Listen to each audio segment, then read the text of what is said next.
live here. Yeah, I am live.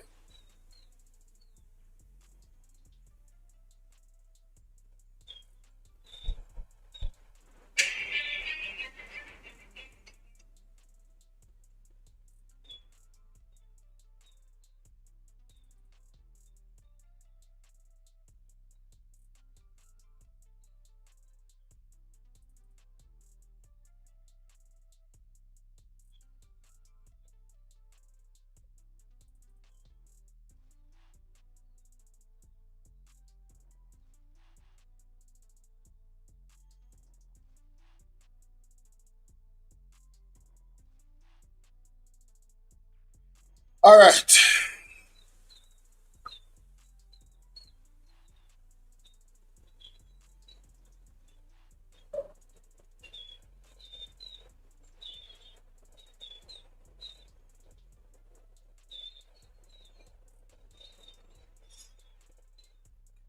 So pleasant good evening, pleasant good afternoon to everybody on the live on TikTok, BOLO VNR 2.0, BOLO VNR Clips, and BOLO TBV.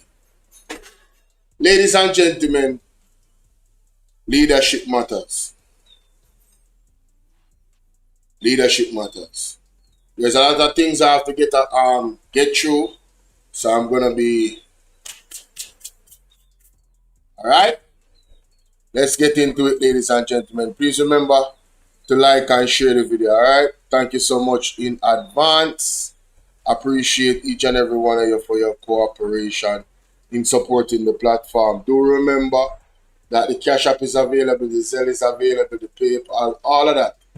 All right? I'm going to be pinning the links in the comment section on YouTube.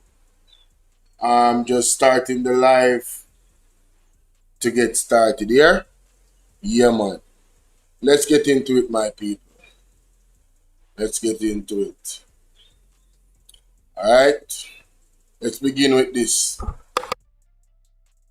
Mention visa revocation, clipping of wings. And among the actions we did mention visa revocation. And we ain't seen anything yet because high profile persons, and I'm now speaking prophetically, only inside information I have is that which has been released from the throne room above. So God is going to be using the United States to discipline this island of Jamaica. Not just Jamaica, a number of other islands. And remember, all the leaders in the Caribbean basin, or CARICOM in particular, they are tantamount to pawns. That's a prophetic word that was released also a couple days ago. Tantamount to pawns. And they're going to be manipulated. A number of them are going to be knocked over. It is just a matter of time. The only thing that can save them is repentance, starting with Jamaica. So as things unfold, it's not just about Greenland, which we will talk about at some point in time. It's not just about the Middle East. It's not just about Venezuela and so on, and perhaps Cuba, and later on Colombia, and the possibility Mexico and so on. Not just that. But God will be disciplining this beleaguered nation. And then on top of it, there will be natural disasters. Major one coming as well. So this again is a clarion call for the nation of Jamaica to repent. 3 consecutive days of national mourning, fasting, prayer, and repentance. Clipping of wings. So this video, for full context, was put out January 15th.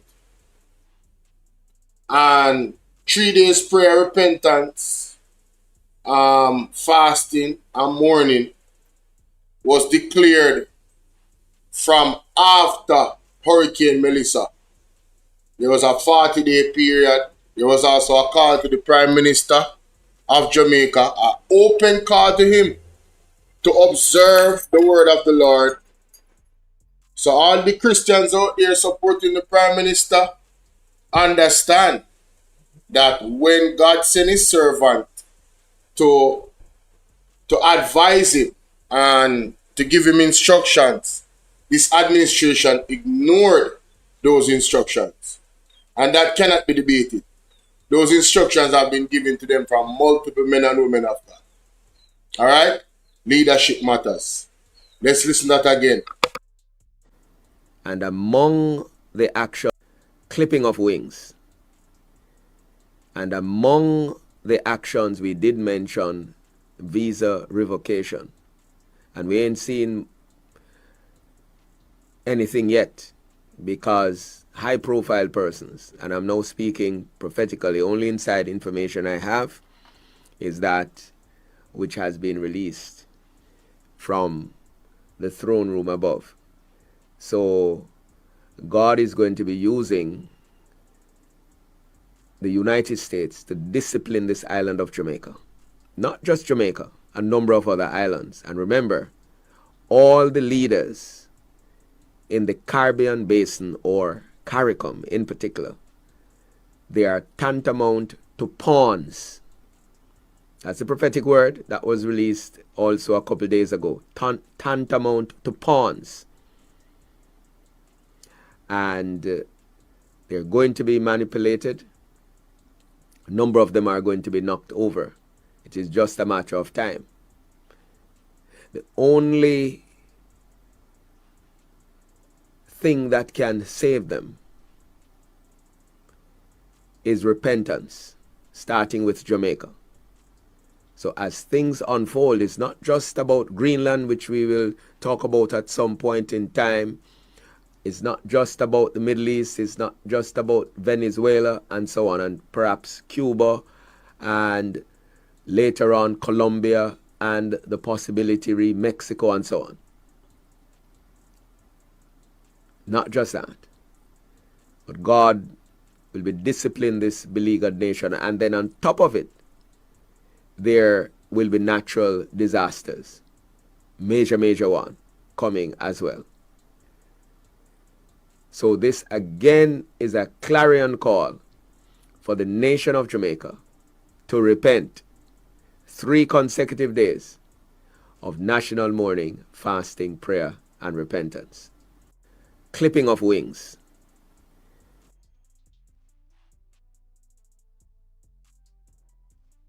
Farm, I lost my animals, and I was.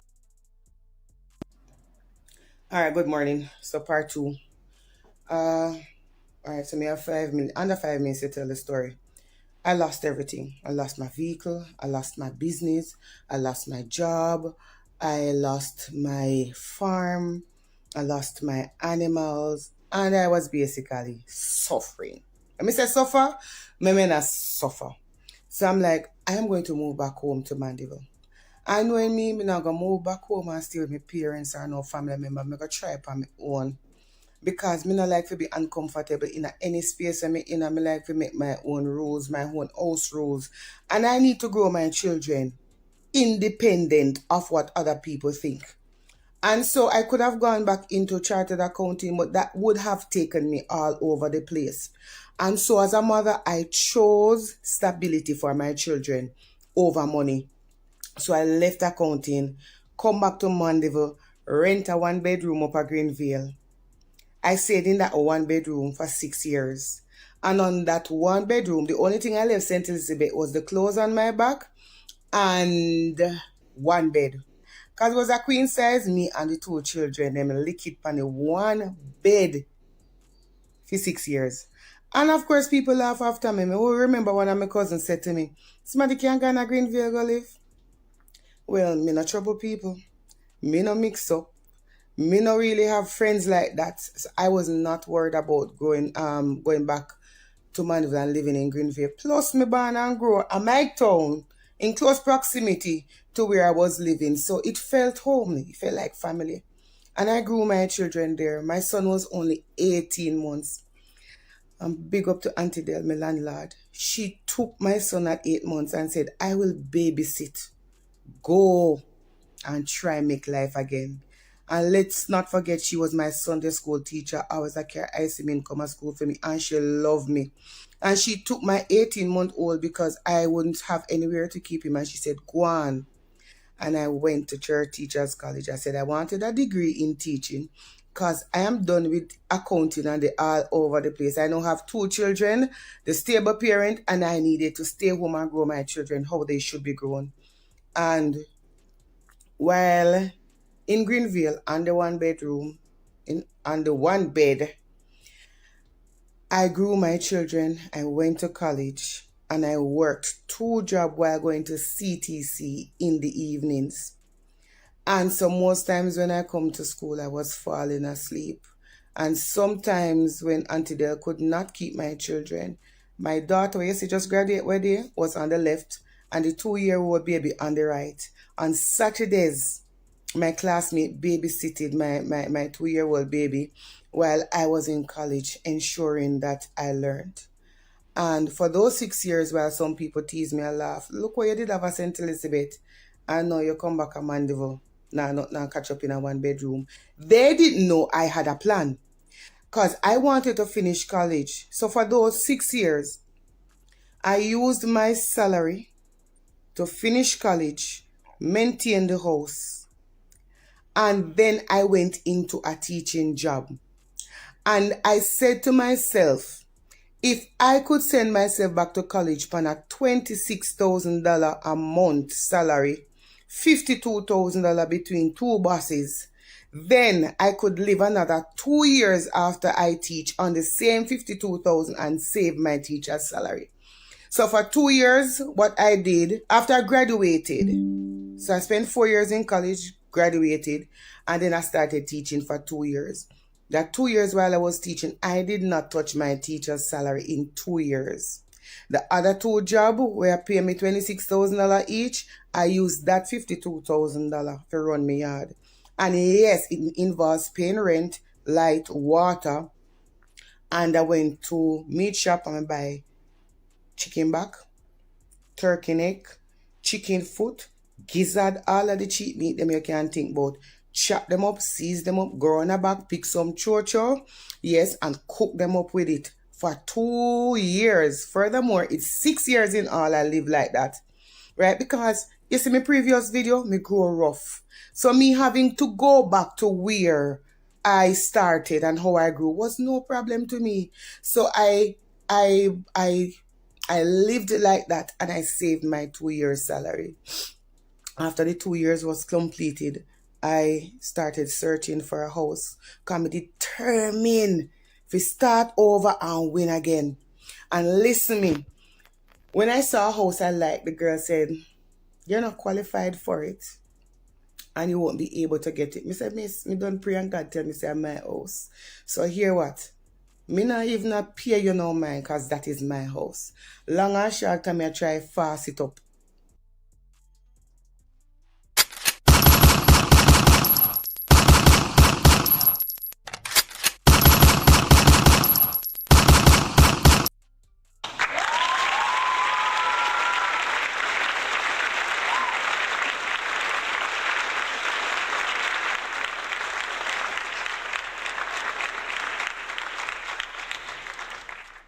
Hey, this one me out to the man because me I tell you say, what's up, Miss Dallas Alethea? Something just tell me if you play that video.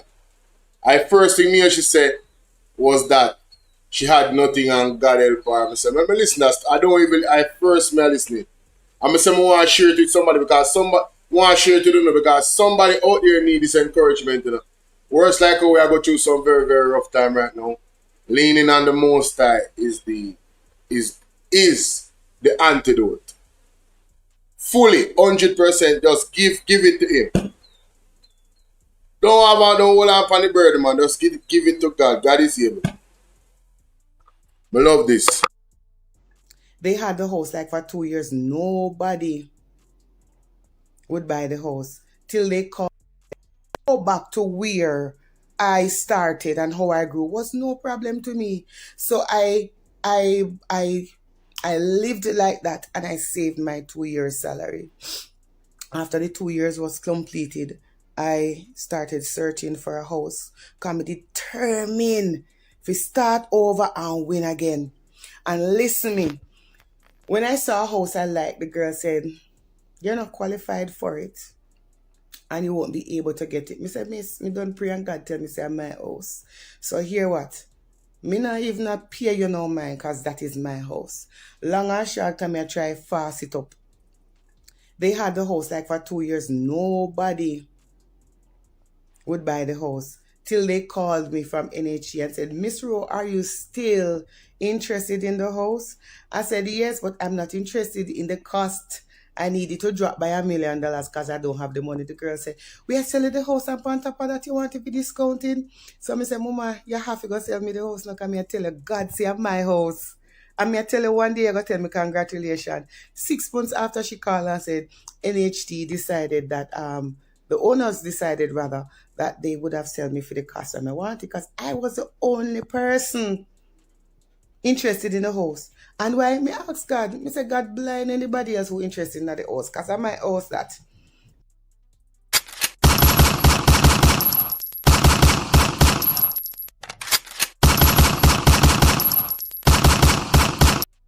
Your father God, I agree to say, man. Hey, let me tell you something. You see my moms, you see them kind of testimony, and my moms have several of these. I understand throughout our lifetime. Maybe not on a scale like that. If you say, alright, a house. But I'm telling you, I've seen many miracles God has worked. And you know, say I got imprinted. You have to tell me, say the house there and nobody else is interested in the house. You hear what the lady say? Say, Father God blind them, no interest. As she interest appear her house, she declare it. She said she declared it in the name of Jesus. Said that this house is my house. My tick, you know, I'm going to go Carmart soon. I'm going to go check out all the house there for the lot. Yeah, exercise my faith, you know. No look joke. Yeah, one at a time, you know. Make nobody else interested in it. Correct? So I go me pick in a nice, calm area and finally settle down to a soft life. Because I'm tired to suffer. I suffer, you know, from childhood right through picking a man. And I'm like, I'm just going to just settle. And the girl sent me congratulations. She called me and she said, "How do you do this? What kind of faith do you really have?" And she said, "Can you pray for me and show me the way to Christ?" And we prayed together for 6 months, and I attended her baptism in Kingston just by a house. And this is beautiful, bro. Hey, I'm so happy I came across this video. Wow. And by the faith that I carried. I said, "No, I'm not rich. I'm still a struggle to send my children through college, because guess what they have to achieve, you know. You see the rough life where me live, them are going to live some, but not all of it, because some of it is traumatic." So I am encouraging somebody today. You see, if you feel like Job and everything I go wrong, everything I go bad, hold on, man.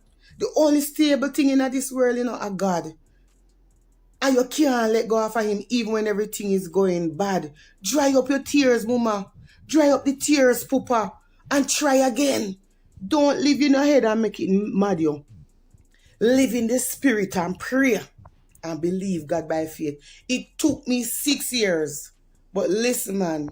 I acquired a house. Me no bother try with no business again. Me just in a little teaching job. And like Paul says, I learned to be content. Pay my bills, look after my children, lie down in my house. If me can't go out, me can't go out. And I make sure say me look good on my compound road, because every day I walk, I am a story. I am this story of how God carried me through and how God is faithful. A blessed Monday morning. Mwah. Wow, that testimony was an absolute blessing, I have to say. Leadership matters, ladies and gentlemen. Leadership matters. Ryan Campbell, salute to you, my brother. I see you over there on BOLO TBV. Respect. Y'all make sure y'all hit that like button and share the live, alright? We have Kerry in the building. We have Alethea. We have Miss Dallas. We have Gota. Big up yourself, Gota. People, hey, it's good to experience God on your own, have your own relationship. And it's also a blessing to see God work through other people's lives. Trust me. Trust me. Trust me. Janet, big up yourself. Let's continue. Remember this? Obama's visit when Mama P was here. I want to play one part of that speech. I want to listen to this. And I'm sorry she was not able to make this visit with you, but to thank you so much. And you might not understand how important this is for us as a country, and certainly will be important for our CARICOM region. And I thank you very much. Thank you so much. Let me just first of all say it is an extraordinary pleasure to be in beautiful Jamaica. There is a long history between our two peoples. It is not just a deep friendship between states, but it is also a family bond that exists, as represented by the many Americans who come here to visit and enjoy Jamaican hospitality, but also the extraordinary Jamaican American community that has done so much to contribute to the growth and development of our country. And I want to thank Prime Minister Portia Simpson-Miller for her hospitality and her team. I know it's always a lot of work when I come to visit someplace, and I think that everybody has treated us with wonderful hospitality. We very, very much appreciate that. I assure you that Michelle wishes she was on this trip, although she would insist that I stay longer than one day. Yeah. And so we'll have to return with the girls sometime in the future. She would also applaud for that. As Madam Prime Minister indicated, we had a lot to talk about. First and foremost, we discussed how much we support the ongoing reform efforts in Jamaica to deal with its public debt while still making investments in youth and the people of Jamaica, which ultimately will determine long-term growth, to strengthen good governance and rule of law. And I want to thank Prime Minister Simpson-Miller for the hospitality when the CARICOM leaders come today. Many of the issues that Jamaica deals with are issues that exist across the Caribbean. And so what we want to do is find out how we can be an even more constructive partner in addressing some of these issues.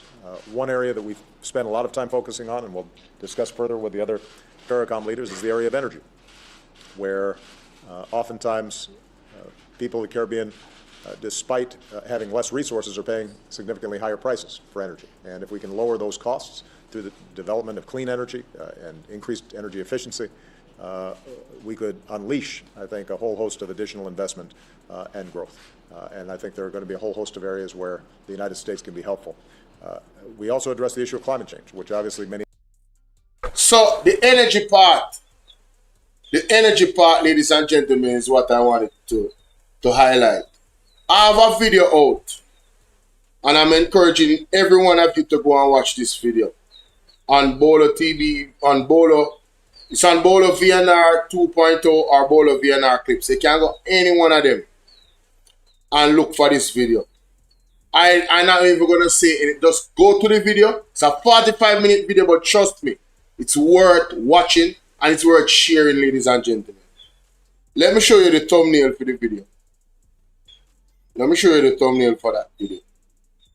Because with this energy crisis that we have for far too long. See it here? You see this? It said massive evidence exposed them. You see this video? You see this video with this thumbnail on YouTube? As a matter of fact, for the people on TikTok, all you have to do is go to the link in my bio to subscribe to the YouTube page. For the people on BOLO TBV, It's easy for me to show you where it is. Shout out to everybody over there. It's way easy for me to show you where it is. Yeah. So let me just show you real quick. Alright, so this is the video. Destruction of Petrojam, increasing economic hardship, right, on the poorest Jamaicans is all the JLP's fault. Go and check that video out. That is it. Trust me. Masterclass. Evidence, the breakdown. If me can toot me owner on this evening, ladies and gentlemen, trust me, you need to watch that video and share that video with all of your labor right friends. Alright? Because some people is like they don't even understand and know what's actually going on. So check, give them that. Alright? So let's move on. Now, ladies and gentlemen. Ladies and gentlemen. Jamaican medical students, no, I'm not come for that. I don't come for that. Don't come for that at all.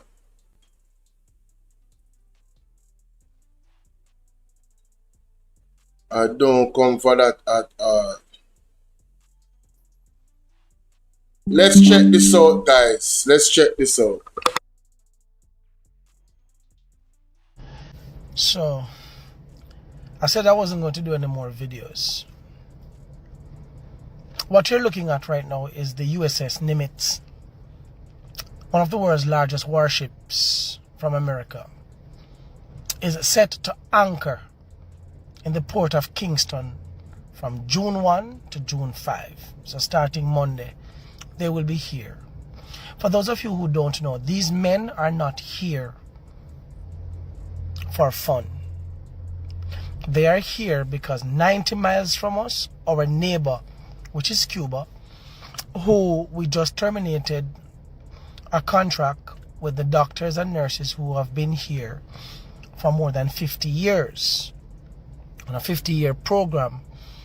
And of course, we know that the program was barbaric in terms of the salary payout, but the service that we got, we cannot pay them for the service that they gave to more than 9 million Jamaicans.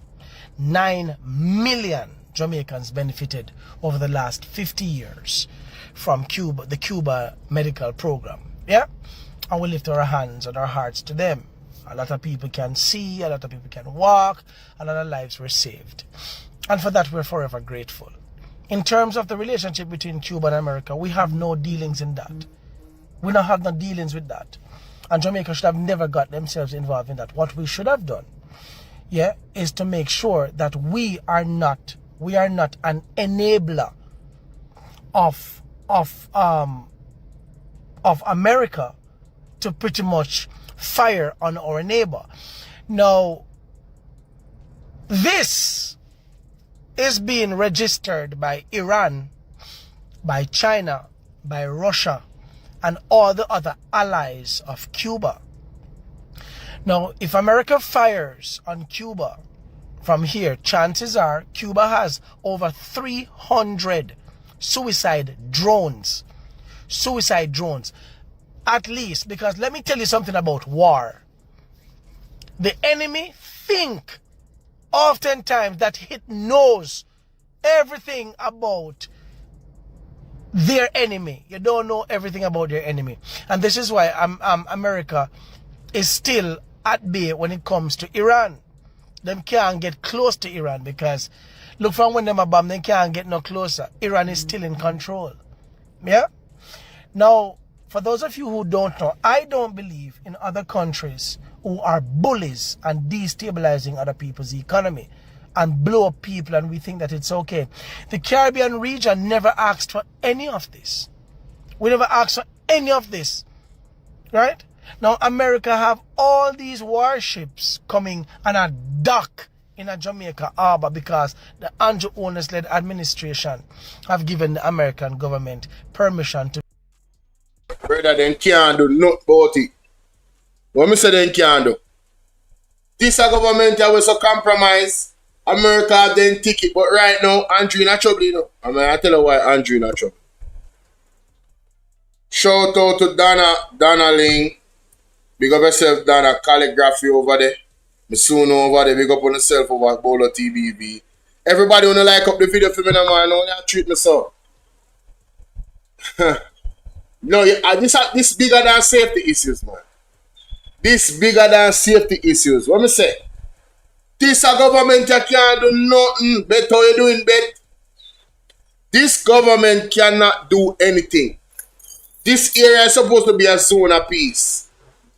Can you imagine it? Can you imagine what US, and I'm not even saying yeah or nay. I'm just showing you a scenario. Can you imagine if a Russian warship was to pull up and dock in Kingston? What would the Americans say? What would the Americans do? Can you imagine if a China warship pull up and docked in Kingston?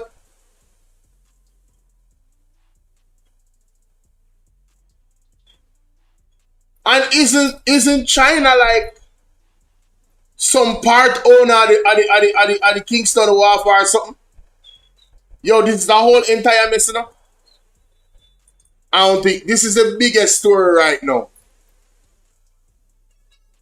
Leadership matters. Quality leadership matters. And if Jamaica thinks it, the Jamaican leaders then think it, they are not in the crosshairs of exposure and capture. They make a sad mistake. You remember good? Because the prophetic word, all of this is lining up, ladies and gentlemen. Let's continue. Be here to actually fire on our Caribbean brothers and sisters. Now, you know that if they fire from here, Cuba is going to fire back over here. Did you know what happened to Qatar and the UAE and Saudi Arabia? All the other countries in the region down by the Middle East right now that actually facilitated America, Iran fired on all of them. Iran fired on all of them. Russia came into the Caribbean last year and docked with a submarine, docked over by Cuba, which was Russia flexing its muscles to say, hey, America, I'm in your backyard. Now you people, who remember that? Georgia, how you doing? Who remembers that? Who remember that? That was serious, bro. Telling you. Boy, hey. people are busy on TikTok. I do taps and friggin' roses. Uno not study geopolitics, so uno know shit what go on. Uno have a clue who are allies from who are whatever. America allies. America allies. Allies of America literally told the US, you cannot fly in our airspace. We will not facilitate you flying in our airspace or using our bases to fire on Iran. Them said the war was illegal and America own ally turn them back and deny them access. Some of you are gonna say, then you expect country to go up against Trump or whatever. Let me tell you this. It's because we have allowed ourselves to become so licky and desperate and vulnerable that America can do whatever they please with Jamaica. You see, when Me say, Marvin, leadership matters. You told no lies. Leadership matters, Jamaica. Exactly where I say the licky behavior.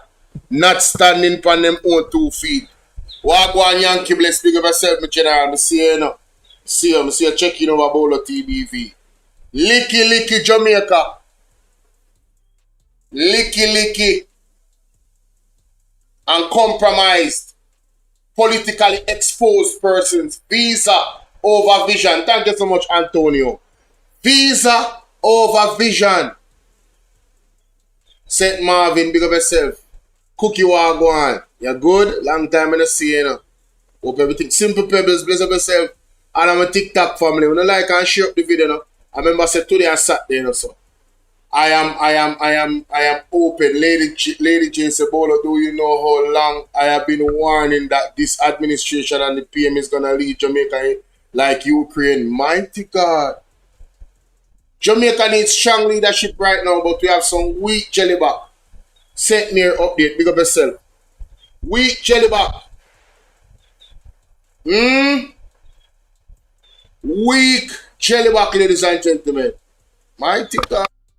I saw America giving Jamaica aid when the CM Donald Trump actually cut off aid from every other country when he came in office. That should have been the biggest red flag. Biggest red flag. Cuba has done far much more for Jamaica than what America has done for us. Over the last 50 years, what we got from America was the CIA agents in a Siaga time that actually brought guns to Jamaica to destabilize our economy. We have not forgotten, America, that you have done this. And now you're flexing your muscles because the puppet that we have in Jamaica has allowed you to come there. Do you think? All I'm asking you and I'm asking Cuba, because I'm not getting involved. My job is to make my people be aware, as their prospective leader, to make them be aware of what going on. All I'm asking you guys to do when you start this war, please do not let none of your bombs catch any of our people. Please.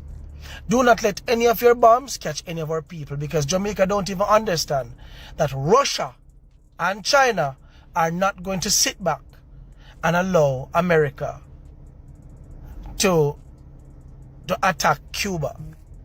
Russia, China, and possibly Iran are not going to sit back and watch America bomb up Cuba. The war is literally 90 miles from us. That's nothing for missiles to reach from Cuba over to Jamaica to bomb up them ship here. But I tell you, only God will know, you know. Only God will know. You know that this ship could never go to Barbados because Mia Motley would have never allowed it. Would have never allowed it. But the Trinidad and Tobago and Jamaica, those two prime ministers, have made a complete mess of the Caribbean and its relationships. Me say, yo, Andrew Oles, Andrew Oles, and Governor General. See what I know. They say, yo, children not even know in the dark. Yo, Jamaica wouldn't have a clue. Wouldn't have a clue what is this, you know? Wouldn't have a clue. Wouldn't have a clue. So, Alright? People, more than serious. I don't know if you tell them to say. More than serious. But I could check out what going on in the news there, man. Listen to this.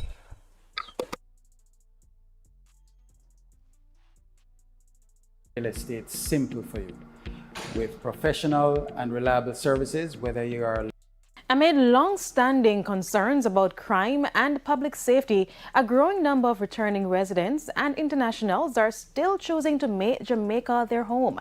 And while many admit those fears initially made them hesitant about relocating, they say their lived experiences have been far different from the perception often portrayed abroad. Anthony Lugg has been speaking with some of them at the Thropex Investor Conference.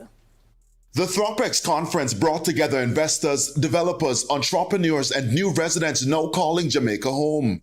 And while discussions focused heavily on real estate and investment opportunities, another theme emerged: Jamaica's changing appeal internationally. I have a 12-year-old, so it's been amazing for him. He acclimated really well.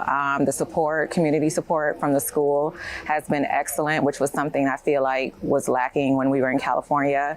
As far as me, I've been a little bit different because I work from home, so I've been inside a lot. However, this was one of the first experiences that I've had where I'm interacting with a lot of the diaspora community, and this has been very enriching. For many years, Jamaica's international story was dominated by outward migration. Thousands left seeking economic stability abroad, while concerns surrounding crime and public safety discourage others from returning permanently. For years, the issue of crime has long been a fear for a lot of people traveling to Jamaica. But it appears those fears are easing. Some people we spoke with say they feel safer in Jamaica. And I realized that a lot of the perception we get in the U.S. and, UK, wherever, is bad news travels faster than good news. And so we're going to get the bad stuff versus the good stuff. I find that having good manners, hello, hi, how are you, and people they respect you back and they look after you. But while many praise the quality of life they found in Jamaica, they also acknowledge the country still faces issues requiring urgent attention. If I get sick here, then that's another big problem. So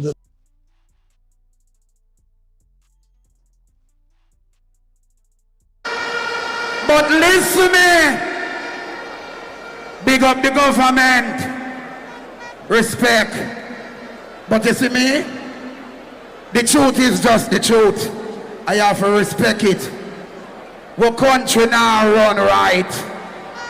Our country now run right. All who believe me, Bossa Blanc say blow! It's nothing. It's not mace nor puffy. For all of them, it don't matter if you Diddy or whoever you is, TG Jakes, any of them. All lies will be exposed. That's all. And anyone who takes that the wrong way, know why they take it the wrong way. The truth is the light.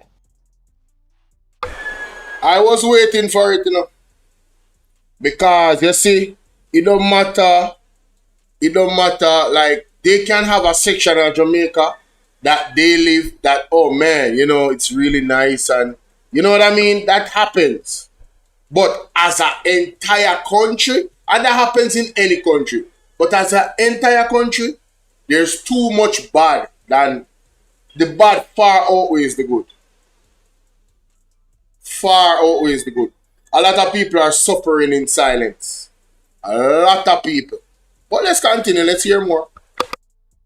The whole that they found in Jamaica, they also acknowledge the country still faces issues requiring urgent attention. if I get sick here, then that's another big problem. So the whole medical situation here, unless you have money to fund that, you're going to find yourself in some serious problems. I had a baby here at SAF Hospital, public hospital, which everybody was like, you might want to drive to Montego Bay or whatever, but they actually saved my life. So I'm like, I have nothing but good to say about the health system here. Now, Ma'am, I am happy for your experience, but your experience is one experience.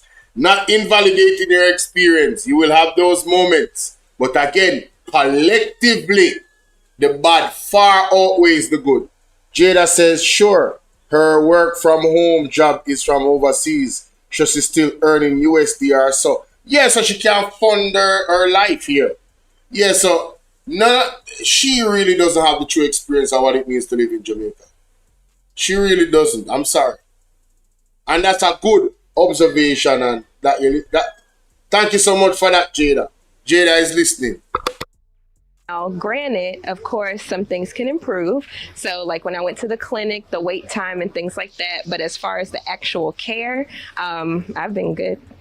The conversations come as Jamaica continues to position itself as an investment and lifestyle destination within the region, even while balancing long-standing social and economic challenges.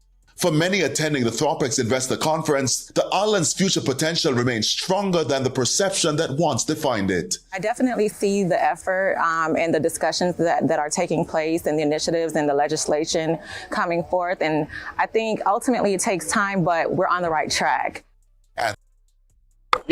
Background is important when you look at who is talking on the camera. Yeah, it's very important because she sounds like she's in tune politically. Yeah, I'm wondering, is she coming from a place of, I am a neutral, or is she coming from a place of, I support the Jamaica Labour Party? That's what I'm wondering, honestly. because, but then again, I'm not going to dive too much into that. I'm going to leave it. I just putting that out there because, you know, my mind is there, but I'm waiting. It's the wait game. I'm gonna pin this moment in time. I'm gonna remember her face, and a revelation shall come to pass where she really is with that. That answer will come down the line. Let's continue, ladies and gentlemen. An investigation is now underway following reports of assault by the principal of the Tulla Primary School in St. Catherine. As Kirk Wright reports, the vice principal and 4 students are among the victims. There is disquiet among the Tulla Primary School community as staff and parents await the outcome of an investigation into allegations of misconduct by the principal. He's been accused of physically abusing the vice principal and at least 4 other students at the school 2 weeks ago. The Parent Teacher Association president, Ripton McLean, says shortly after the incident, he was bombarded by calls from the school. People calling me and saying that Tolo is not keeping again. And I said, what is happening? They said that the principal struck off the vice principal's face. It's understood that the vice principal stated in a staff meeting that the incident was unprovoked. A parent who did not want to appear on camera told us her 10-year-old son is among the students who was allegedly abused by the principal. She was advised about the incident by a staff member. She told me that she worked here, but from her information that she gathered was that this principal left out the office in an angry situation, angry manner then, and went round by devotion. He pushed on a grade 1 student, it 3 more students. My son get 4 licking in back. Our checks revealed that the affected parties... No, man. No, man. No. What? I didn't something I go on in a Tulla Primary School. Tulla! If I hear General say Tulla. Mighty God. Have reported the incidents to the police. Police said to me that it's 3 things to it. They cannot move him from the school, and it's either sue, compromise, or court. We were reliably informed that since the incident, the vice principal has ceased operating from his office. Since the incident, he resides in his car. For the whole day? He will take the work from the office and operate. Yeah, because the fear level is still there. The affected parent says last Monday, she had a meeting with the principal and a representative from the Ministry of Education. According to the principal, he said that it was alleged that he hit my son. He's not sure about that, but he was gathering them for devotion. I said to him, sir, how did you left out of the office? He said he left out of the office with a hungry manner or situation, or angry mood in. He said he cannot remember what happened, but it was alleged that he hit the child. So I said to him, sir, all of the students who were there say that it wasn't alleged you hit the child more than one of them and you push on a grade 1 student. He keep on saying it was alleged. She says she has also reported the matter to the Office of the Children's Advocate. They said it's in their hands, so it take about 3 months or something like that. The PTA president says the school community is disgruntled and is in limbo. A lot of us believe that the ministry ain't doing as much as they should be doing. As a matter of fact, some people feel as if they are doing absolutely nothing. When contacted, the principal declined to comment, stating that the Ministry of Education is investigating the matter. We were unable to reach the Ministry of Education representative from the region, who we were told has had meetings with the school since the incident. Kirk Wright. Dora the Explorer, come to the front high class. What's going on here? This is very serious. And this story in the Star when we just come across, ladies and gentlemen. And this live stream is a total freestyle, let me tell you. I am going through the news, multiple news that is going on in Jamaica. Alright? Listen to me. This says an apology mediation and 50,000 payout was all it took for a scent catching daycare operator accused in a shocking baby bite mark caused to walk free Tuesday. Now, Jamaica, let me tell you something. If a daycare operative bite my pitney, you can't give me $50,000.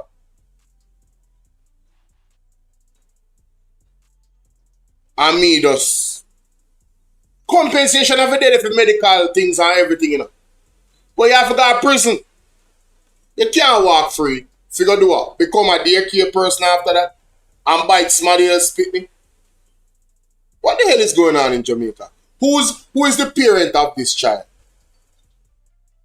Daycare worker accused of biting baby walks free after cash payout.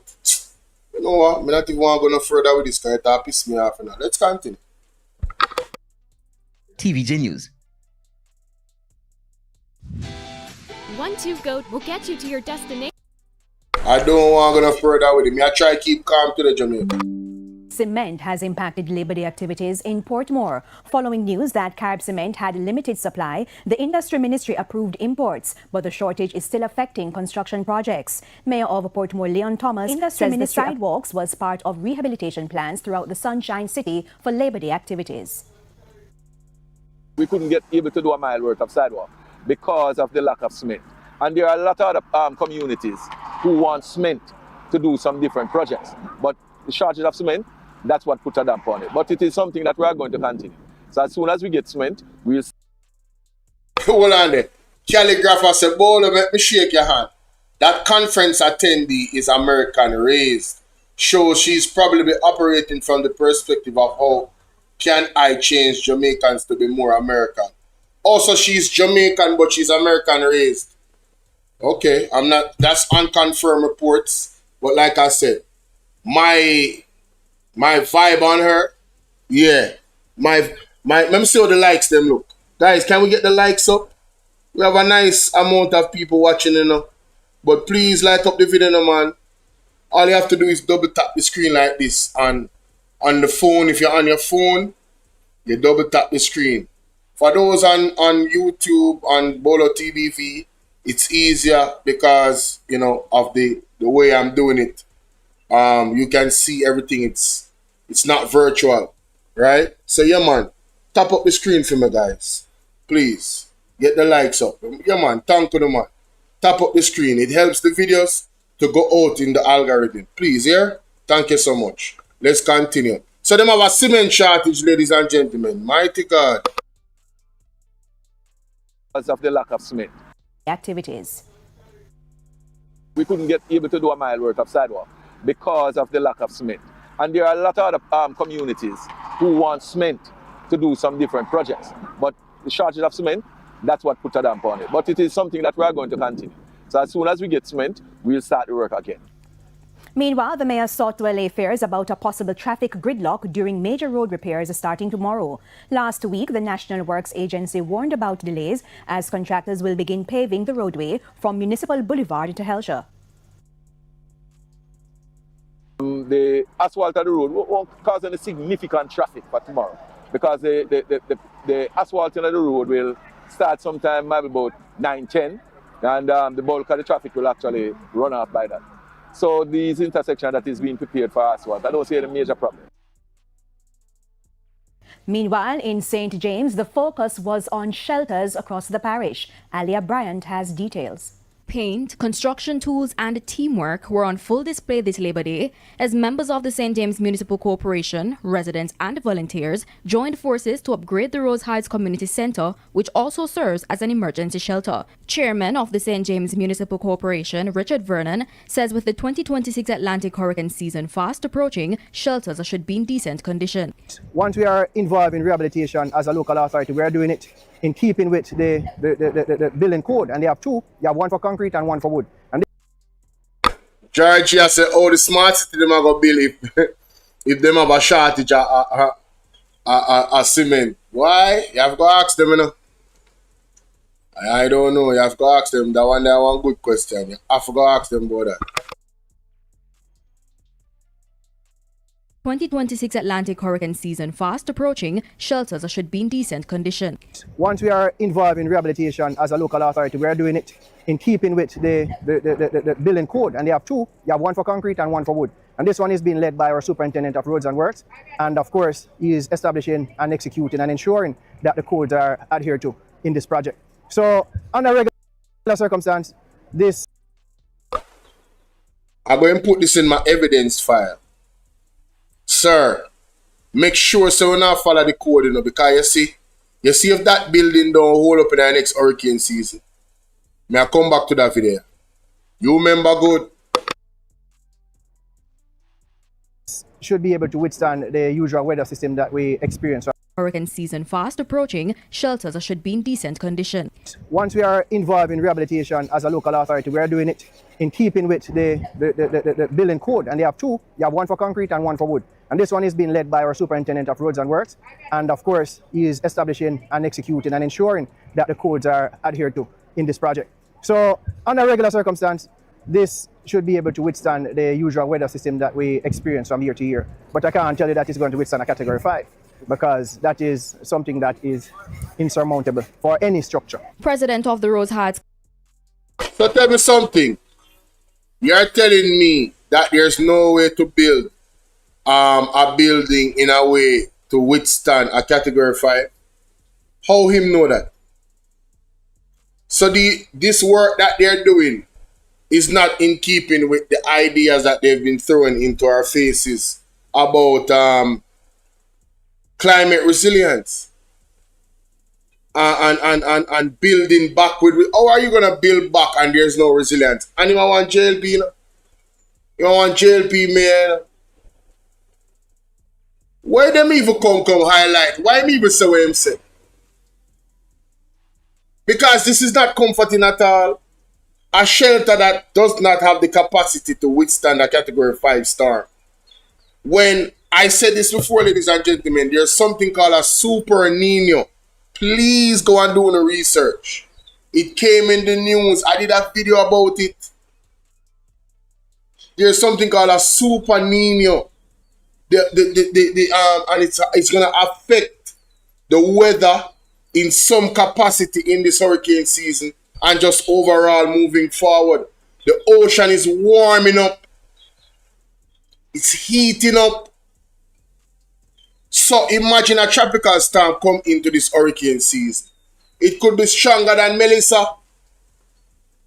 or it could maintain a level of strength of Melissa, and we could see more constant hurricanes coming with that level of intensity and power.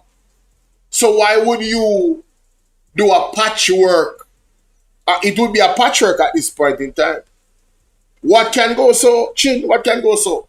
It would be a patchwork at this time if it does not step up to the level to withstand the category 5. And you want to tell us that there's no building that can do that? Bro, stop it, bro. Stop it. You don't know that.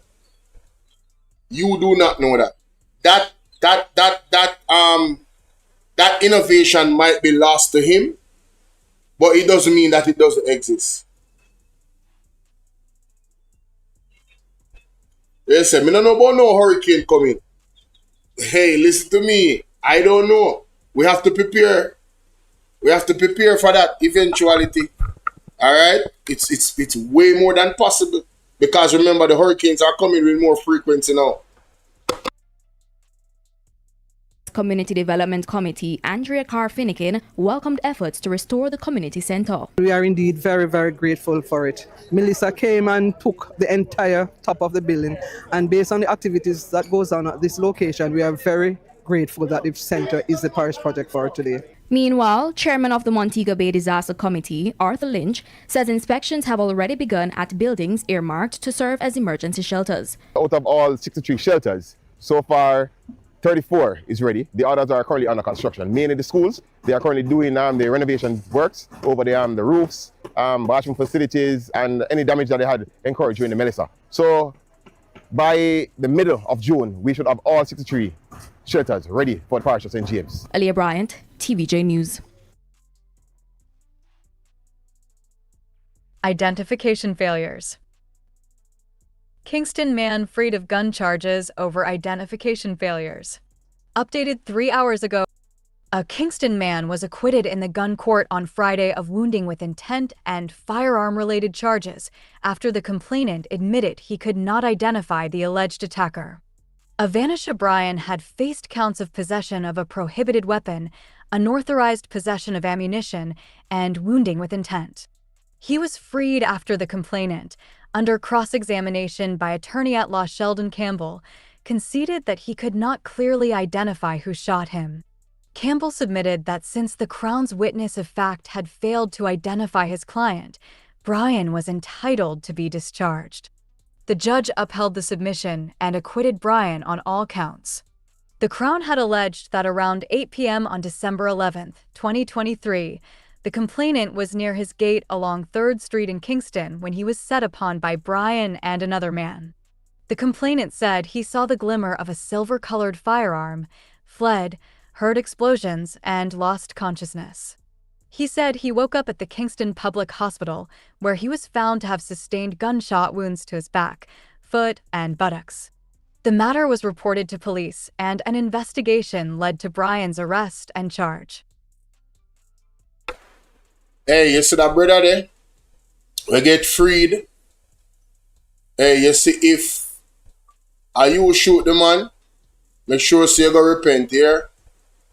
Yeah, man. You get a second chance at life. That's all I'm going to tell you, General.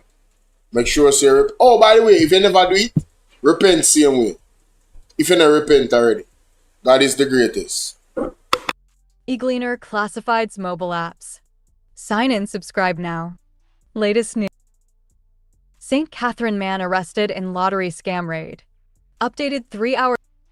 A 30-year-old St. Catherine man was arrested during an anti-lottery scam operation in Spanish Town after police allegedly found personal information belonging to overseas residents on electronic devices seized during a search. Reports are that about 5:30 a.m. on Friday, detectives assigned to the anti-lottery scam unit carried out operations at premises in the parish. During a search, investigators reportedly seized an Apple MacBook. Preliminary checks of an SD card allegedly found on the device revealed the names and personal details of overseas residents. Investigators also reported the seizure of an iPhone 17, which is suspected to have been used to store the information.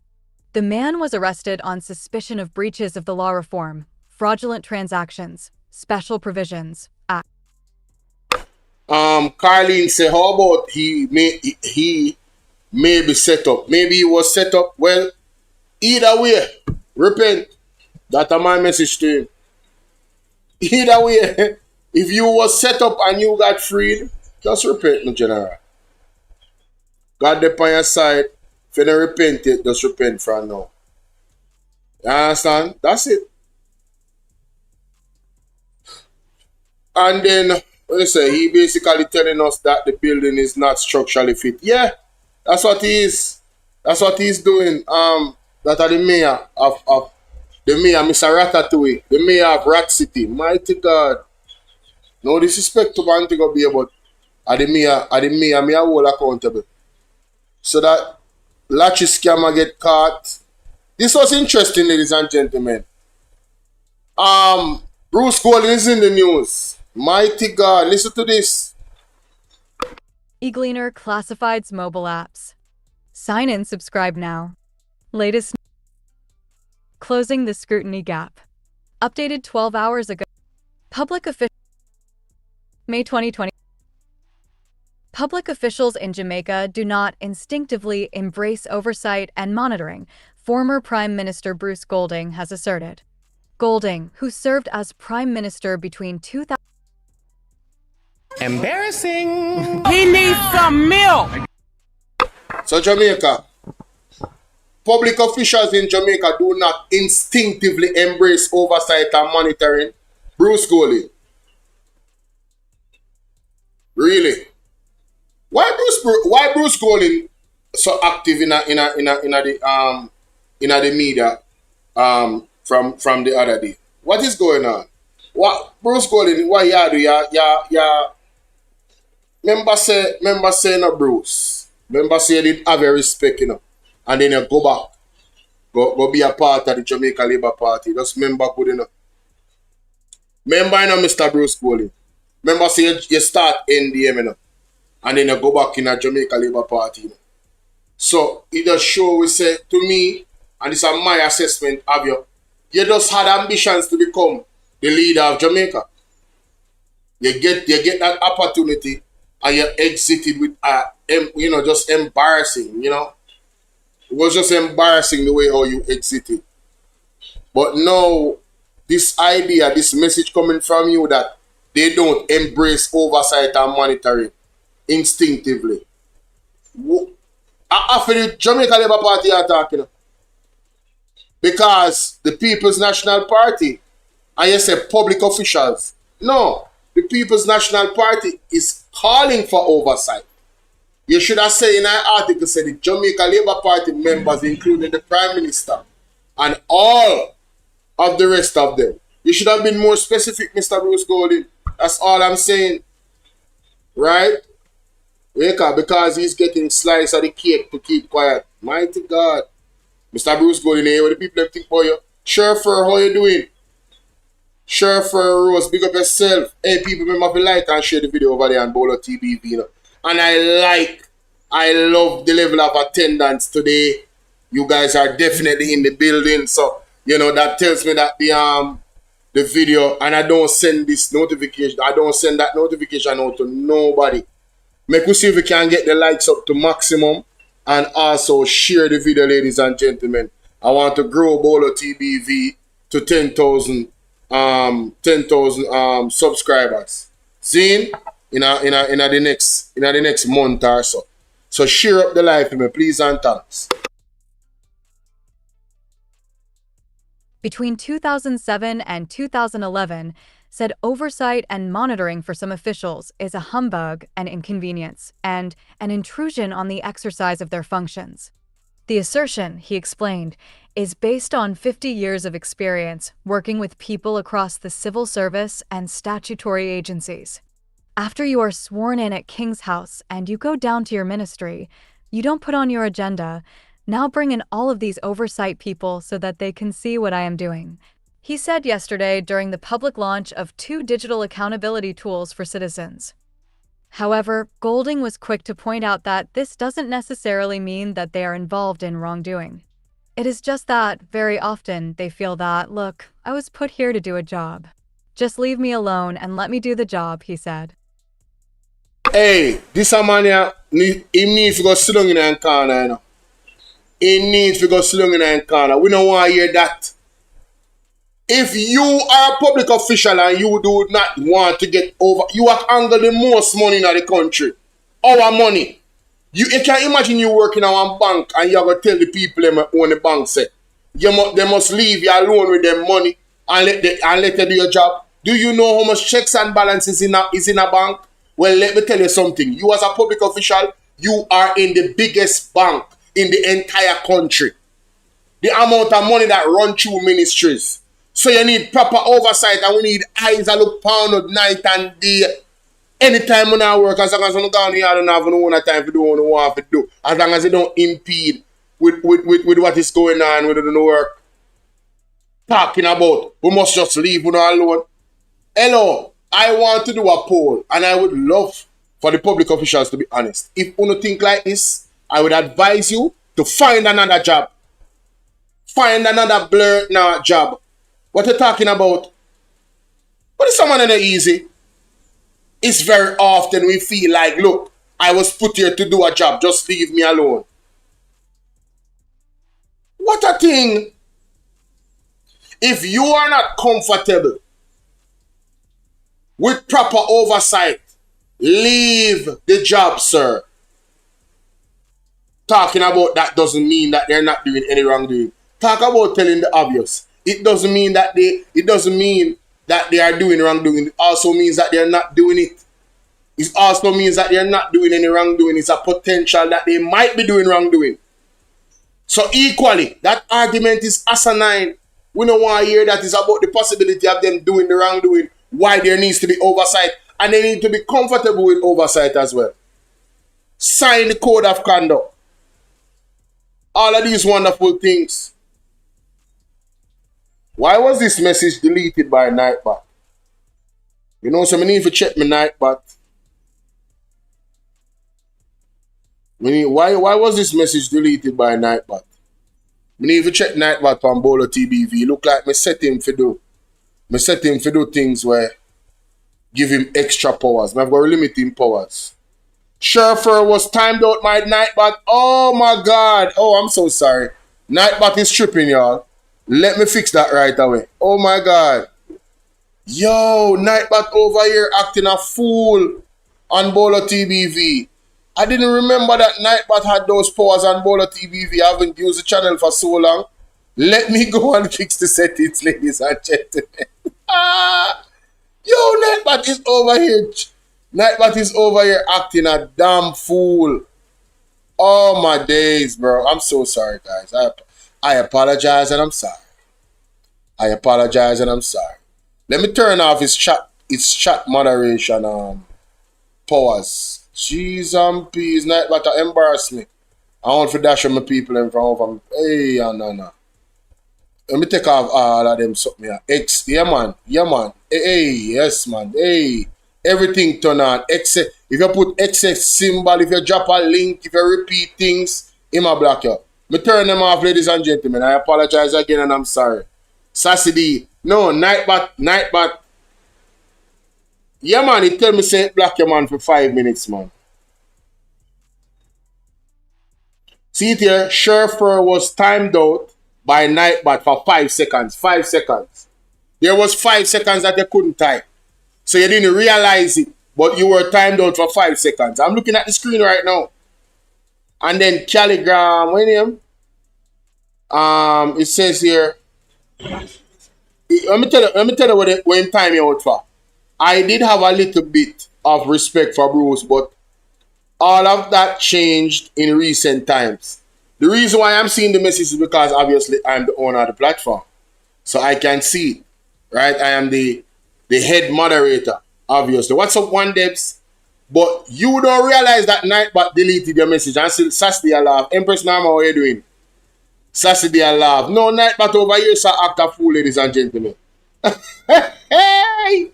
You see, if you use all caps, he might go block you. But me change everything. Me take him off. Too much all caps, all of them things there. So the only thing Nightbot does now is to drop the messages in the chat. Let me tell you something. When I first started using Nightbot, Nightbot was a menace. People started to curse Nightbot. If you put 2 of the same emojis in the chat, he warned you. And if you did it again, 5 seconds. You come back, you get a minute. And Nightbot is an AI, but he was interacting and talking back with it. Like, yo, you know, listen. You know, you hear me I say? Not in that, not like that, but Nightbot was a whole vibe. I remember that was like way back with all of my day ones. I don't know if anyone of them is watching right now, like Mr. Kimi and all of them, Miss Collins. Shout out to all of my day ones, you know what I mean? You know what I mean? And if I start naming names, it's gonna be too much. But big up all of my day ones, right? Julius, big up yourself. Sharon, big up yourself. So Nightbot was a vibe, man. I tell you. But anyway, let's get back to it, ladies and gentlemen. A good thing say me look upon it because Nightbot would go on with himself, you know. Back to you, Bruce Golden.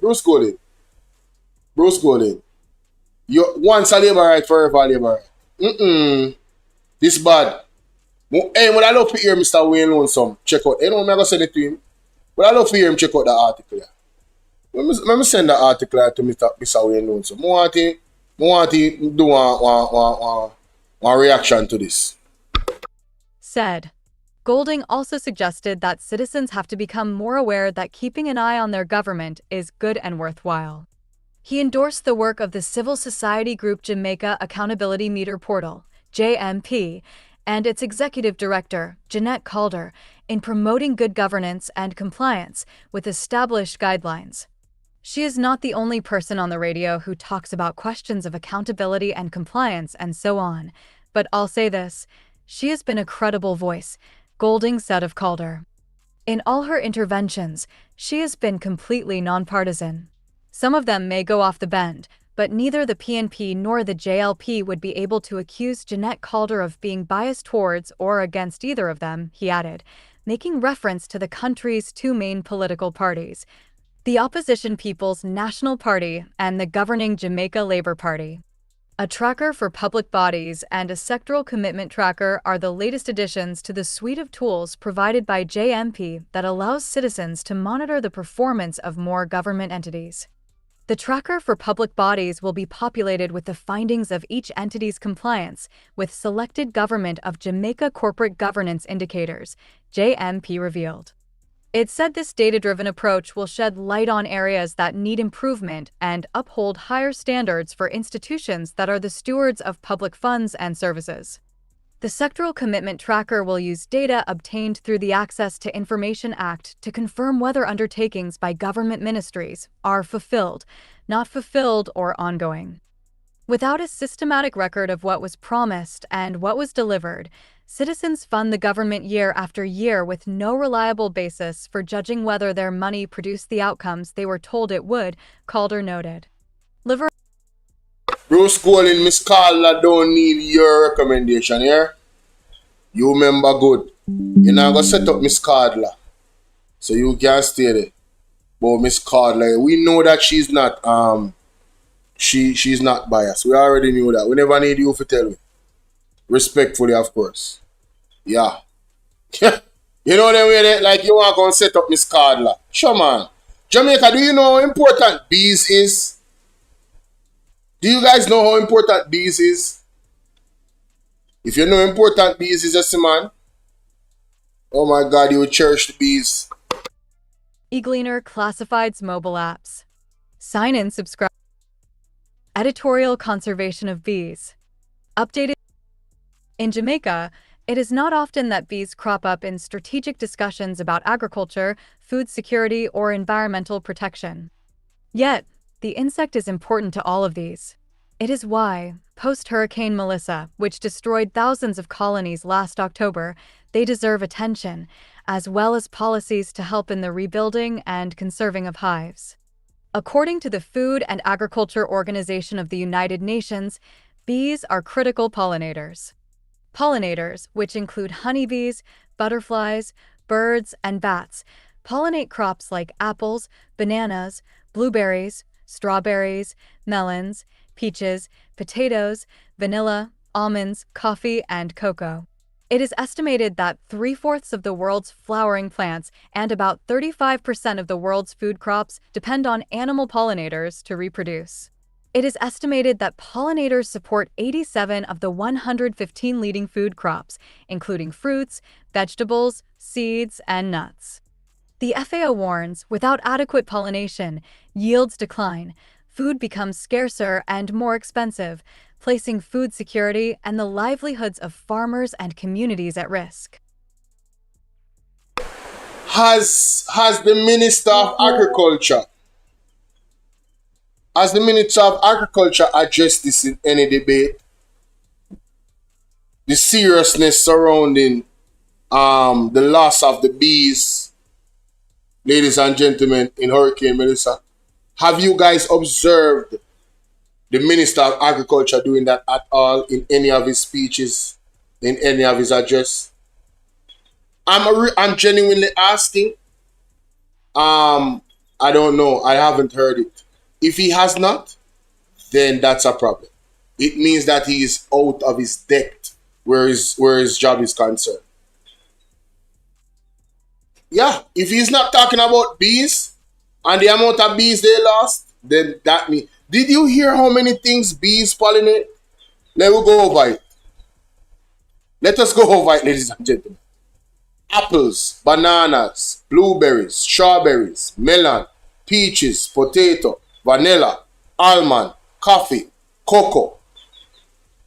And they make something that we all engage in health-wise. Honey. Very expensive. Very expensive. So, has the government done anything to facilitate the bees farmers them? Specifically, I am asking a question. Let me go on Google and see. Ask the question, what has the Jamaican government done? What has the Jamaican government done in 2025. No, what have they done post Hurricane Melissa?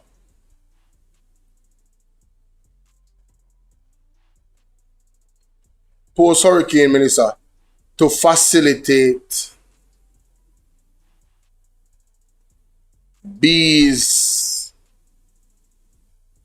population growth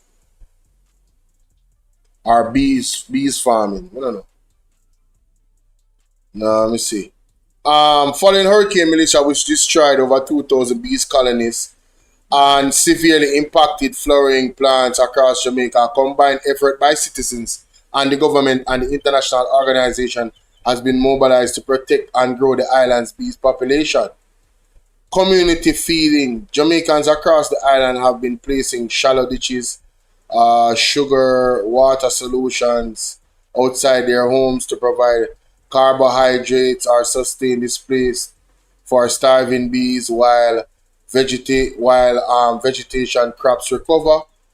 Government funding. The Ministry of Agriculture announced initial Jamaican 10 million to provide supplemental feed for the apiculture sector and is focusing dedicated support on boosting honey production and building climate resilience. $10 million? The only question I'm going to ask, is that enough? Is $10 million enough, ladies and gentlemen? Let's continue. I went and I looked and that's what I found. Risk. Feedback loop. When pollinator populations decline, food production and essential ecosystem services are affected, triggering a feedback loop that worsens both environmental and human health. Moreover, bees are vital to ecosystems.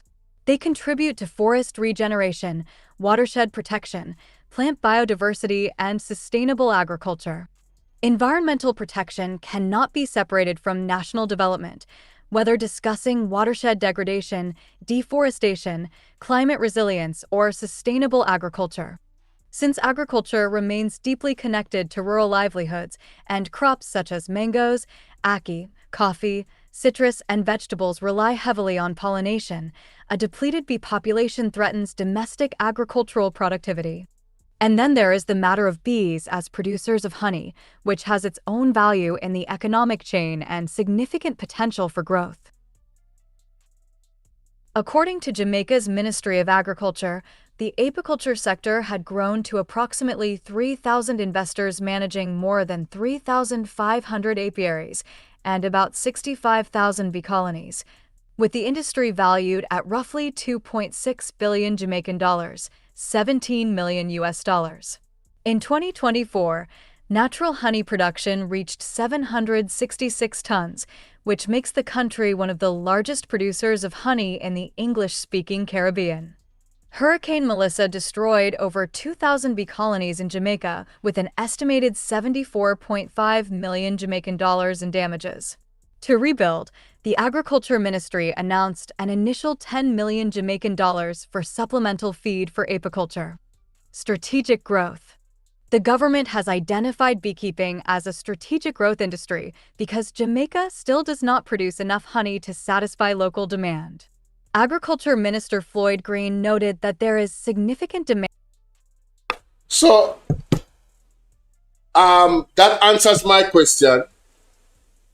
Enough is not being done. Because if we cannot supplement the demand for honey on the local level, that means we're not exporting any honey, and we should be. We should be. Jamaica should be a beacon when it comes to bees and honey production. Come on, bro. Stop it. And then that would offset in terms of pollination of all of these wonderful fruits and plants and stuff like that they talked about. Demand for honey and other byproducts, both locally and internationally. More than 30 million Jamaican dollars has been spent in training and capacity building programs for 23 beekeeping projects island-wide in 2020, along with an additional 5 million Jamaican dollars in emergency support during the COVID-19 period to protect approximately 12% of Jamaica's bee stock. In his 2026/2027 sectoral debate presentation, Green informed that Green Paper on National Livestock Policy, scheduled to be tabled September end, will include dedicated support for the apiculture, beekeeping, subsector. The proposed strategy would focus on boosting honey production and building climate resilience. Urban beekeeping should be considered too. Studies have shown that a 1% increase in pollination rates can lead to a 2 to 3% increase in crop yields. In cities like New York and Los Angeles, urban beekeeping initiatives have reported over 100 pounds of fresh produce per hive per year. Beekeeping, which is primarily a family-owned enterprise in Jamaica, should be promoted and encouraged and critically made climate change resilient.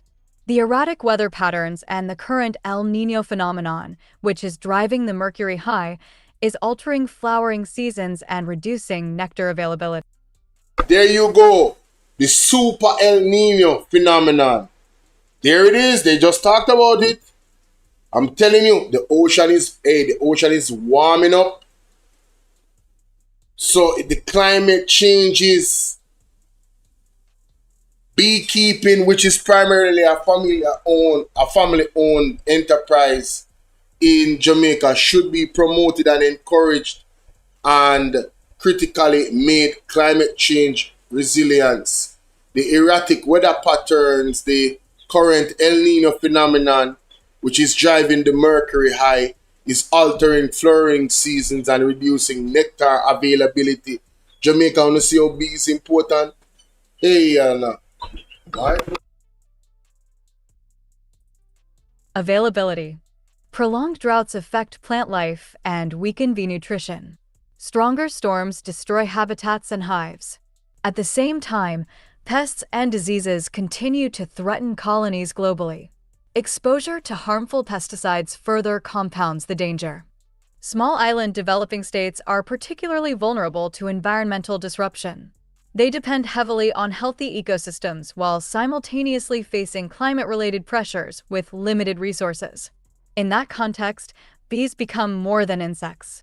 They're indicators of environmental health. When bee populations decline, it often signals wider ecological distress already underway.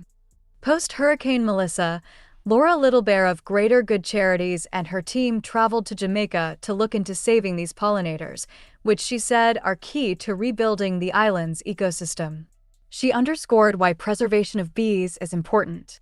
The bees happen to be one of those areas nobody ever thinks about, but they're our lifeline, she told this newspaper. If they're not pollinating, we're not eating. Jamaica needs to take note of that.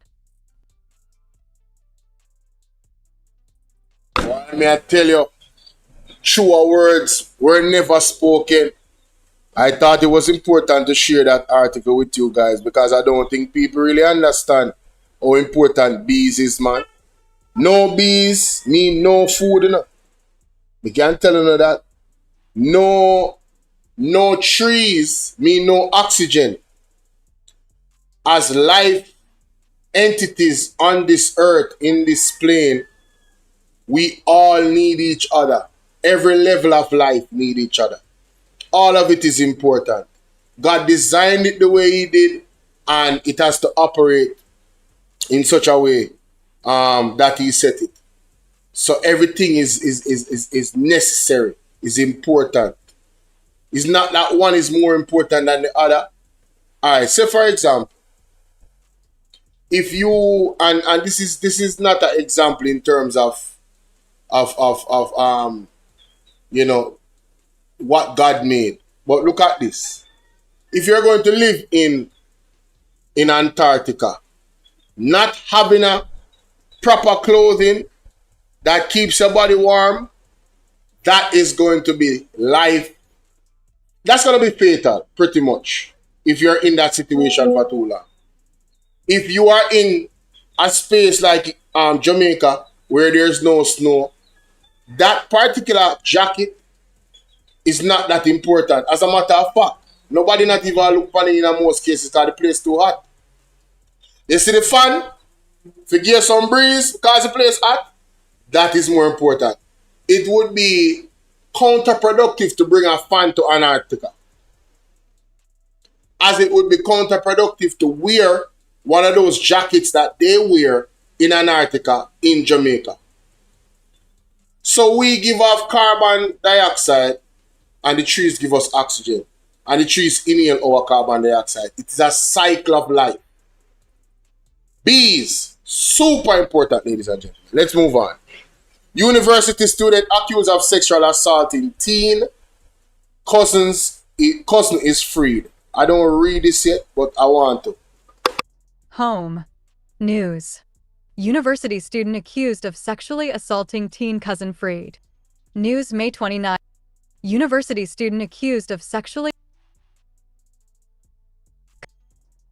A university student accused of sexually assaulting his teenage cousin has been freed in the Kingston and St. Andrew Parish Court of charges of sexual touching and indecent assault. The 25-year-old accused was freed after Parish Court Judge Simone Walker McFarlane upheld a no-case submission made by his attorney, Javid Grant.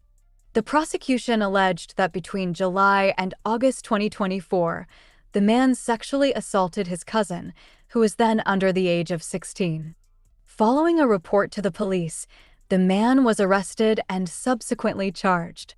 During the trial, Grant challenged the credibility of the Crown's witnesses, as well as what he described as major investigative deficiencies in the case. In upholding the no-case submission, the judge pointed to several inconsistencies in the complainant's account of how the alleged assaults occurred. The court heard that the complainant initially claimed that the first incident took place while she and the accused were alone.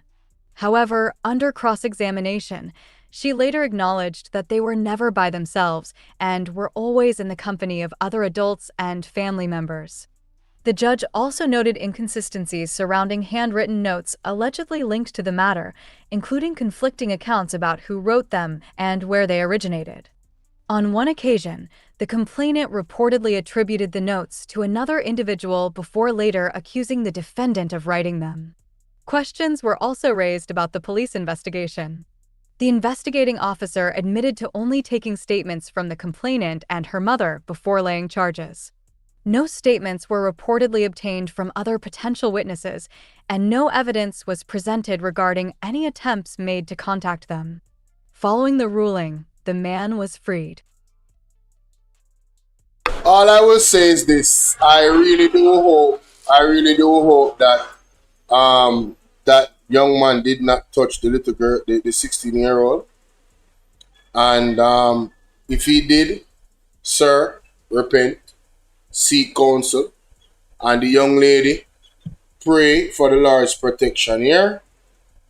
You're gonna need counseling as well, if indeed that is true. Alright? Can't judge it, never did it. But I would say to the parents them, seriously, monitor those situations. You understand? Yeah, man. Monitor those situations. Flow Jamaica revenue slips to US $130 million as Hurricane Melissa weighs on subscribers. Flow, mighty God. Let's listen to this. eGleaner Classifieds mobile apps. Sign in, subscribe now. Flow Jamaica revenue slips to $103 million as Hurricane Melissa weighs on subscribers. Updated 1 day ago, 2-minute read.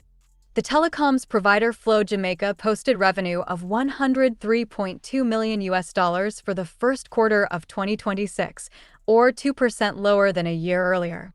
It comes as the lingering effects of Hurricane Melissa kept tens of thousands of subscribers offline and depressed the top line for a second consecutive year of hurricane disruption.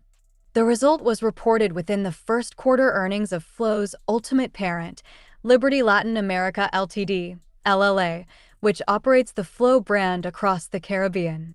The Nasdaq-listed group posted broadly flat consolidated revenue of $1.08 billion for the 3 months ended March 2026, against $1.08 billion a year earlier.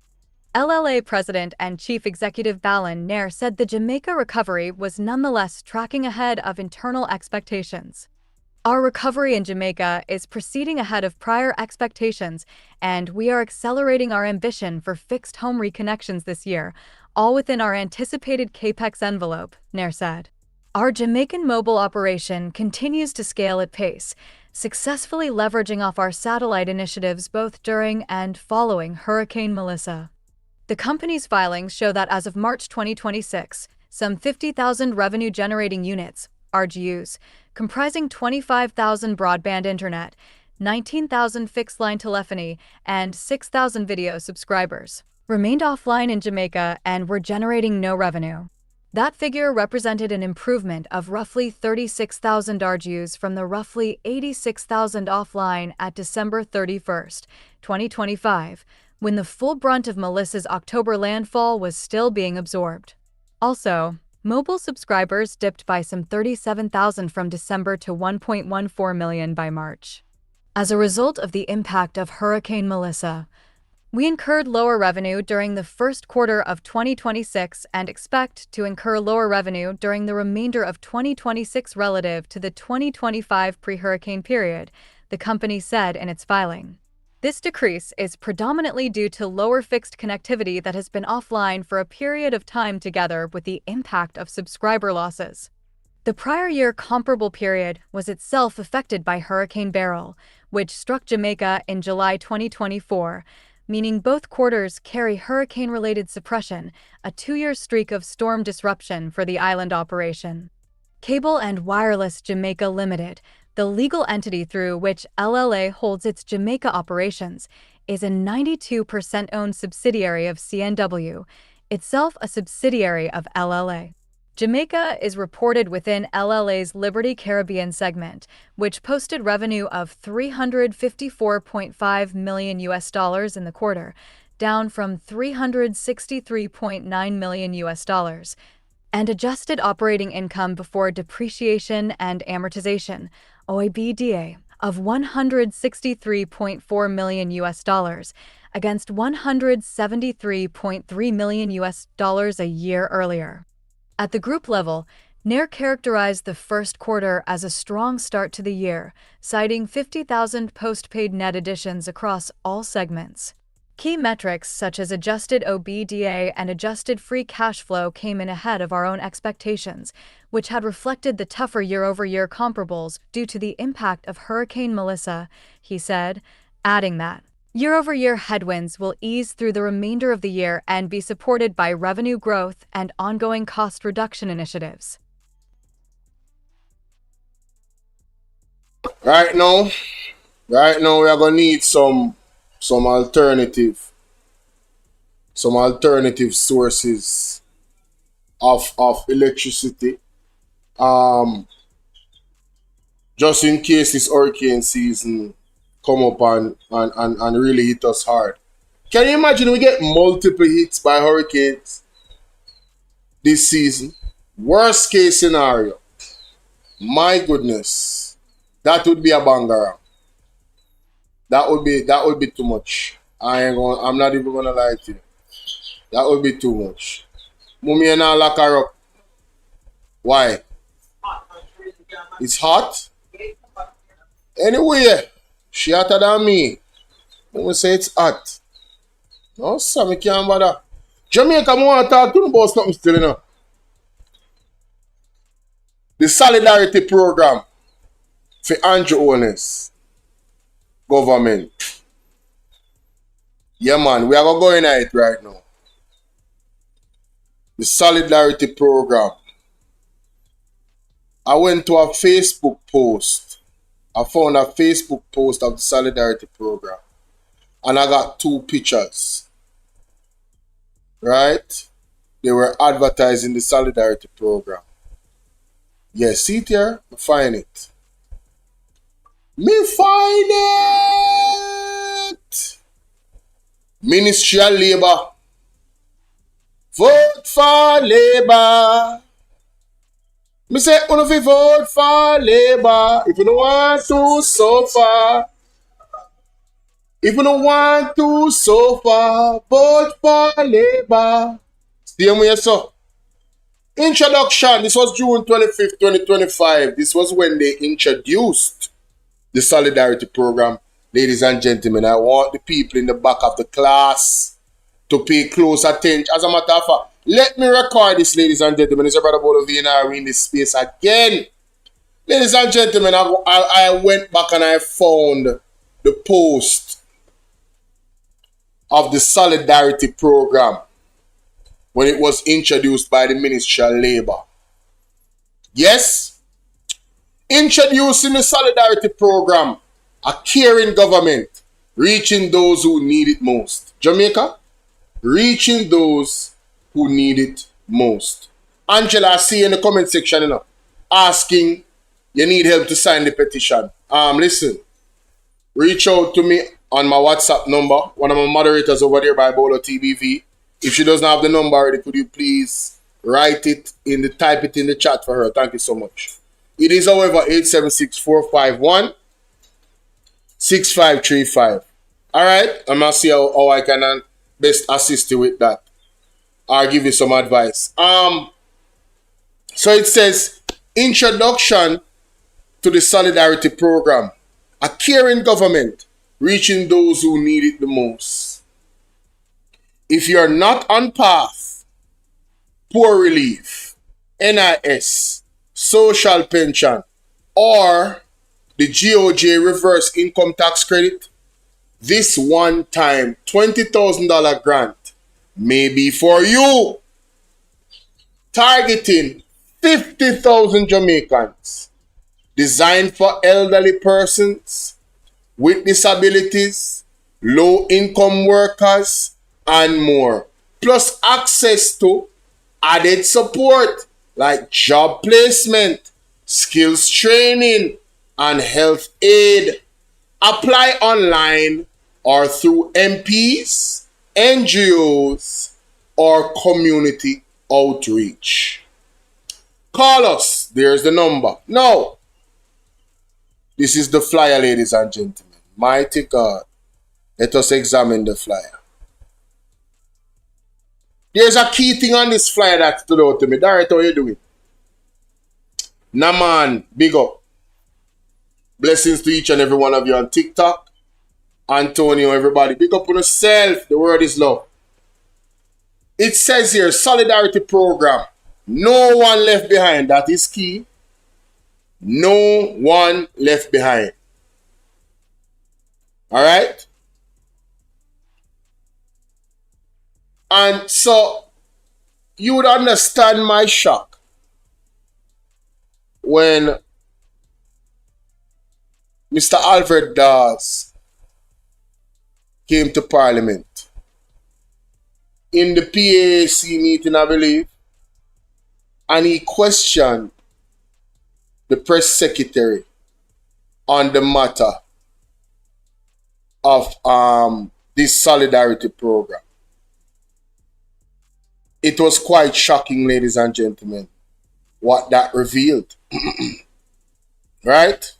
Also, Mr. Omar Newell, listen to this. The vendors who were used for the material aspect of it. SS. And welcome. My first question, the we pay component. SS. Oh, that's not the one I'm looking for. Can you my apologies. My apologies, ladies and gentlemen. Ah, here it is, man. This is the one, man. Of donor aid barely spent. We're still reeling from the revelation that there's $1.4 billion of donor aid barely spent.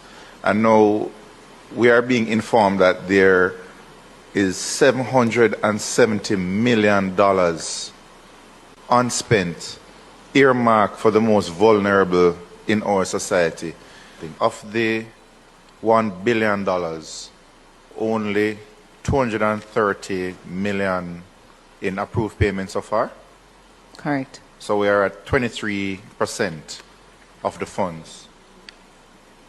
How long has this been programming going on? June 2025. And so we still have 75% of the funds unspent. And we are just at only about 63% of the applicants being selected for disbursement. What's the plan for spending the rest of the money with the, you know, we're at about a year out now, and only 63% of applicants have got money, and you still have the bulk of the money there sitting, while the truth is that, you know, we have many of our constituents calling us night and day asking when are they going to get their grants. Okay, so we're at the end of a financial year, so the monies would have been returned, monies unspent would have been returned for debt reduction. So, you notice how she scratched her eye there a while ago? For those that are watching on BOLO TBV. The money for the Solidarity Program is sent back for debt reduction because it was unspent. And then Mark Golding had to put out a video as well because, you know, his constituents also signed up for that particular program. And you have to remember that that program is targeting the most vulnerable, the Solidarity Program. And it stated that no one will be left behind. So how you explain the money just going back for debt reduction? See it here, this is it. Let's look at this, man. Just look at this, ladies and gentlemen. This $20,000 grant for vulnerable people who need that assistance. Today I want to say something about the Solidarity Program. It was announced by the government in the run-up to the general elections of 2025. It was launched, I think, in June, July, and persons applied for this $20,000 grant for vulnerable people who need that assistance. The way in which that program has been administered is very problematic. For myself, our constituency submitted, I think, 336 applications in July, August of last year. We were not hearing anything as to the processing of those applications. We were following up. Eventually, it transpired that when the documents are uploaded onto the system, having scanned them, the JP seal, if it's an impress seal, is not visible on the digital form of the document.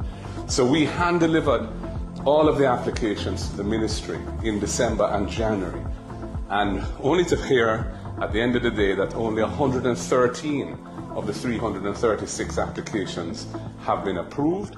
We have been given no explanations as to why the others were rejected, no justification, and those people who went through the process and made the effort to apply are feeling absolutely disenfranchised by the way in which this has been handled. And it's now come to light that some $700 million allocated to that program has not been dispersed to beneficiaries under that program. This is a pattern we're seeing in the way the government is dealing with welfare matters, and it's really unacceptable in the context of a society, an economy where the pressures on the people are growing worse and worse every day. Victims from Hurricane Melissa, persons dealing with the massive rise in the cost of living as a result of external and internal factors. These people need help. When help is announced, it should be facilitated so beneficiaries get it, not bureaucratically stymied in a way that is totally unsatisfactory and unjustified. Thank you. Thank you, Mr. Golding. Again, my people, no one will be left behind. No one will be left behind. That is the tagline for the Solidarity Program. And so many, you heard how much people, Mark Olin said got the grant from his constituency, 333 persons. And I think it was like 113 people, 336 persons. And I think like 113 persons got through, with no explanation as to why the 200 plus persons. So it's just 1/3. Now, nothing is perfect, ladies and gentlemen. Do not get me wrong. Nothing is perfect. But in a scenario like that, where you make a commitment to the people, right? And you say no one will be left behind. In this time right now, post-Hurricane Melissa, don't you think that these people need that help with all the external things that is happening with the economy and everything? Don't you think that they would need that help? Now is the time when this particular situation, hey, listen to me. Now is the time where this particular situation, ladies and gentlemen, you would think that the government would be,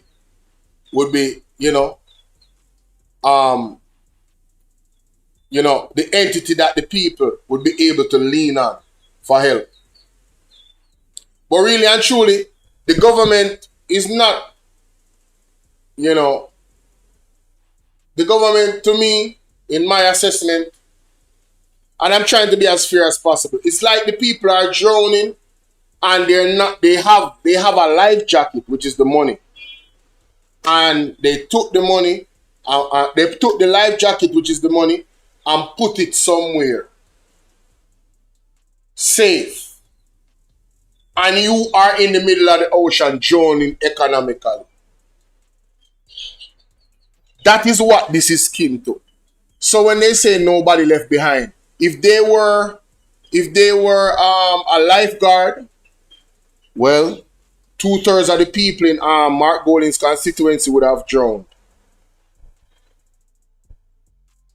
So I don't know how that is nobody being left behind. But this is what they advertise, right? Who is eligible? How to apply? Additional support services. All of it was launched. All of it is there. June 25th, 2025. This is a crying shame, ladies and gentlemen. This is a crying shame. Right? And of course, I want us to hear more from Mr. Das in terms of this situation. The 230.4 million. So there are persons who would not have qualified for the program because they would not have met here. So the monies would have been returned. Monies unspent would have been returned for debt reduction. And as I indicated to you, Chair and members, that we have the 11,521 persons who would have been approved for payment, and that represented the 230.4 million. So there are persons who would not have qualified for the program because they would not have met the criteria. So we had persons who were already on programs who would have submitted applications. So we would not have included those having not met the eligibility criteria. As I indicated, we are also looking at the persons who would have submitted their applications, who would have met the criteria but not have met it at the end of the financial year. We are treating with those persons. So we'll be treating with all the applicants who would have applied for the program. So of the 37%, of the 30% of applicants who would not have been shortlisted for disbursements, no. Have you approximately what percentage of that number is are the applicants who were just not supposed to have applied at all because they're getting a benefit? Who else is left out of that 18,000 who really and truly, if we get all of the I's dotted and the T's crossed, they can be eligible for disbursements? P.S. I have a fundamental problem with this. We're just coming from, we're still reeling from the revelation that there's $1.4 billion of donor aid barely spent. And now we are being informed that there is $770 million unspent, earmarked for the most vulnerable in our society. Something about the conceptualization of this program was wrong from the outset. If people are suffering and we are sitting on $770 million that just went back into the consolidated fund or for debt payment, something has to be done about this program. It's clearly not working. The persons who it is meant to help, they're not receiving the help, and the money is just sitting there. I have a serious problem with having this much money sitting down and Jamaicans are suffering. That's all I have to say. So, one of the things that she said there that was interesting was the amount of persons that they actually gave the grants to. And if you look back at the flyer, the aim is 50,000, isn't it? But I heard like 11,000 something. Jamaicans not covered by other social support. Alright? So it's for 50,000 Jamaicans. That was the aim. And I'm going to play that part back again. What she said. I think it's like 11,000 persons qualified. Right? And there's a further 18,000. So the money is there. But all of this, man. Boy, I tell you, boy. Hey, it's tough. Returned. Monies unspent would have been returned for debt reduction. And as I indicated to you, Chair and members, that we have the 11,521 persons who would have been approved for payment. 11,521 persons. Jamaica, if you was to do the math, let us do the math. 11,521. Remember that figure, 11,521, right? 1% of 50,000 is 500. So divide this by 500.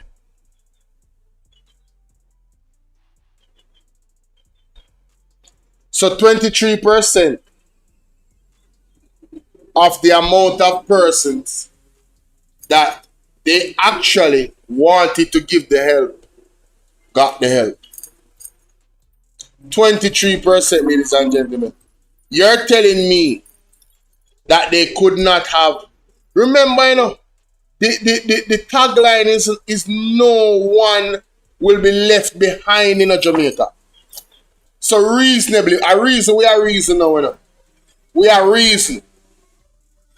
You're telling me that the government not understanding the moment and how people are in need, rising oil prices, everything, and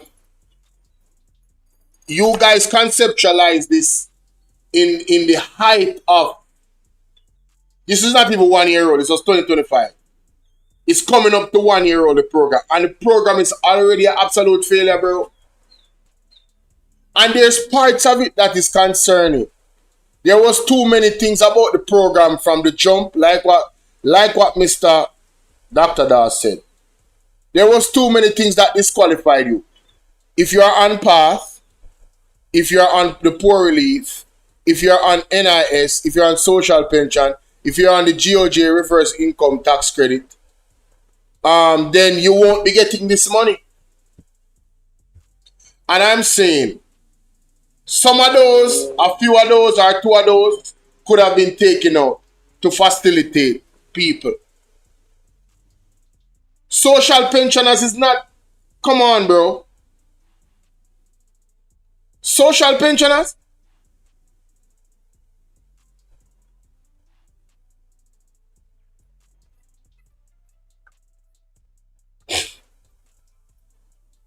Man, let me know what y'all think.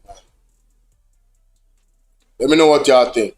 If you don't realize it, cost of living is going up. So whatever it is that pensioners are getting, it was already grossly inadequate. I know it's extremely grossly inadequate. You understand? That's where we're at. So Jada says, stick the pin. But those social programs should count under this circumstance, which is abnormal, not planned for. Well, yeah, that's what I'm saying. You're exactly right. You would think that the government would say, man, you know, the people are in this tough state, those persons. And let me go back to it and read it again because it's bad.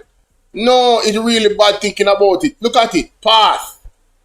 Poor relief. The NIS not so bad, but social pensioners, yo. The GOJ reverse income tax credit. I left that one the outside. So poor relief, path, and social pension. I think those three should be removed. Me personally, I don't know what you guys think. Right? I think path, poor relief, and the social pensioners should be removed from disqualifying you to actually get this grant from the Solidarity Program. Ladies and gentlemen, we're talking about $20,000. That's it. It's not a lot of money.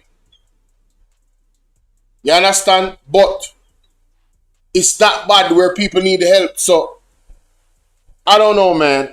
I don't know if this is how politics works. I couldn't be in the room with colleagues that came to the conclusion that this is what they're gonna do. And I couldn't be quiet about it. You understand? Jada says, you know, I just think about something. All these senior directors and head of companies, just as selfish, you know, they know the program are not being used for what they are stated for. People are not being helped. Well, not enough. And them sit there silent, just securing their jobs. See how much time she scratched her eyes and her head back, nervous as I. Thank you so much. Because she knows it look bad. That's a press secretary. She knows it look bad, but you see, until we as a people here in Jamaica start to operate in solidarity with our brothers and sisters in whatever capacity that we are as a professional, then this will continue to happen to the most vulnerable among us. It will continue to happen. Bad things happen or continue to happen when good men stay quiet.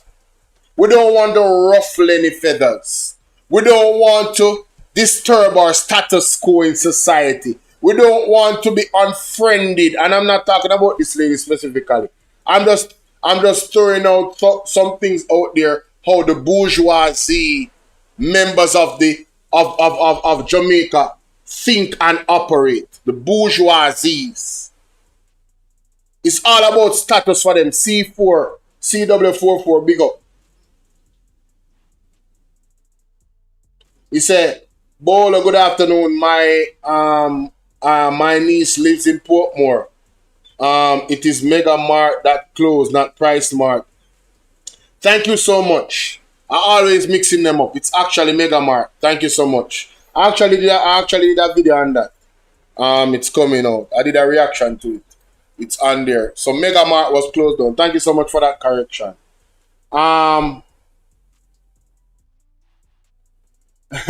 Jada says, and Nikisha, they want Nikisha to apologize for statements made. And then if you apologize for the people them suffering in Jamaica, I totally agree. Oh, I put that video out this morning. My reaction to Nikisha Burchell answering them, ladies and gentlemen. It's sweet, me, you see? It's sweet, me bad. Well, let me know what you guys think about that in the comment section. No man left behind. in the solidarity program, eh? Jamore, big up. Mighty God. But only 23% of persons that actually signed up for the solidarity. Imagine you taking the time out to sign up for the solidarity program. One look at $20,000 in Jamaica. And the man them make sure say all of that money is given out. Them set the thing in a such a way where persons just, are going to get disqualified. Why them man are evil and wicked, yeah, man, I tell you. But I saw it go still. I saw it go. I want to revise. I want to say a shout out to Miss Janet Calder. Big up yourself, miss. The word is love. I'm not recruiting you. I'm not trying to recruit you to come to the side of PNP. You understand? I want it to remain neutral. So it can solidify where you say crooked and crooks. No, listen. The program, the solidarity program to me was an election ploy. Yeah, man. It was an election. You remember when, what's his name? The one who beat him wife for the chair? What's his name? George Rang? Yeah, man. Him was going around in the community signing up people for this program. So it was a buzz thing. Remember June, July, August, September. And everybody knew that September 3rd would have to be the day based off the Constitution. Time was running out for the Jamaica Labour Party. Zine, everybody knew that. So it was an election ploy, that's all it was. It wasn't anything else. The man them tricked the people them again. And the man them set the thing in our way where, hey, I think them have got to investigate the solidarity program.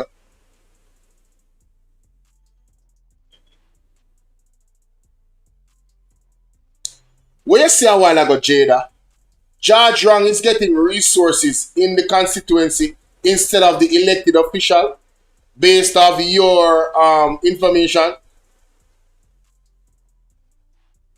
Mighty God. Yes, so Miss Janet Cardler, I want to say big up. The word is love. I really appreciate you. I really appreciate you.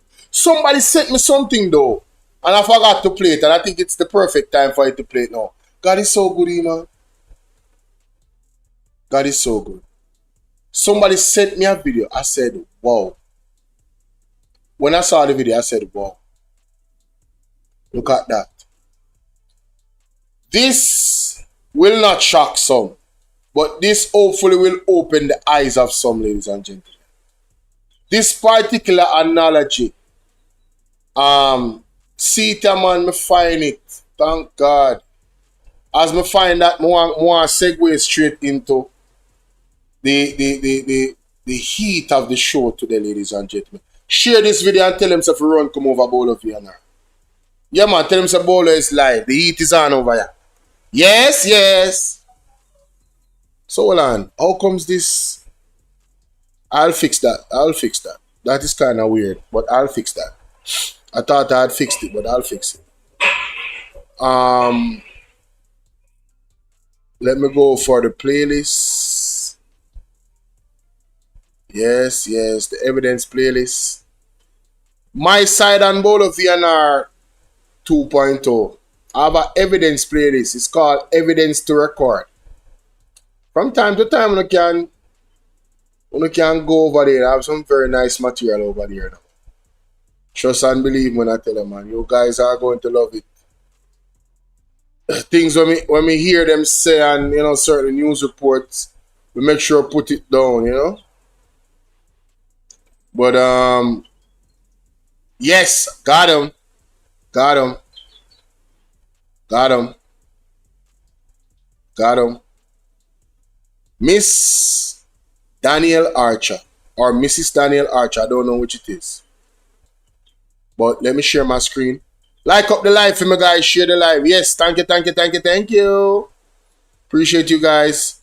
All right, let's get to this. Let's go. Listen to this carefully, ladies and gentlemen. Sir, why are you carrying a chicken into a cabinet meeting? Because sometimes a chicken understands politics better than people do. Watch closely. This lesson is not about a chicken. Sir, what are you doing? Stop hurting the poor animal. Be patient. The lesson has only begun. This is cruel. Let it go. Sometimes pain teaches what words cannot.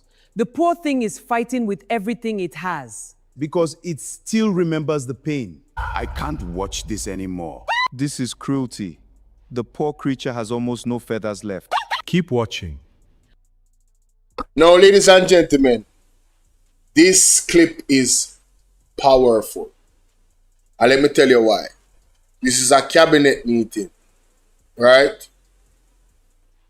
The leader, which would be the prime minister, is treating the people cruelly, which is the chicken.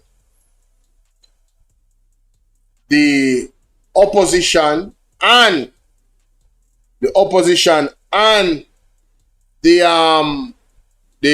ruling party members are saying, no, that's wickedness, stop it, right? But nobody is stopping him from hurting the chicken. This is how I am reading it, you know. You could read it another way, but let's continue. How can you remain so calm while it suffers? Because the lesson is not finished yet. Look at it. It can barely walk. Watch carefully. Haven't you done enough already? Grains? Why are you giving it food now? Because the lesson begins now. No, it can't be. After everything that happened, it's going back. Clock! It was fighting to escape just moments ago. Why would it trust him again? The Jamaican people, the person that sent me this said this is the Jamaican people. Andrew Ones has figured it out, ladies and gentlemen. The true psychological manipulator.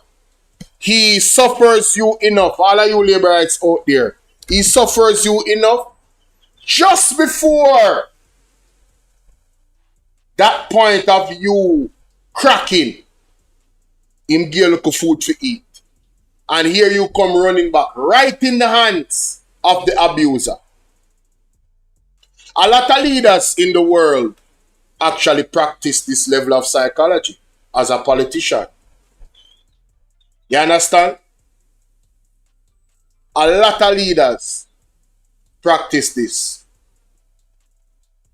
Right? The chicken actually come back. You guys are the little chicken them in this analogy.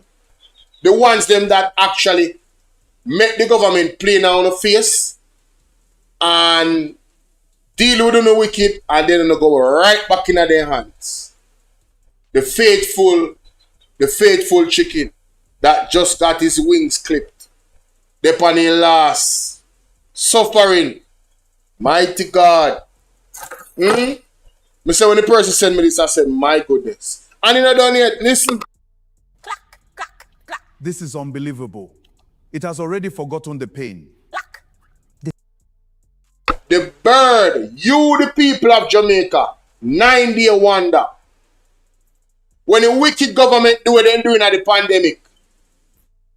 From to see them lock up church member in a church to keep church. As a God-fearing country, you should have known so that was the biggest red flag. When you see them lock up Pastor Peter Chambers, you guys should have known that was the biggest red flag. For them lock up a man of God. Tell lie on him too. His description that him have a tattoo and him a criminal and one bag of something. Him tell him story. He should have sued the government, but the Lord said, Peter, leave him to me. So there's you Jamaicans that are like this chicken. When you get abused by the government, when you don't have water, when you don't have a community, some of you don't have water in the community now are 66 years old, and phone MP, what him name? Edmund Bartlett oversee one of the most powerful ministries, tourism, and only have water. Imagine a minister of tourism, his constituency don't have water in some places for 66 years, and him in a power for 10 years. The question would be, what plans was put in place, if any, for that constituency to see them having water in a time period? We say, we set the date to this date. It's now 10 years, there's still no water there. In those places I am talking about. I played the video, I think I have it on this thing, but I'm not going to play it right now. I might look for it too. Want to know a mistake. But Edmund Bartlett is just one example, ladies and gentlemen. And you guys are the chicken that is at the last of your life, and then them give you a little bit, and you pick, and you're grateful. When you should realize that these people are not your friends. These people are master manipulators, and you are pretty much succumbing yourself to levels of enslavement. You hear when Andrew wanna say it is a battle for the mind? This is what they mean.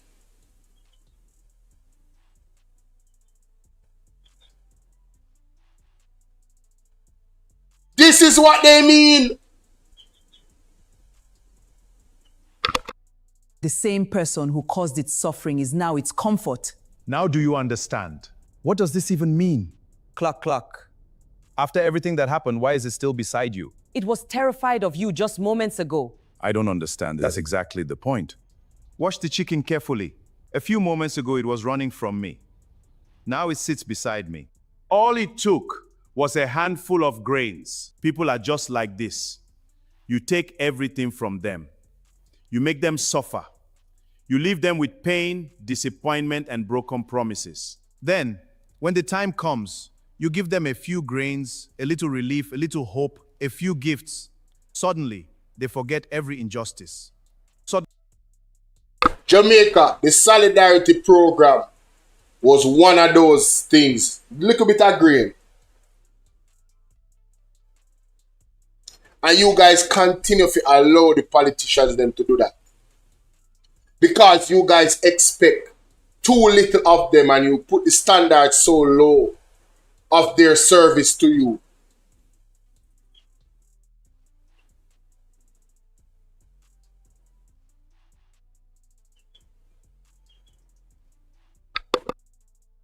Suddenly, they forget the suffering. They forget the pain. They forget every injustice. That's the lesson. No matter how much pain they remember, hunger can make them forget. A nation's future is shaped by the choices its people make. Stay informed, think carefully, and never forget the lessons of the past. Sir, why?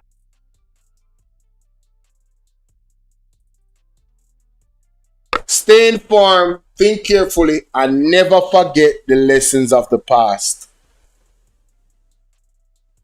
And this is why I'm going to continue to remind people from time to time about what the Bruce Golding administration did with the IMF. That was a pivotal point of our history as a Jamaican people. Pivotal.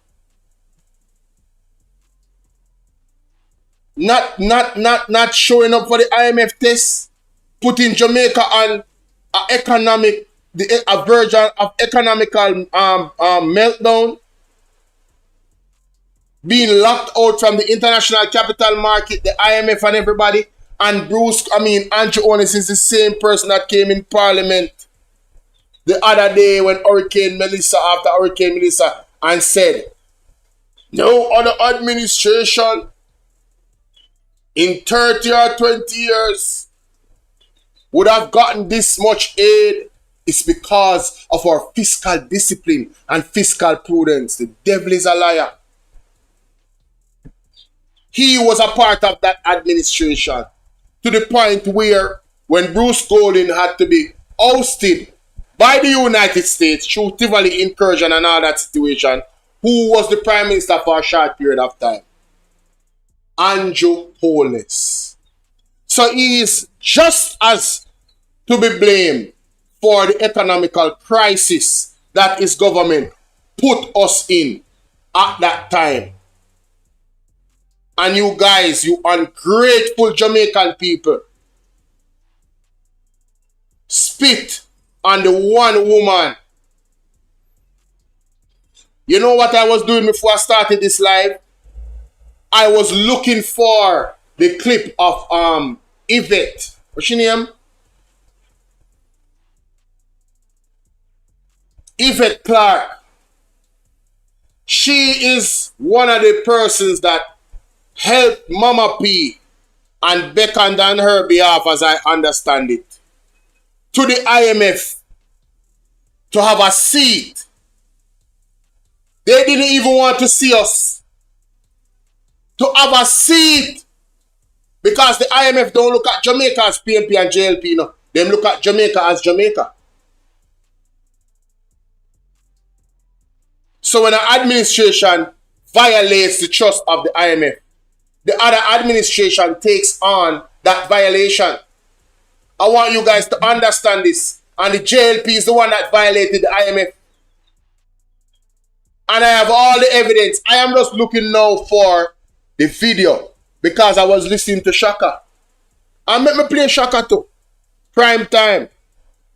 I was listening to Shaka film this morning when I got up. Colin Bell, big up yourself anyway, stand up my general. Seen? And him say something in our first part and show me. I tell her, say, the thing shift my brains. Me I say, Jono, people out there still don't know what's going on, you know? And still ignorant, you know? Still ignorant, you know, Jamaica? Yo, it's sad, yeah, man. Let me play this phone.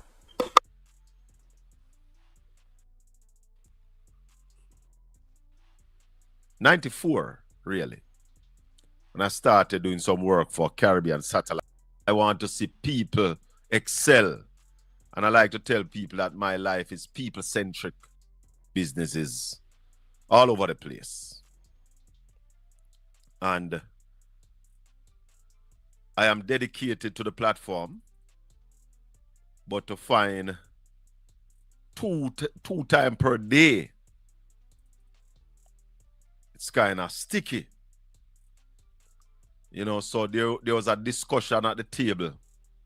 Should we resort to morning shows or work on what we are working on for the morning show and still keep our evening shows?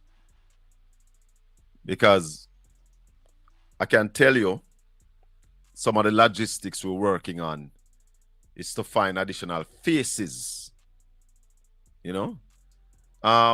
My sojourn into media started back in about 93, 94, really. When I started doing some work for Caribbean Satellite Network. But then when I got to Satcom, it was about bringing people, giving people a chance to excel. And that's how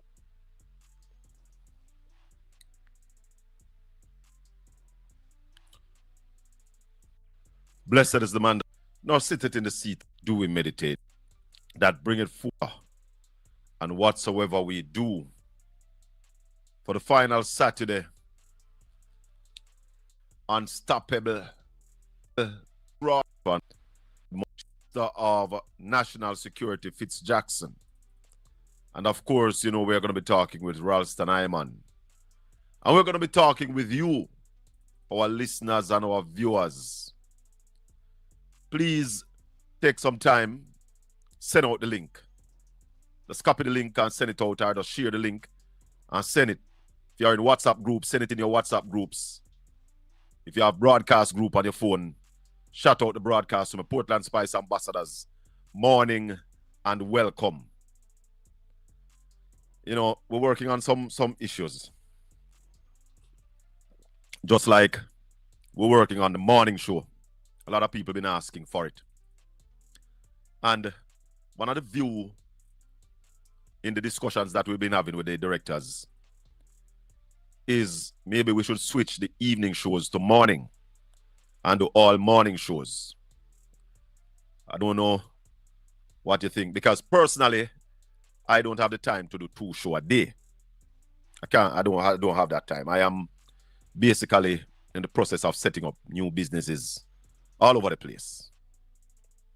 And I am dedicated to the platform, but to find two time per day, it's kind of sticky. You know, so there was a discussion at the table. Should we resort to morning shows or work on what we are working on for the morning show and still keep our evening shows? Because I can tell you, some of the logistics we're working on is to find additional faces.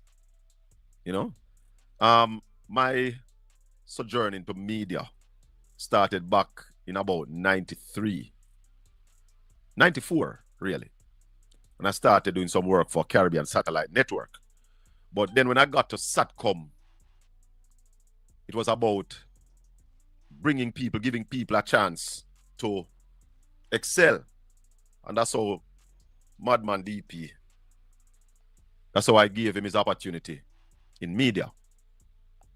Yanil Wood, Candice Ming, Candice read news for JIS and I think CVM at one time. All those people started with us at SATCOM. Captain Baker was my right hand, and Maxine Samuels, Martin Windham. Yeah? Fire Greg got a program at one time. Lando.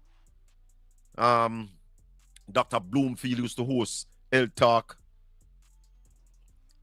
So my thing is, when I have a platform that is growing, I like to bring on people, give other people an opportunity. No man is an island, no man stand alone. I don't want nothing for me alone. If I'm me alone, I'm going to live, me not interested. You know, I want to see people excel. And I like to tell people that my life is people-centric. It's about people. We don't fight down nobody. You understand? Once a man not take my food, me not try stop a man food. Like some people we know, just love fight people. Yeah? We build people. We build champion. So, we're discussing the morning program. What I can tell you is going to happen. It's going to happen. But we're still doing some scouting and all of that. You know? This morning is a challenging morning for me. And I'll tell you why. I'm no longer a proud Jamaican. And I don't want nobody to take this the wrong way. I'm still a patriotic Jamaican. But I'm no longer proud. You know, Nardi, even when I was pushing DP and giving him the opportunities and even taking him places with me, there were people who were saying to me that, yo, that youth there, not trust that youth there. And people saw that, yeah, you mentioned President Fitzroy, one of the men who used to warn me about DP. Because the first chance DP get to go personal, he would jump at it. And it was just good, and God has been good to me that I never have no skeleton in my closet where them boy they know. Because we have skeleton. But there was nothing that them know where them could have come use to embarrass us. So God was good. Because as you hear me talk to Nevin, I don't mind bantering and having debates with labor rights, you know, discussing the issue. And if you realize I don't get personal, I deal with the issues. So, hi guys. So, we have our scanner here.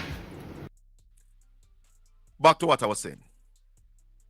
I am no longer that braggadocious Jamaican.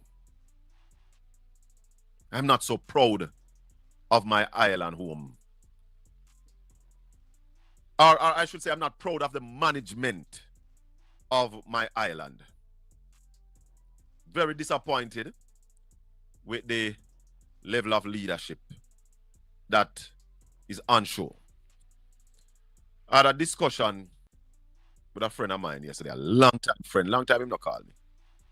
He called me yesterday and we had a discussion about politics. And, you know, it was surprising to know our man of that stature and caliber don't know the economic numbers of Jamaica. Because he's of the opinion that Andrew Holness is a successful prime minister.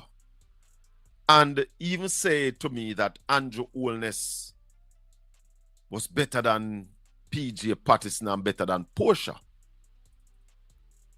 And he wanted to term Portia as the worst prime minister. Embarrassing. He needs some milk. Even say to me that Andrew Holness was better than PJ Patterson and better than Portia. And he wanted to term Portia as the worst prime minister. I said to him that anybody reasons that way can go so. and he wanted to term Portia as the worst prime minister. I said to him that anybody reason that way, either reasoning from pure emotion and their GLP standpoint, or they absolutely lack knowledge as it relates to Jamaica's economic data. I asked him when was Jamaica's worst, what was Jamaica's worst economic catastrophe? And he went to the 70s and spoke about the 90s. No, I never even knew that this man was a Labourite. I thought he was a PNP. And I'm still baffled because I still think some reason being it should be on the PNP side. Anyway, he mentioned the 70s and the 90s. And I said to him, no. He said, how you mean? I said the worst economic catastrophe Jamaica ever faced was in 2011. And I'm like, why? Because we paid the nurses? I said, no. So I said, but it wasn't Jamaica's fault, the financial meltdown. And I said, yes, it was Jamaica's fault. I said to him, let me say this to you. We are all entitled to our own opinion. But our own facts, no. So here are some of the facts.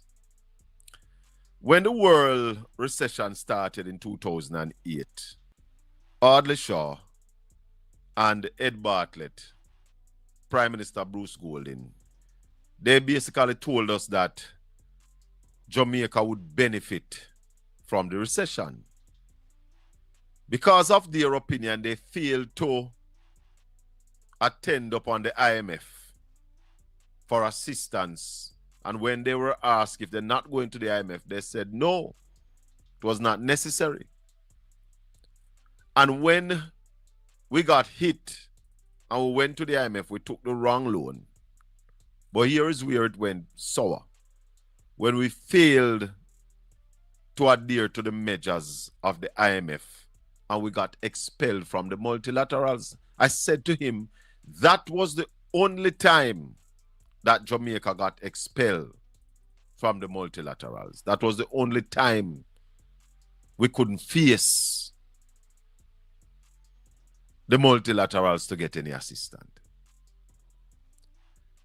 I said to him, Portia, you might even want to look at her as the best prime minister as it relates to economic achievement. He said, Portia neither run nothing of Peter Phillips and Mark Golding. I said to him that Peter Phillips and Mark Golding were more technically involved. But it was Portia Simpson Miller who went to the Black Caucus, the female caucus of senators, Yvette Clark and I can't remember what the next one, I keep forgetting her name. But say it was Portia who approached them and asked them to beg the IMF to open the door and let us back in. I said to him, that was bigger than anything else, because without the doors being open, Jamaica would have been a disaster. So understand that. And that is something a lot of Jamaicans do not understand even now.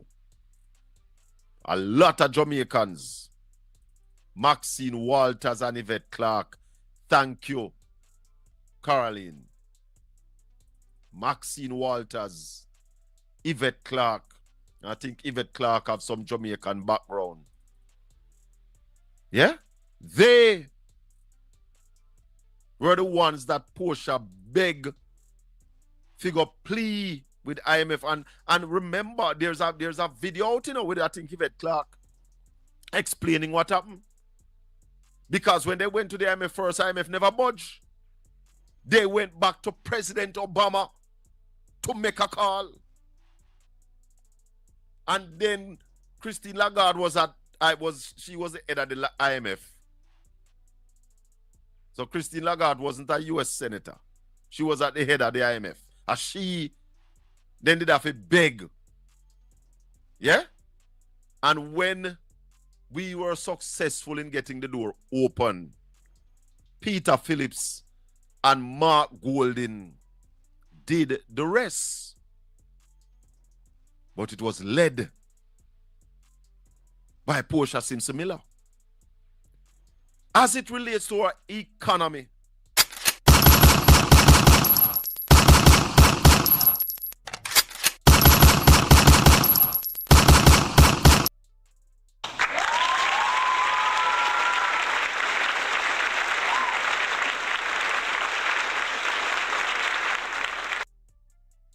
all of them. It don't matter if you Diddy or whoever you is. TG Jakes, any of them. All lies will be exposed. That's all. And anyone who takes that the wrong way, know why they take it the wrong way. The truth is the light. She was at the head of the IMF. And she then did have to beg. Yeah? And when we were successful in getting the door open, Peter Phillips and Mark Golding did the rest. But it was led by Portia Simpson Miller. As it relates to our economy, Bruce Golding and Andrew Holness are the biggest failure. When Andrew Holness became Prime Minister in 2016 and saw the foundation, is not me say it, and Ralston said it.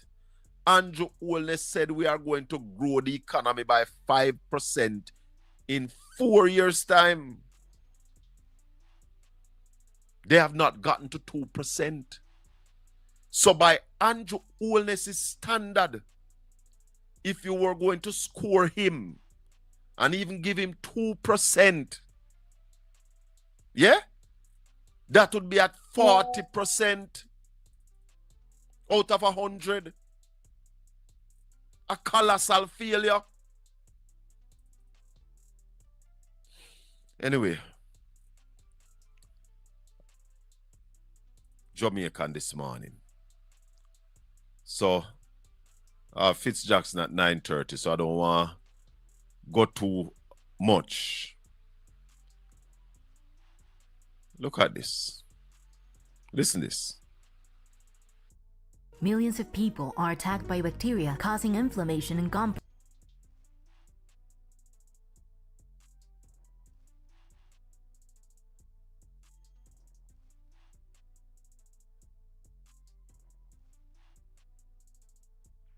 Me need that crispy, crunchy fried chicken, delicious, tantalizing. I figure a better for that. Jamaica got more foreign aid under Hurricane Gilbert than it got under Hurricane Melissa. Do you know how much we got in donations, cash donations? How much was it? $1.4 billion. The man said, may I play it again? Hold on, Mr. Edwards. Jamaica got more foreign aid under Hurricane Gilbert than it got under Hurricane Melissa.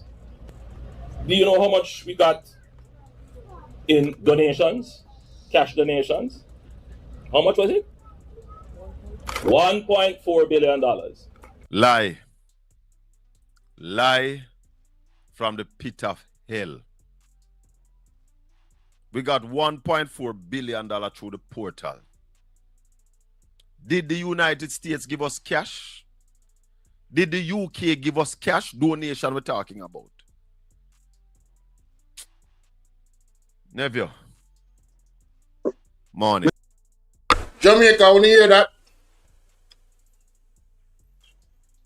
When you see how Andrew Olden stick, what's up, decade? Hey, sweet one, freedom, where you deal with? Big up yourself. Andrew Olden thing you see, man. The man lying, man. The man talk about one entity will give him money. In a Gilbert, who was sending donation? He must say we get more money in a Gilbert than what we get in a Hurricane Melissa. And I knew it couldn't be true, but I was just waiting. Because I know say somebody would address it. So you see the manipulation. Hey. Yo, yeah, man, yeah, man, yeah, something else here, man. Andrew Oldness. Man, hey, man, dangerous. Remember me tell that.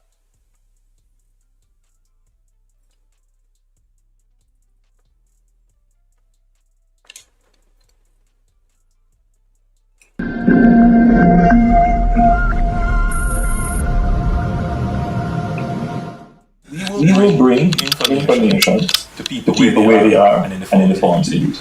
And also it showed that our bad is on the ground. Suffering the same pressures that the average Jamaican. In terms of going to a gas station. Don't know which one have good or bad there. And as purchased. Can you imagine on that instance? I was about to take my wife to church in our constituency. We didn't.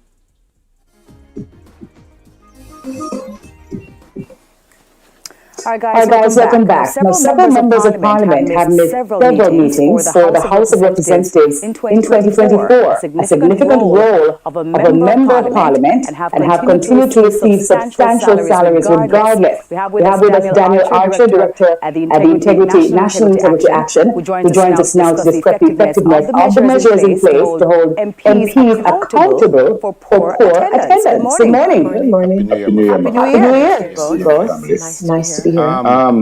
So I'm in the constituency, working for the people, and I want to make sure that they get what they want. I want to see, the bad roads and stuff like that. I don't see why I must just sit down and listen to some people that quarrel with each other.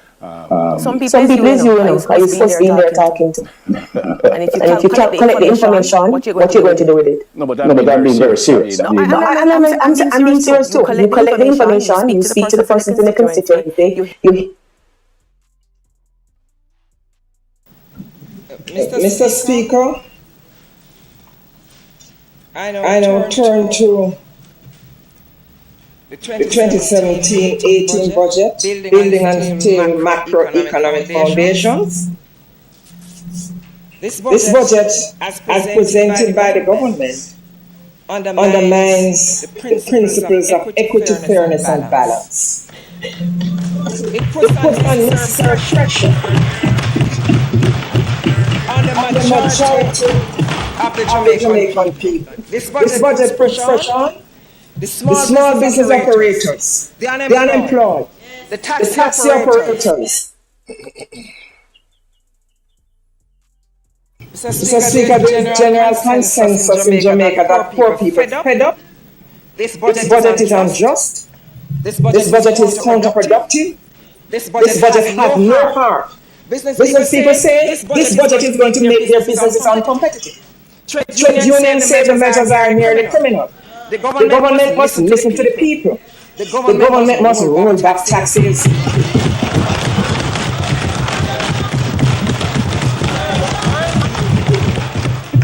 I know it can be done. In 2012,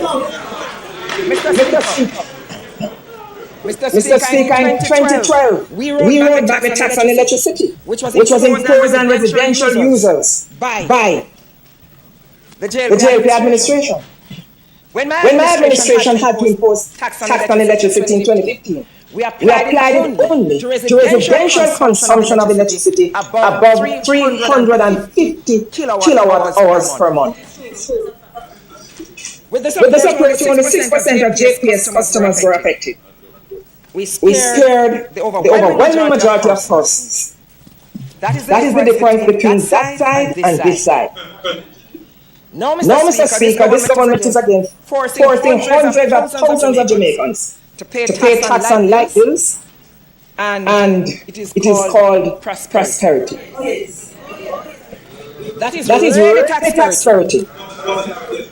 In fact, what the government is doing is giving JPS customers a double whammy.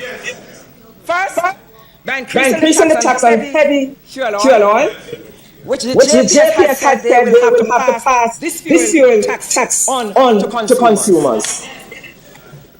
In addition to the increase, they have put 16.5% GCT on light bills. The people will have to pay twice. What a wicked act.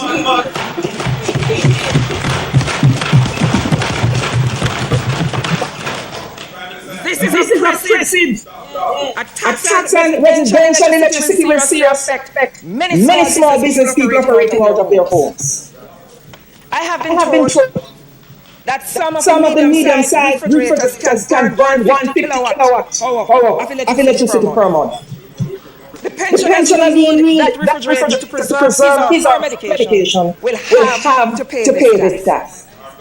The parents of that student burning the midnight light to pass his exam or her exam will have to pay this tax. The teacher who mark the homework late at night will have to pay this tax. The suck vendor trying to feed his or her family will have to pay this tax. The hairdresser will have to pay this tax. Mr. Speaker, as a member of Parliament for an inner city constituency, the Prime Minister should know that many of our people, and he would have a number like me, of our people survive by doing a little business from their homes. This tax package has given a direct aim at the poor. When you increase taxes on gas, diesel, and cooking gas, the working class and the poor will suffer the most.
When you hear what you say?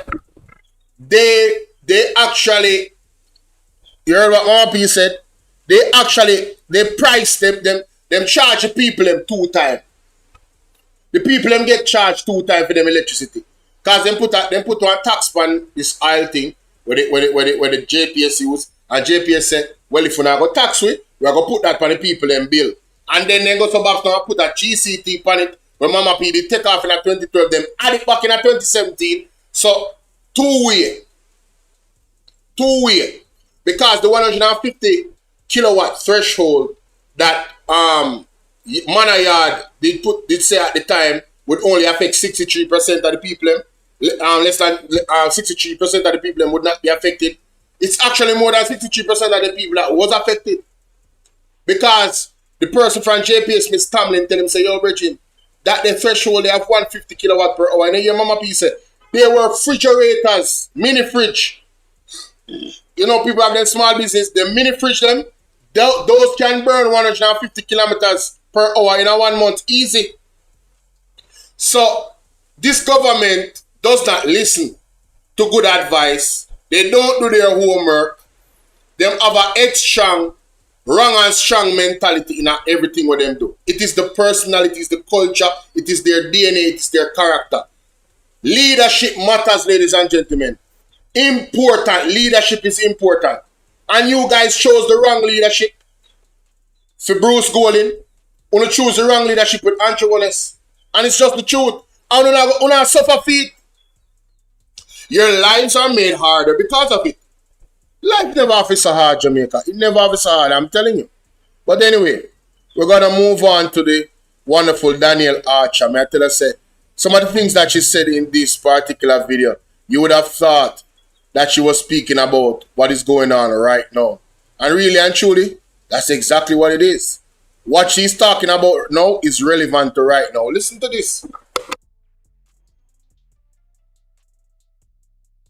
I would say at this particular moment in time, having regard to the allegations that have been set forth that are to be investigated, the lack of confidence that persons have in the government as it relates to investigations, and I am going to say it,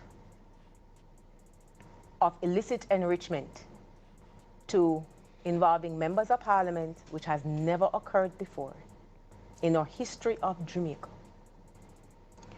That the public needs to have confidence that there is going to be a thorough, fair investigation into what the allegations have been made out.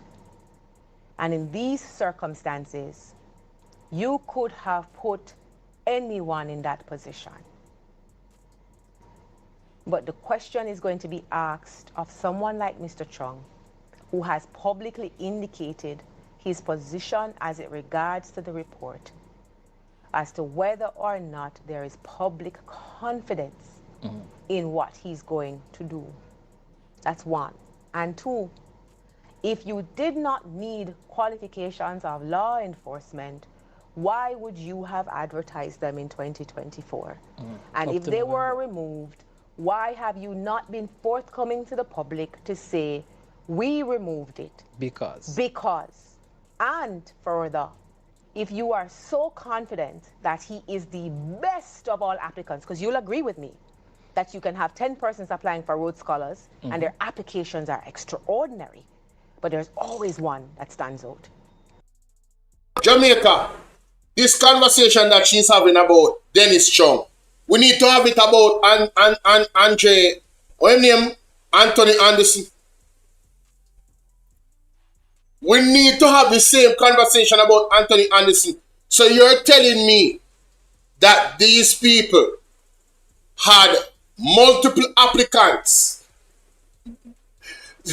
over 100, and Anthony Anderson, based on the qualifications for the job, he was the best person for the job? Aisha, what's up? I'm going to ask the question again. Anthony Anderson.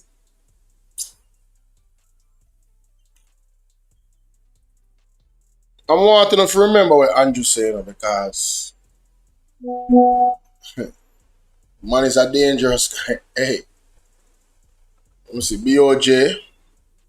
Let me go and play my lady. Enforcement. Why would you have advertised them in 2024? And if they were removed, why have you not been forthcoming to the public to say, we removed it? Because. And further, if you are so confident that he is the best of all applicants, because you'll agree with me that you can have 10 persons applying for Rhodes Scholars and their applications are extraordinary, but there's always one that stands out. of all the applications in this particular moment, that he was the applicant for the time such as this that was best suited to direct, to lead, and to present the image of transparency, objectivity, and public confidence in an entity that is now charged with investigating the investigation report of the Prime Minister, whose overarching powers are so of such.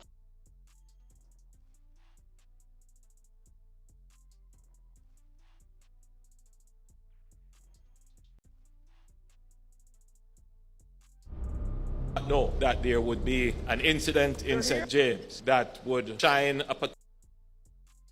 I speak with great confidence. Jamaica has asked much of its police. We have asked you to confront gangs, remove illicit weapons from our. You don't have to tell me how difficult it is. Singapore has the body-worn camera, and recent. My presence here today is not to celebrate. So sometimes you have things that are common sense. All of those materials.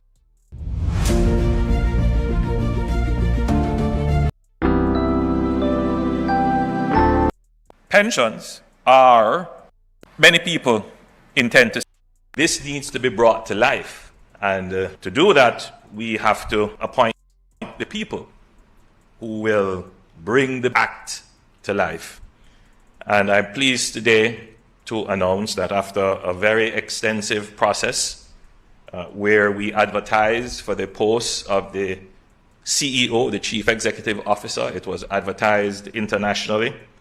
We received 120 applications from all over the world, 85 of which were specifically for the post of the CEO. Stop lying! Stop lying! Stop lying! Stop! Others would have applied maybe for both CEO and for some other position or for other positions, which were not yet advertised. We shortlisted 7, so you can imagine the involved process of filtering through all the applications. So we shortlisted 7, and these 7 persons were interviewed, 3 of whom were Jamaicans and 4 were international candidates, Australia, United States, the UK, and I don't remember the other country. The panel included, the panel that conducted the review and the interview, included the chairman of the PSC, that is the Public Services Commission, Pat Sinclair McCullough. I don't know if she was able to participate in all the deliberations, but she was a part of the panel. Then we had our cabinet secretary who participated, Maria Thompson Walters from the TIU, that is the Transformation Implementation Unit in the Ministry. So why I'm never named Audrey Marks? Him just say secretary. Why I'm never named Audrey Marks? Ministry of Finance. We had as well the esteemed Professor Gordon Shirley from the Port Authority of Jamaica, and Mr. Stephen Edwards from NROC. So they did quite a bit of work behind the scenes to ensure that the right selection was made. I was only informed of the end result. So stop lying! Stop lying! Stop lying! Stop! Hey, who mess is this? Oh, man, is this? What can go so? just in case anybody thought that I kept a distance for good reason. Final decision. You kept a distance because you know you're your cousin when I go get the job. You already didn't know this is a setup. You kept your distance because of that. Because you don't have no shame, but at the same time, the pressure is on your government. Where everybody I look on the sideway from your integrity commission, what you call it? From the integrity commission report come out, and people realize say, yo, but that brother not certified, and he cannot be certified for some years now. The FID president, I'm friend. Me just played this up a while ago, where Daniel Archer was scrutinizing that particular appointment of Dennis Chung. And we don't hear nothing more from the FID. That is a dead issue. It's like the case put on our shelf and cobweb. And no, we can't hear nothing about that the case there. But the 22nd of June, ladies and gentlemen, Paul Buchanan, mighty God, we pray for that man. Pray for Paul Buchanan, pray for all of us. The 22nd of June in the courts. We're looking out for it, man. Came down to someone who has served the country very well. And the decision was to appoint Major General Anthony Anderson, who is now currently ambassador to the United States. Obviously, that will change. He was former. Stick a pin right there, sir. Which person, Ivan, which person got left the ambassador job for go work on her?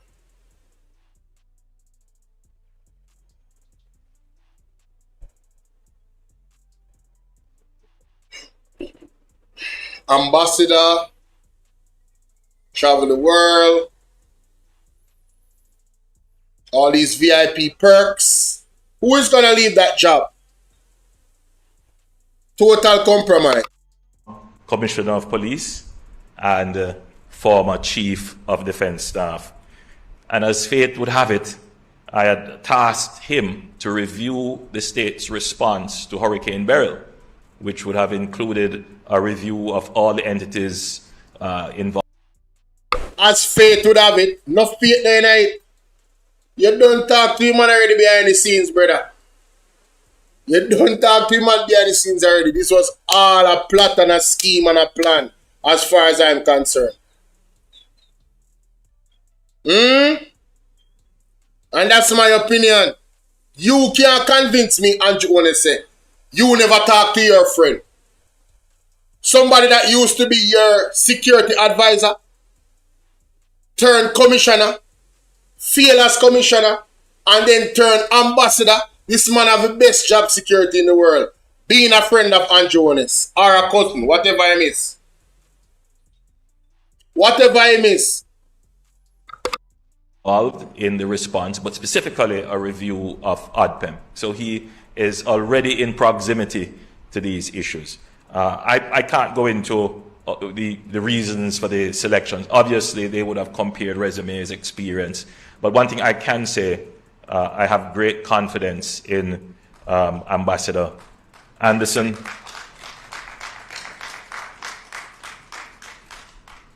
He would obviously have great skills in leading national institutions. He led two of the most important institutions in Jamaica, the JDF and the JCF. In both instances, he would have designed and implemented transformational programs in both institutions. Hey, who man's is this? Oh, man's is this? Stop it. Get some help. Stop lying. Stop lying. Stop lying. Stop. Fitzroy Dixon, what you mean you're not hearing me? Me not say nothing. I listen, I couldn't listen what this man here say. Me not say a thing. Me just start talking now because me here say not hearing. Everybody else hearing over by BOLO VNR 2.0? Wanna good over there? Me like how like button stay, me not lie. TikTok, me not tell no lie. Wanna feel me today? My side, how go on? What go on my side? K the best, what go on? You see through the information's enough. Me just have to go in it. Me not have much time to say, well, go on this person and Ray. You know what I mean? Information overload. By the time I done all of them or something I do right now, I have videos to put out and later on I go live again. I hardly get no sleep. Today is Friday. I want to bless up the super chat and bless up the cash up, man. Today is Saturday, sorry. Bless up the super chat and bless up the cash up. You just have to tune in, big up yourself. Word is love. Andrew, if you believe, say, oh, Anthony, and what transformational thing you did do as a police commissioner? What you do? I want to hear me, you know, I'm going to find it because you see, I damn thing I'm going to talk about, you know. Andrew, stop telling line, man. For once in your life, brother, stop telling lie, bro. Please. I beg you. Just stop telling lie. Please, Bridget. Why you know, man, the man, if you tell so much lie, brother. Me I go show you his statistics, them. For the time when Anthony Anderson did in a power. As a commissioner, may I show you. Because this is unbelievable. Andrew Owens said the man do some transformational things when he did the inner power. You cannot make this up. You can't. This person, politicians will always say to that politician when they misbehave, this is not first world, this is not third world country. Why do you are saying that? Because of you, likes like you. Now, as it relates to right, but I'm going to show you the first function. Unbelievable people.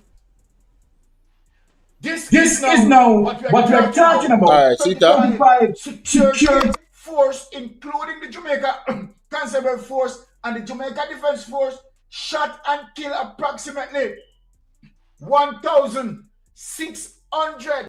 So the years, right, leading police. It is in 2010. It was only 115 people killed.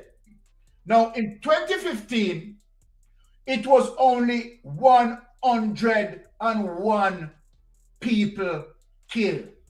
101 people killed. So, what it shows you as it relates to Portia Simpson administration, that Portia Simpson policies was reducing police killings. And remember, many of these killings, right, I should be more measurable in saying some of these killings are extrajudicial killings. Now, let me take this away, Jamaica people. Now, remember, Portia Simpson partially served 5 years. Now, look at Andrew Owens' 10 years. So remember, during that period, and so if you put that 100 of 2025, not put in 2026, just as I did not put in 2016 into Portia, just to be fair and balanced. And watch this. Between 2016 and the end of 2020. Now watch this now. If you are and 11 people killed. So Jamaica, Mr. Anderson, right? He was the Commissioner of Police from 2018 to 2024, right? But just want, she dey up here, so. She not too left my side, you know. Anytime she there, anytime you're gone, alright, so she stay.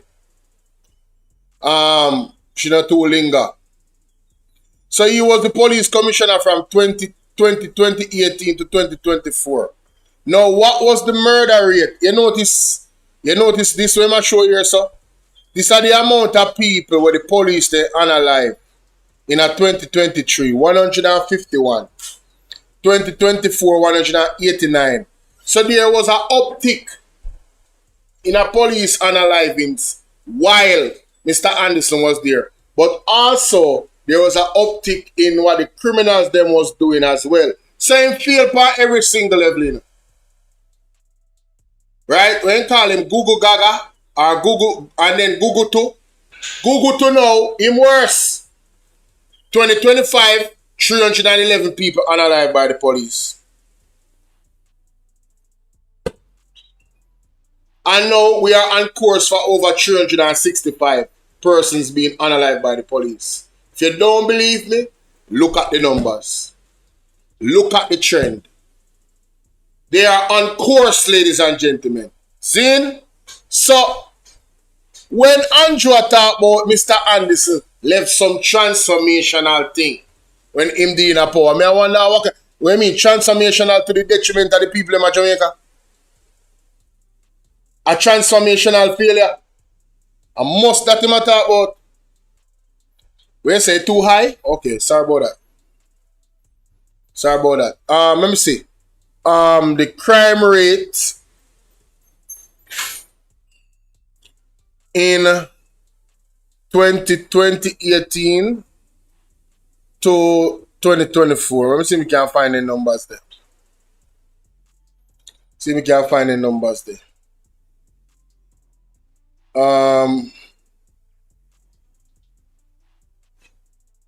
Alright, when I say not crime rate.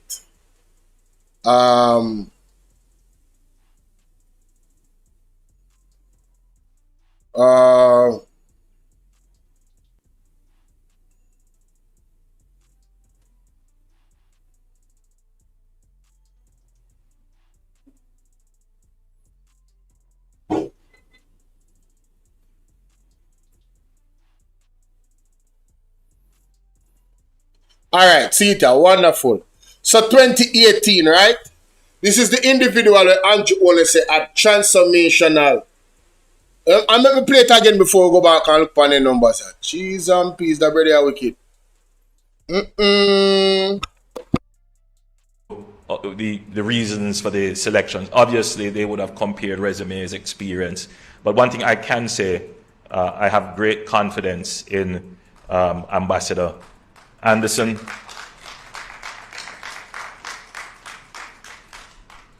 He would obviously have great skills in leading national institutions. He led two of the most important institutions in Jamaica, the JDF and the JCF. In both instances, he would have designed and implemented transformational programs in both institutions. He would have transformational programs in both institutions. I have a problem with that. I have a problem with that. Look at these numbers. 2018, 1,287 persons lost their lives by a criminal. Where was the transformational thing? The year after that, 1,339. Where's the transformation? It's going up. 2020, 1,320 and 23. And that was in the C19 period. Like, less people was on the road. And the numbers were still too high, over 1,300. 2021, we're up on the road again.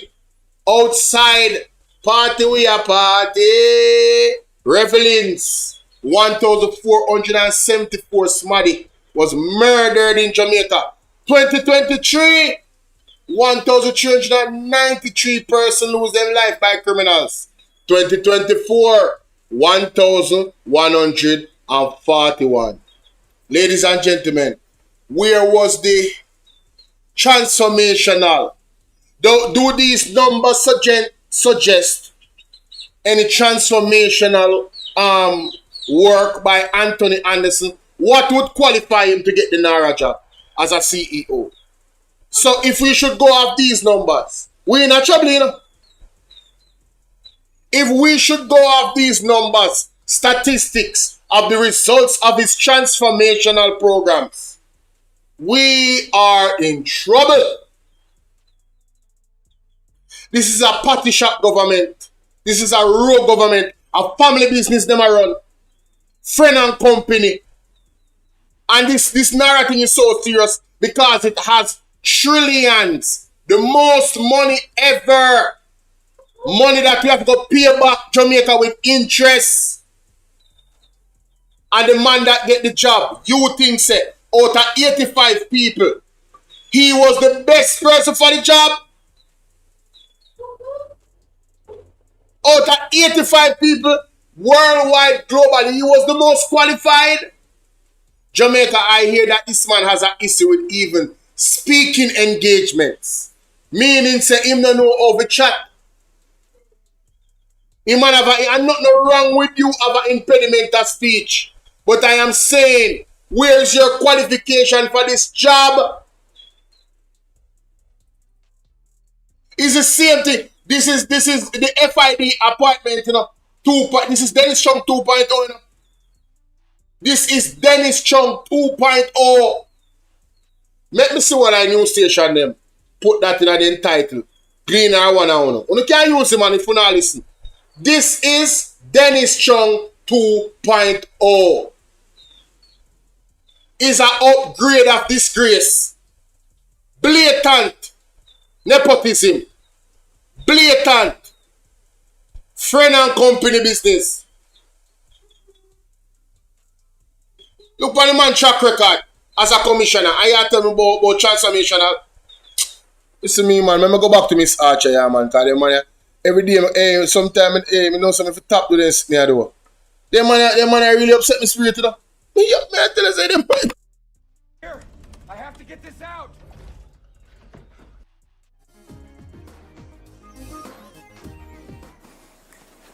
All right, guys, welcome back. Now, several members of parliament have missed several meetings for the House of Representatives in 2024, a significant role of a member of parliament, and have continued to receive substantial salaries regardless. We have with us Daniel Archer, Director at the National Integrity Action, who joins us now to discuss the effectiveness of the measures in place to hold MPs accountable. Yo, Jody said he wasn't hired to speak Bolo. He was hired to legally thief. No. Anthony Anderson was hired to be legally blind. Remember the girl? Eh? I'm legally blind. I'm legally blind. If you know, you know.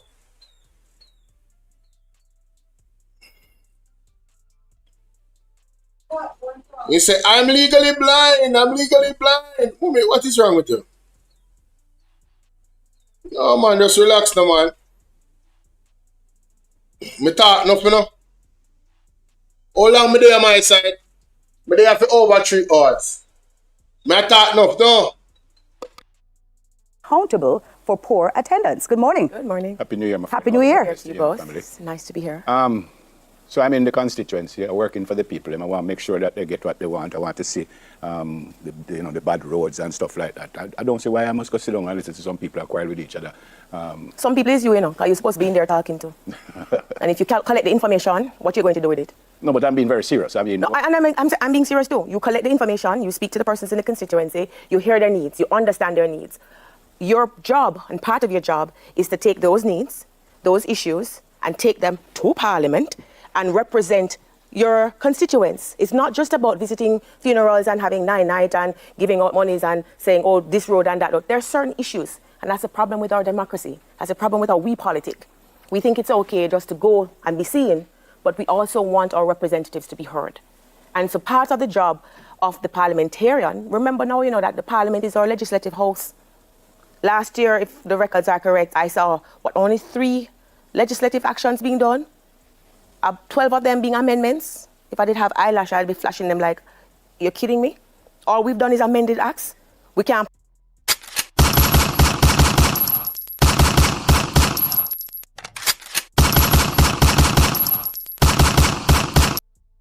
I truly love this lady, you know.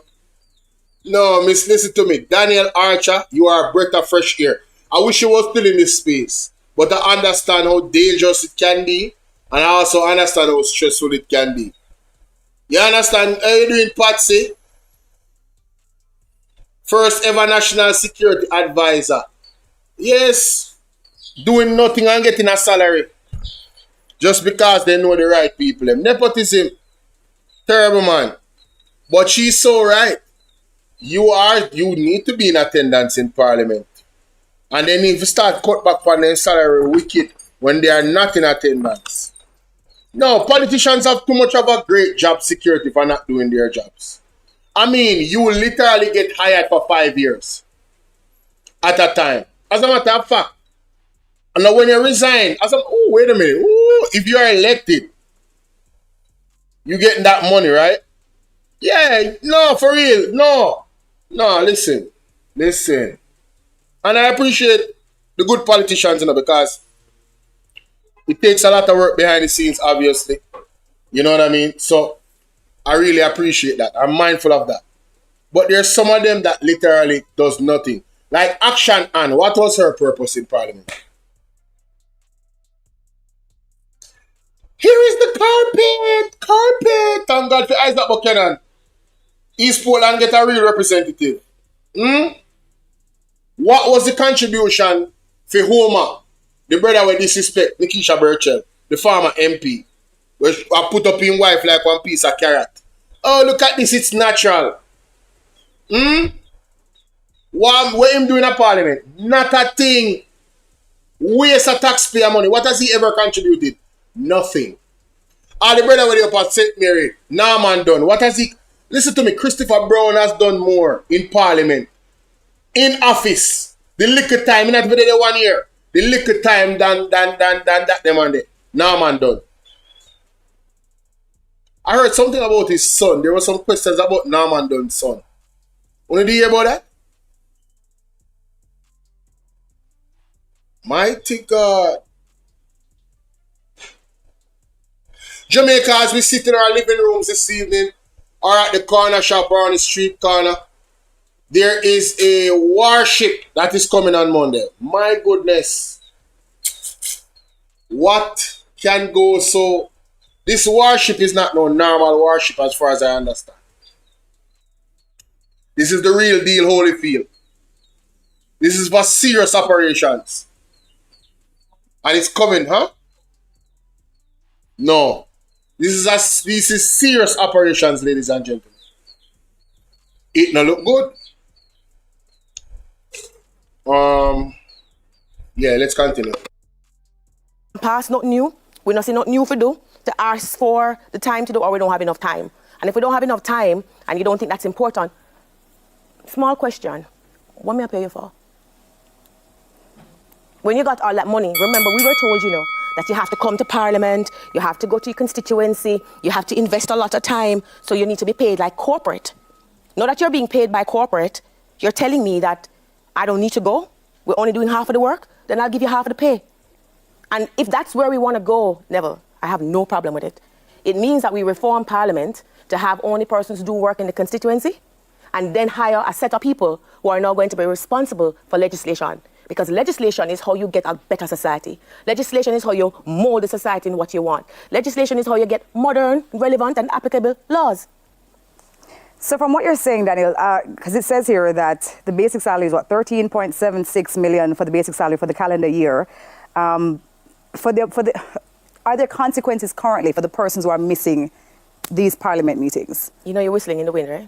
That's what I'm asking. Because, for the average Jamaicans out there, they want to know, well, maybe... Public sector people have consequences. Don't turn up for work and only you do get half fired. Work. See if they don't put you on interdiction. Or them find a way to make sure say you can't work again. Work in the private sector and you only do half your work, your evaluation won't be so nice and you're going to either get demoted or you're going to be sent home. We have no such regulation for our parliamentarians. There's no code of conduct that holds them accountable. You always hear me say there's never a code of conduct, a code of conduct. I've been singing it all year. That's what you have. You have a code of conduct so you can evaluate them on. You have a job description so that you can tick it off and say, have they done what they're supposed to do? Because after all, they tell us it's a job that they should be paid for. We have none of that. We've been calling for what we would describe as a recall legislation. In some of the Canadian provinces, they have it as a recall, and there's a recall act. And then in other parts of Europe, or I think it's Peru and Ecuador, I believe, they also have a recall legislation. But recall is really the direct form of democracy. This is where you've asked the citizens to say, not just before an election, not immediately after an election, but during the period of time, if the man not performing, either by an entity such as the EOJ or an individual, you make a motion, a petition to recall them, but they're not performing. We've been asking for that. This gentleman, Mr. Graham, attended 14 meetings of 93. with a basic salary, it says, of about $25.9 million, $26 million. What should happen? In this Nothing case, can happen now. No, but in this case, what should be the consequence of that? Well, the immediate consequence of that is that I'm sure the constituents are going to feel unrepresented. I have hired you to go to Parliament to represent me. And whether it is that you have had a falling out with the hierarchy, whether it is that you're not interested. Something just came to me in Jamaica listening to Miss Daniel Archer. What you guys think about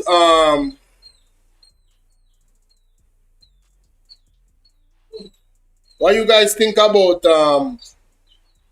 what them call it, a surcharge?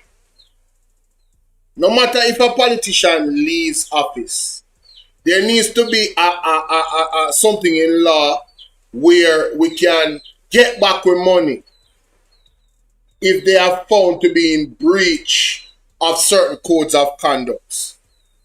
One thing, yeah man, I seize their assets, man. Seize all their wife assets and their family assets and them something.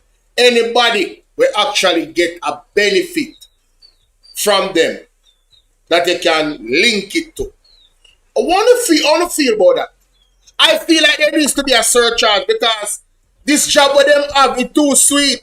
So you're telling me that a politician can come, rob the nation, serve 2 years, and then get a pension from the same nation? And then when we find out that they rob, we still pay them a pension? No, that is treason. What happened? That is treason, ladies and gentlemen. May I try to figure this out, you know? Where you going? Give me. No, I want to think about that.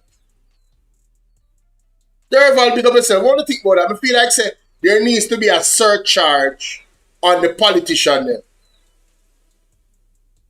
If them, when them leave office, if they have been found guilty of anything that goes against the code of conduct that they sign, you can literally take a surcharge and take back those things away from them of value. Yes, man. And there's some other things I would suggest, but I couldn't say it on camera. I couldn't say it on the internet. There's certain other levels of punishment, depending on what they did, that I would love to see in law, that would, you know, literal physical punishment. You see in a way name China, you see how them do people in China? Corrupt people and people scamming them something there. And I'm not normal, like a great picnic and them thing there. I'm not saying to take it that far in. You understand what I'm saying? But I'm saying it's not 2 years, it's 2 terms. Thank you so much. I said 2 years. Thank you. Hyacinth said choo-choo. No, I feel like say some punishment need. Look how the government do. And this is what I don't like with the lawmakers.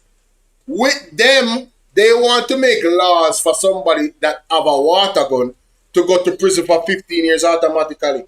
What happens when you find a politician that actually set back generations upon generations because of decisions that they made?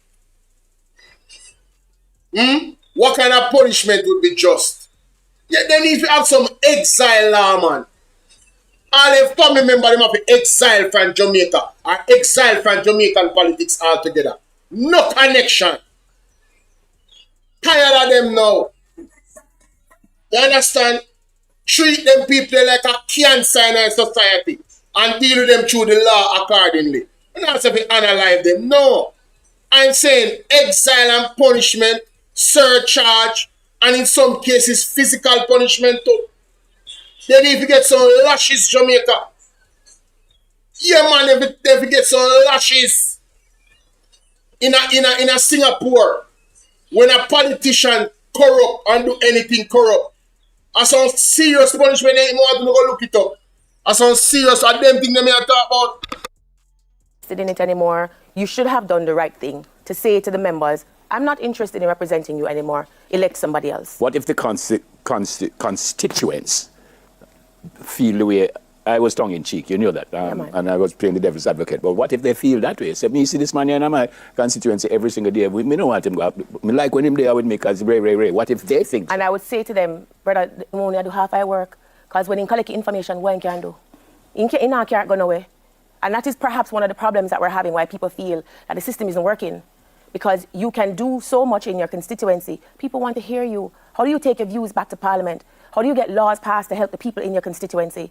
But if we were doing that which we were supposed to have been doing in terms of having our constituency meetings and taking the issues from the constituency, when you look at the Carlstone poll, which is quite old by now, but still relevant, it pointed out that many members of the society, the Jamaican society, wanted their parliamentarians to represent them. They wanted to hear what they were saying in the House, taking their issues to the House and passing laws, doing what you need to do to make their lives better. It's not just about paving a road.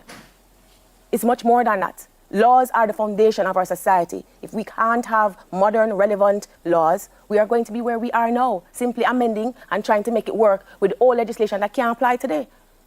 You can't have one without the other. You say you can't have the chicken or the egg, which one come first? But you have to have both. Yep, I agree with you. Yeah. I want to talk to you about how does the government hold lawmakers accountable for the attendance and the performance in the House of Representatives. Do you think that there will be stricter rules and consequences? I do. Yeah? I do. I think one of the things we need to do, we talk a lot and, we make it political, almost like because I say what I say today, I'm chiding on the JLP or I'm chiding on the PNP. This is all about making Jamaica a better place. If the people who you elect can't account to you, are not accountable to you, and we are not willing to reform the process to make involvement of the citizenry more equal, much louder, then where are we going? Are we preparing ourselves for an authoritarian position where a leader tells us what to do? Is that what? That's exactly what is happening. I'm telling you, ladies and gentlemen, this lady is like she's clairvoyant. All the things that she was saying the whole time. That's exactly what it. Look at Nara. It's the most dictatorial legislation I've ever seen in the history of any country. Especially Jamaica. Huh? My God, that's exactly where we're going, Miss Archer. Involvement of the citizenry more equal, much louder, then where are we going? Are we preparing ourselves for an authoritarian position where a leader tells us what to do? Is that what we want? We have to start asking. We're in a fantastic year, Neville. We're in election year. We shouldn't be letting the politicians tell us what is on their agenda. We should be taking this opportunity to tell them when they come to ask for the vote. So how are you going to make yourself accountable to me now, brother? You take some money. You have some money, We give you some good money now. You can't tell me say you underpay. What are you going to do? You're going to pass a code of conduct so I can see how you behave, and if I don't like it, will you give me the right to recall?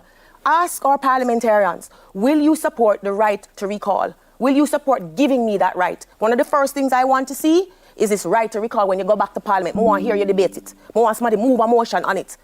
We talk about constitutional reform, and that's one of the problems I'm having. We do it in phases and we talk about things, but we're not accepting that democracy is a whole.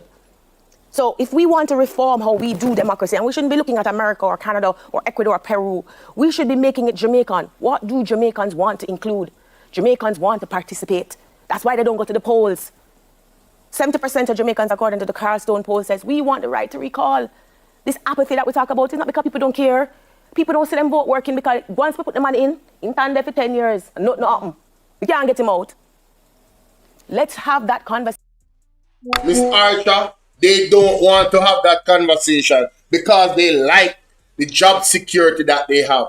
They can sit in a constituency for 31 years, call themselves the 7-star general, and the constituency is not growing. Huh? Hold on there. Why you guys think say the warship come for somebody in a Jamaica? You don't feel like say Cuba them going attack? Why would they set up? Listen, let me tell you something. The United States does not need to send that level size warship for Jamaicans. Or maybe I am wrong. Maybe they know something that I don't know. Could this be the prophecy unfolding of outside entities coming to intervene and snatching up politicians and individuals and taking them in handcuffs? Hey man, I don't know. I don't think that's what it is. I think it has to do with Cuba. That's what I think. Could be wrong though. I could be wrong. I ain't got no intelligence. But then again, the ship is docked in Kingston. Cuba is on the other side of the island. Interesting. Very interesting. I never really thought about it, you know. Yeah, I might be wrong. I'm saying, I don't know. I don't have any intelligence. I could be wrong. But, hey, let's see, man. Let's see. Level, do the constitutional reform, pass the legislation so that we can have more direct democracy. Direct democracy in Jamaica allows all citizens, regardless of where they come from, to have a say. You're perfectly right. Totally agree. Good to see you. You see how I'm passionate about this something here? Good to see you. There was a lady that we carried. Hey, big up Nuts, you know. Nuts. Big up yourself. Me see you here. Whoa, whoa, whoa, whoa, whoa. What is? Big up yourself, Nuts. I'm going to make you a moderator over here, so you know. Nuts, you find me everywhere me go. Mighty God, you big up me day ones. And big up my new ones we are on day ones now. Not say he left a corrupted force on the people of Jamaica. Duns is different from speech impediment. Mighty God. Mighty God. Who else we see that place? Merville, me did done earlier already. Big up yourself. Not say she and Nikisha. And they choose lose all benefits. They should lose all benefits. Yes. Yes. Big up yourself, Nuts. But now I see comment section. We need another device. Pat W. My God, Pat W, how you doing? Why Pat W too long? I'm gonna say, but I love you call me, right? And tell me what is going on in your neck of the woods. What is happening in your neck of the woods? Hey, one thing I want to explain, man. We have vehicle. Yeah, man, and disgusting sometime, man. You know, some couldn't do that.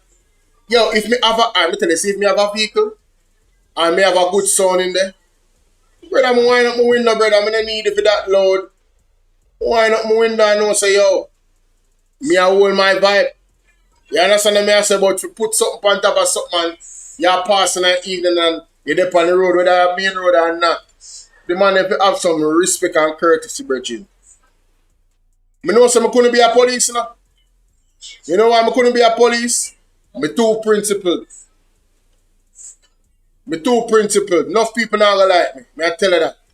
Me not going in on a corruption with you. And none of them something there. And you have got to do the right thing. Or I'm going to take away your vehicle or whatever the last thing for do. I tell you that. I'm not look no friend for you neither. You understand? I don't want to bag a friend. Deal with you respectful. Sir, ma'am, good day. Professional. Move on. You see what I deal with? Yeah. I'm not tough up my face, but professional. Yeah, I know you have some female. I'm going to tell you something. You see it in our movies all the time.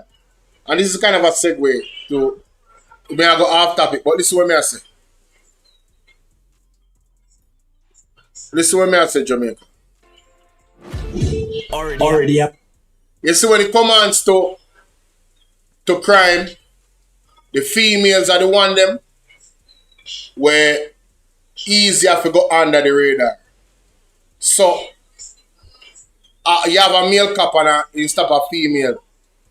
And because it's a female and the female are flirt with him, if he's not professional, he won't look on the signs them and he will miss certain things. You understand? Human nature. So when they're doing job there as a police and soldier and so, yo, you have a militant man, you have a sharp, you don't want to be, you have a balance, being on high alert as they say, and being professional and not being abusive. Still here grieving my boss, getting ready to go Jamaica to have my little brother go to rest. Wow. My condolences again, Pat W.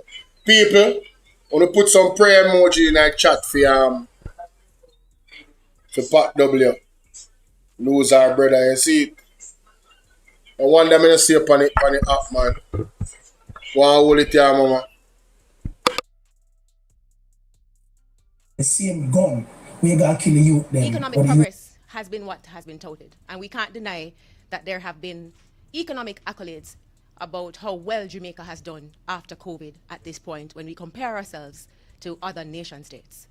However, it's crucial in fact, to understand that robust economic growth would be enhanced by two magic words: good governance.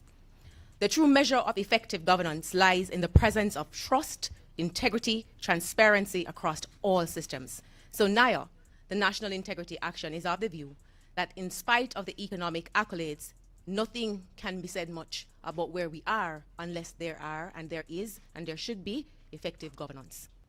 So when politicians have no code of conduct, you know I was going to say that, economic accolades mean nothing. When there's no disclosure. Let me tell you something. I said, hey, that lady up. I said this before. I love this lady, you know. Play that again. Play that again. Nothing can be said much about where we are unless there are, and there is, and there should be effective governance. So when politicians have no code of conduct, you know I was going to say that, economic accolades mean nothing. When there's no disclosure about who is awarded contracts, economic accolades is empty. Ladies and gentlemen, I want you guys to pay keen attention to the information and logic and facts that is being disseminated. Good evening. Some unknown Libra want to share up this live with 10 people. Don't keep this to yourself. We're going back to go forward. If we don't know where we're coming from, we can't understand where we need to be. These problems still exist right now. When public bodies fail to provide timely reports as to how they use public funds, economic progress is dead. When the government seeks to weaken rather than strengthen legislation meant to empower or protect people, specifically the imposition of the Political Ombudsman's Office into the Electoral Commission of Jamaica. Who remember how this administration destroyed the political ombudsman position from being independent? You guys remember that? Or you forgot about it? You remember when I played the tape of Pastor Peter Chambers telling Mark Golding and the People's National Party, listen, if you guys don't do some type of legislation, as a matter of fact, let me play it. It's on my TikTok. Let me play it, Jamaica. Let me play it. Who this? General himself, Mr. Manley. Mr. Manley, to all me find you, I'm not even move you off ice cream. Let's go open one next window. Right now. I come back and listen to you, Mr. Manley, because your tape them legendary, you know. I come back and listen to you. Don't worry yourself. So the police have broken into this. Easy. Police broken into what? What am I saying?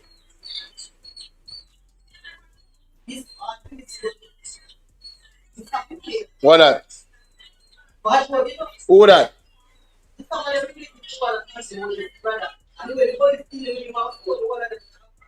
Aren't you honest, brother?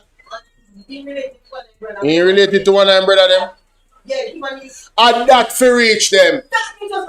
And that for reach them. Turn on the light for me. And that for reach them. Yes. Not because you know you. Yes. No call a name, no call a name. That for reach them. You know. Yes, me glad. I'm not dead enough, so me glad. Me glad. I glad. Be a bad word in my cuss.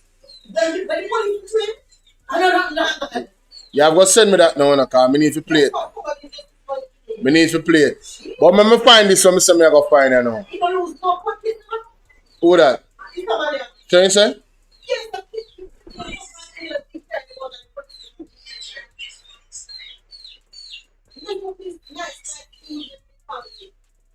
Hold on there, Jamaica. Let me find this video phone now. With Pastor Peter Chambers there. I try to remember if I TikTok in the day pan. I want to video them.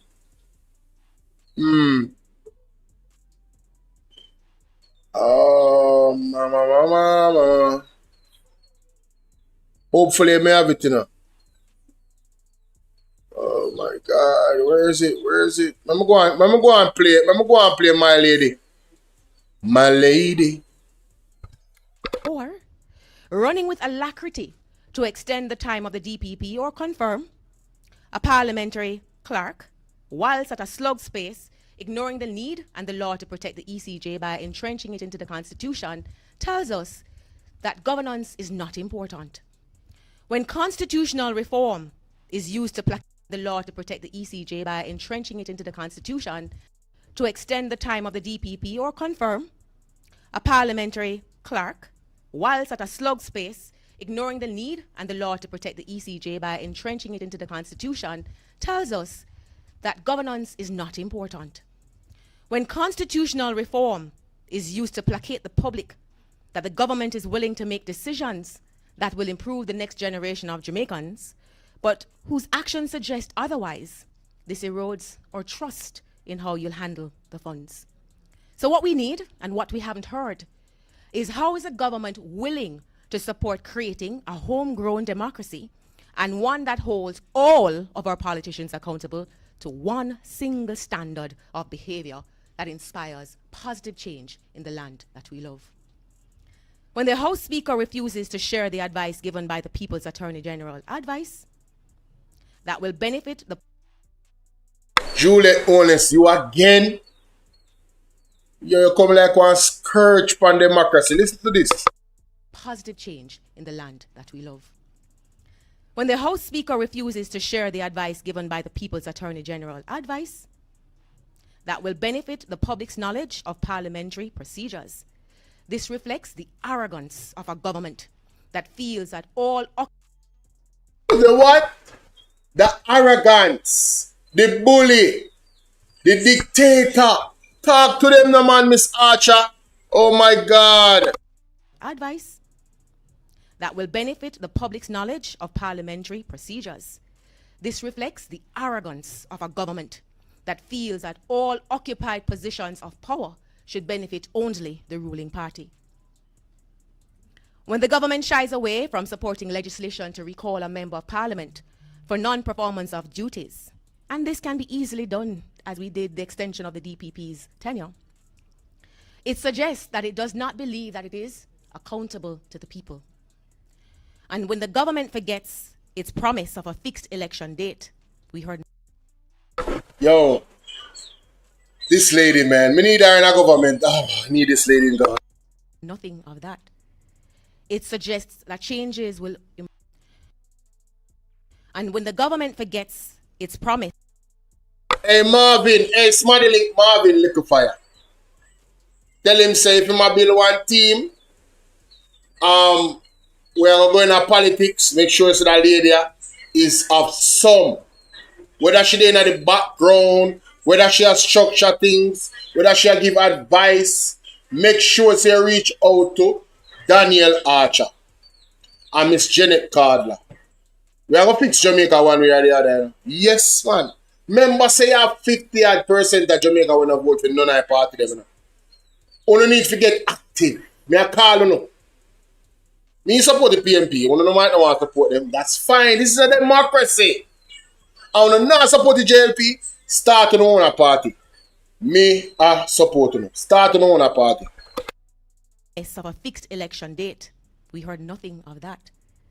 It suggests that changes will improve governance. Changes that will improve governance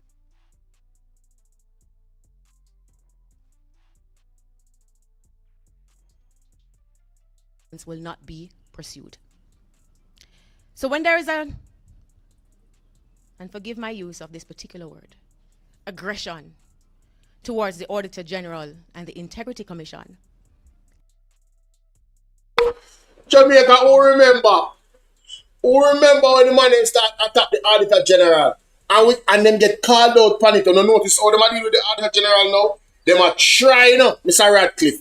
Them are trying, They still an attacker, but them are attacker in a style. Them are attacker in a style. No, so I love democracy. I love democracy. I want to see a third successful political party. Because we don't have to remember, you know, JLP are going to exile, you know, politically after this administration. You know. Uno no surprise if you see JLP going to exile. You know. Jamaica, listen me.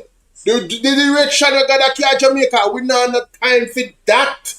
That the nastiness, that the whole history, all of that nasty history, them know what them do. Them know what them is a part of. All of that got to go. A good versus evil. Jamaica go clean up by the Most High.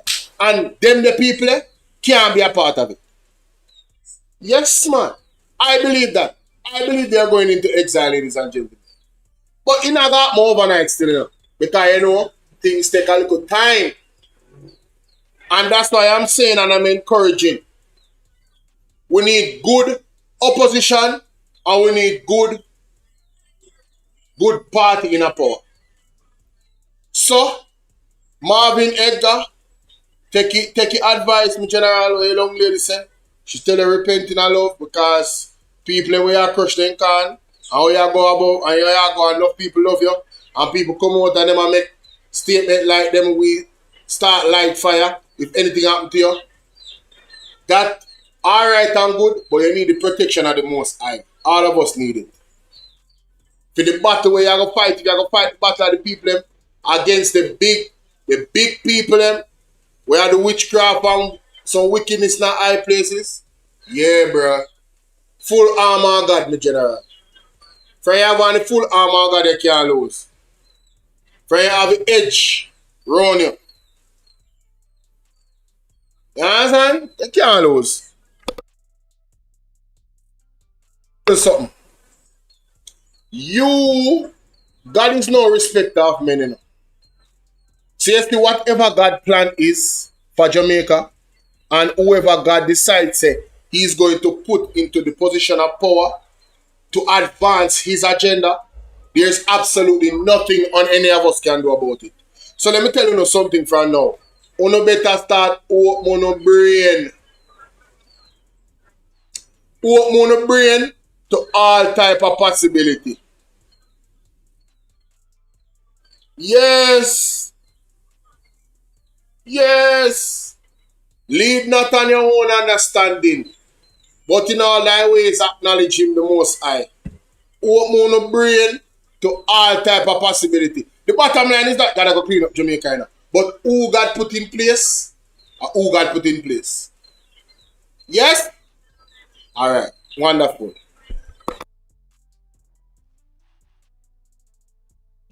We heard nothing of that. It suggests that changes will improve governance. Changes that will improve governance will not be pursued. So when there is and forgive my use of this particular word, aggression towards the Auditor General and the Integrity Commission, in the face of such mammoth spending, it suggests that there are issues of accountability that the government would rather the public not know. So sustained economic growth, to our mind, cannot occur without trust, and trust is not gained by being autocratic. Ignoring the questions of private members tells the public that this is a one-party show and that there is no concern about equity in governance, but rather the only concern is consolidating power. This undermines the very foundation of economic progress. So having heard the presentations, NI was inspired by the words of the Minister of Health and Wellness when he recently visited St. Lucia. And we ask our own government, having listened to the budget, having listened to the utterances of those who have spoken about the great direction that Jamaica is heading, is the government prepared to do what it has never done before because it is the right thing to do and will serve the greater good, even if it means disagreeing with traditional measures of success? Is the government prepared to lead by empowering people in their communities and avoiding the temptation to satisfy local or international bureaucracies as indicators of success rather than the people's needs? That is a test of whether or not this budget is solid, effective, comprehensive, and progressive. Miss Archer, I know that this was a time ago, but we're in the same predicament because the government has done the opposite of what you're asking. They didn't prioritize the people. That's why the tax planners them come with and charge the people them all this money. They send it to your wrong phone in a moment. You don't come to my computer. Let me send you one message. Here? Here? You send you one message, send it to that number. So the issues NIA has raised are concerns of the public. They're not the concerns of Daniel Archer. They are the concerns of the public. And the public demands governance that builds trust, reflects integrity, and is transparent. So Professor Hamilton, I apologize, but I'm using this moment as a direction to my fellow Jamaicans, my colleagues and my friends, my media batchmates, if I could call them that. And I'm inspired by the words of Marshall Matthews III, otherwise known as Eminem. And I ask you, if you had one shot or one opportunity to seize everything you had ever wanted in this one moment, would you capture it or let it slip away? This, my friends, is the moment. It is a press conference, but it's the first opportunity that the people of this country have had to respond to the budget that was presented. It is your moment, and I would want to tell you, from my perspective, that you should never let it go. Let us not miss the chance to do the right thing for future Jamaicans. It's a once-in-a-lifetime opportunity for each of us. Let's examine the budget.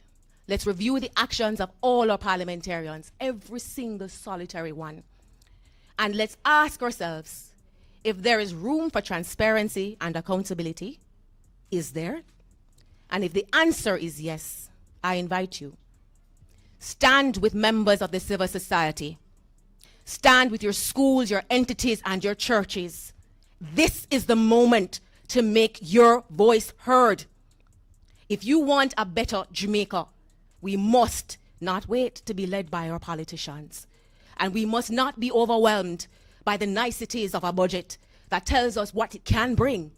But we should demand improved governance so that accountability, transparency, and integrity will ensure that every single Jamaican in the rural and urban centers, whether you're educated at a tertiary level or not, whether you're a farmer or a teacher, you can participate in making Jamaica the place to live, to work, and to enjoy your lifestyle the way you choose to at this particular moment. Man, listen, I would, hey, man, this lady could be the head of the army, and hey, listen, man, anywhere you say, baby, we going. I'm ready. This is the type of person I want to be the leader of Jamaica. That I understand these principles and actually put them. It's not just talk. I believe in my heart of hearts that she left because of what happened September 3rd. She was warning the people, you know. She came out bold about the Prime Minister's statutory declaration, bold about the FID presidency, all of that. I believe it's because of what happened September 3rd, why she left. Anna Ramsey, big up. It's a damn shame. Listen, ladies and gentlemen, let me apologize in advance a million times. What you're about to hear is, I was told that it's filled with dirty expletives. Mighty God. Some real dirty expletives, ladies and gentlemen. Please remove yourself from the zone if you don't want to hear any expletives. No, if you can't manage the expletive, then please go. I don't want to offend anybody. Alright? If you can contextualize and listen, you can stay. But it's going to be dirty. But it's a story to be heard.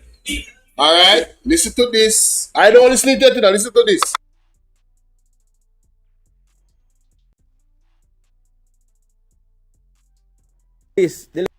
The police officer Me not even go style you as police boy this morning. See? Who have your colleagues to give me these 2 tickets without him checking my identity. Come to the front of the line.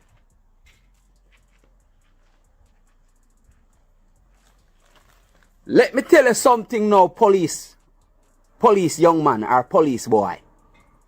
When name Constable Spencer attached to the Cross Keys police station. Let me tell you something now. Yes? Your behavior yesterday was out of proportion. Your behavior was unprofessional. Yes? And I'm gonna taught you a lesson today. You and your police colleagues them didn't know who I was. You escalated a simple traffic stop in a hooligan and a war zone philosophy and bad condition. Big words. Let me try and show you something.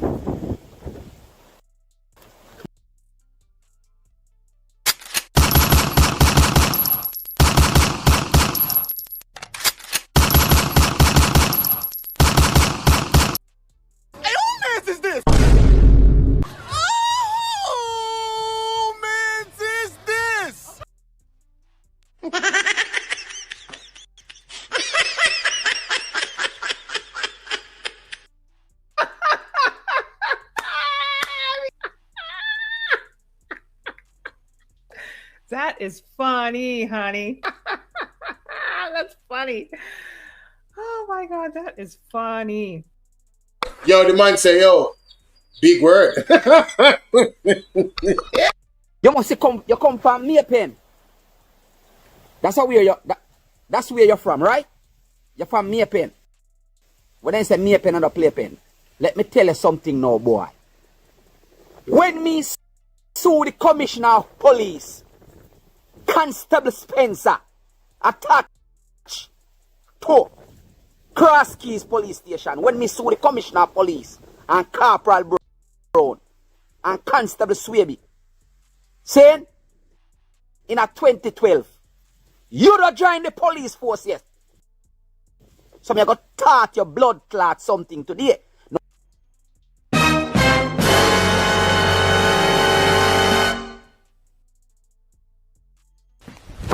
Emotional damage. No, this is my first profanity language. Yes? And I'm using back the words them that you used to me yesterday. No, my viewers, my name is I'm dead. What can go so? Andrew Rushford. Let me pronounce it, let me say it again. My name is Andrew Rushford. I were giving these tickets. There is no police in Jamaica ever brought me before the traffic court and won a case against me. Not in Montego Bay, not in my lifetime, and it will never happen. Not in Westmoreland, Savlamar, not in Santa Cruz. Ask the clerk of court or ask any police in a St. Elizabeth. Yes? But I'm going to teach you something. Saying, listen and learn. Saying, blessed brother, listen and learn. I am Jamaica first litigant. We didn't have to identify myself, yesterday. Yes? The only Jamaican to sue the Commissioner of Police and the Attorney General and one police corporal in the Supreme Court of Judicature of Jamaica, and to win the case without legal assistance. Do all legal paperwork by myself. Saying,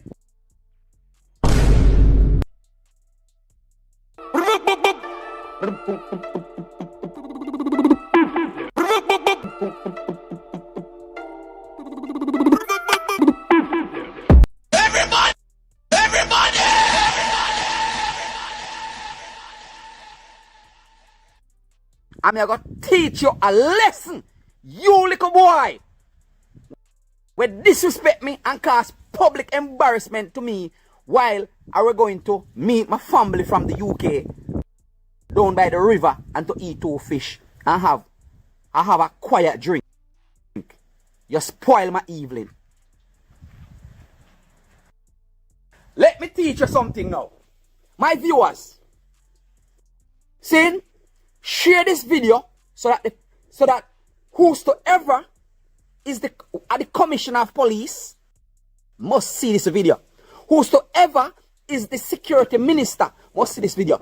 And you whole let's see how you lead this blood clot country upside down. I could have giant Marvin, you know. I could have giant Marvin. And I decide not to. I could have giant Marvin. Remember said no blood clot liar. Just never sue the government of Jamaica and win no case. He's a simple little farmer from St. Elizabeth. Saying who sue the commissioner of police, sue the attorney general, do all the legal paperwork, draft up the claim form, particulars claim, pre-trial memorandum, affidavit of service, affidavit of support, and we win 5 case conference against the AG. And the AG have to pay out a certain amount of money to me. Jamaica, hold on there. Me never did inform. Let me start over this. Tonight, we are going to witness the most anticipated match in the history of professional wrestling for the heavyweight championship of the world. Are you ready? Wrestling fans, are you ready? For the thousands in attendance and the millions watching around the world, from the capital city of the United States, tonight, we are going to witness the most anticipated match in the history of professional wrestling for the heavyweight championship of the world. Are you ready? Wrestling fans, are you ready? For the thousands in attendance and the millions watching around the world, from the capital city of the United States of America, Washington, D.C., ladies and gentlemen, let's get ready to rumble! Ladies and gentlemen, let me apologize from the jump. I pay bad that go cuss. This is one you bang around. Let's play the tape.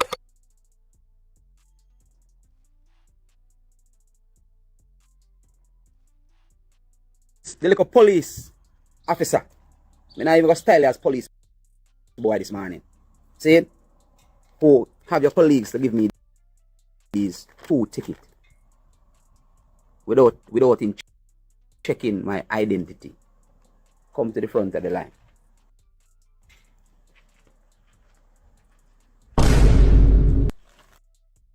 Let me tell you something now, police young man or police boy. We name Constable Spencer attached to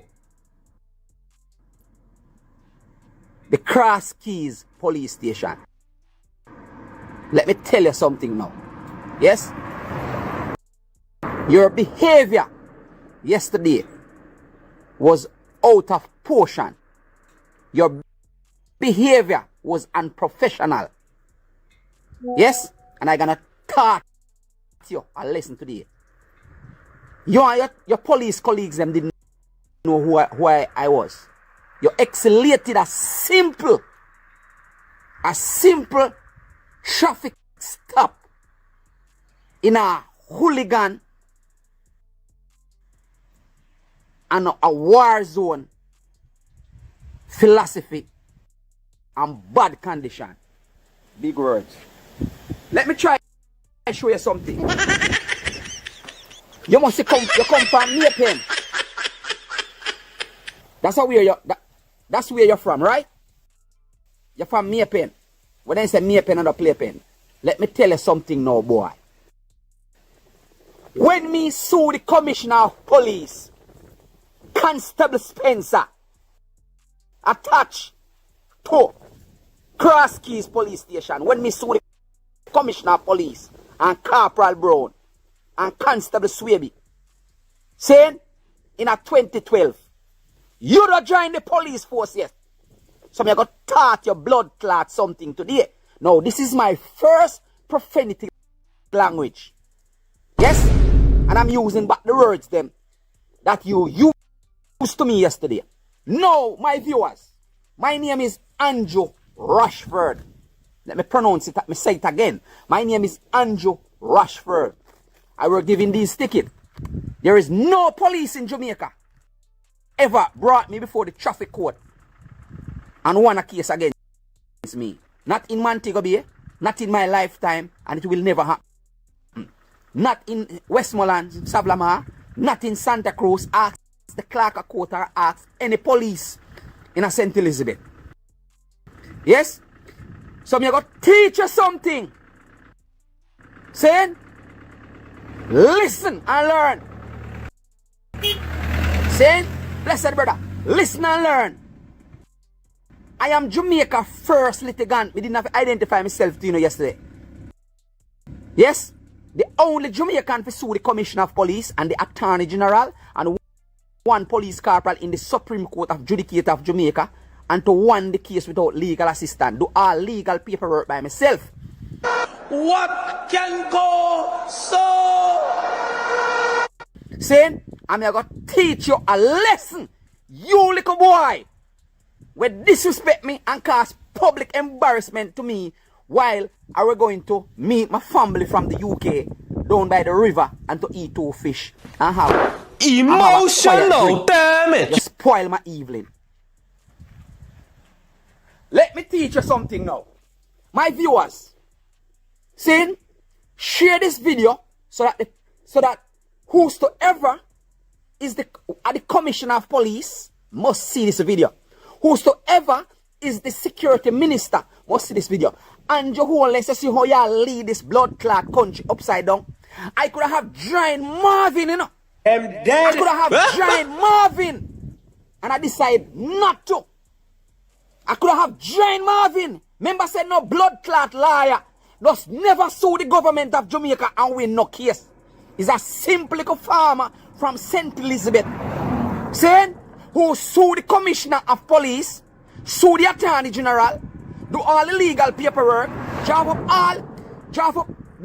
up the claim form, particulars claim, pre-trial memorandum, affidavit of service, affidavit of support, and we win 5 case conference against the AG.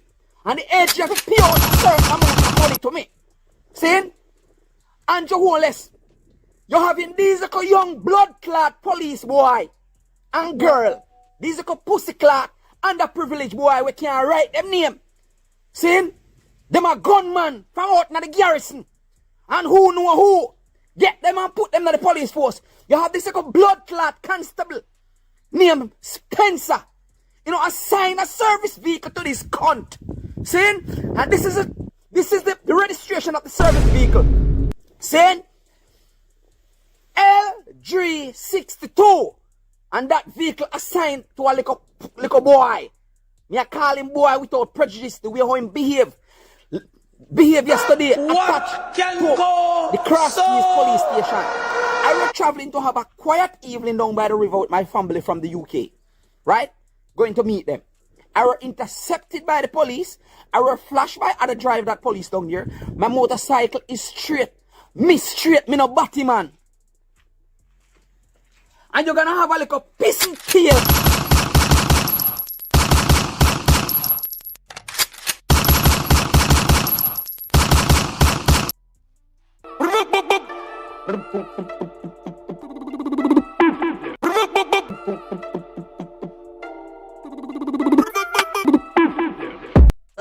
Underprivileged college police boy escalating a minor traffic stop like we are in Iraq. Seeing? And explode something out of proportion.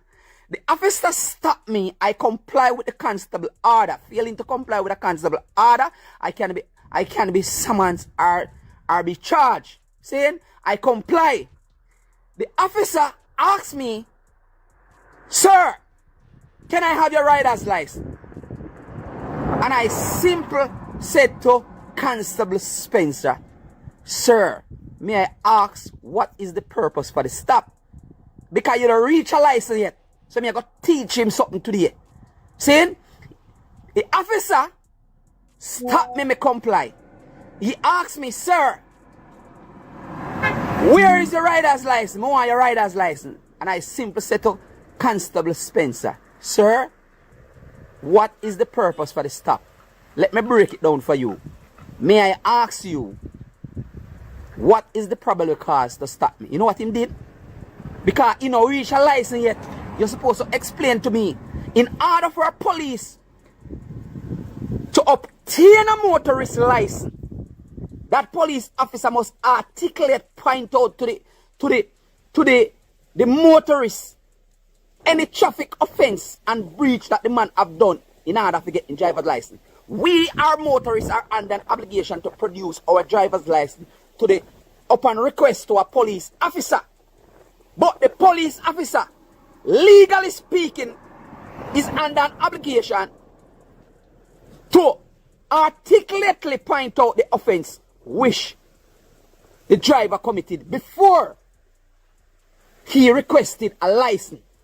We, the motorists, can refuse to give the license to the officer upon request if the officer failed to articulate, point out the offense which the motorist committed. This wasn't the case. Me going to Mr. him now. Mr. Spencer, Constable Spencer, saying, demanded my driver's license and without hesitant, dragged me by my knapsack and dragged me off of my bike. That was assault at common law.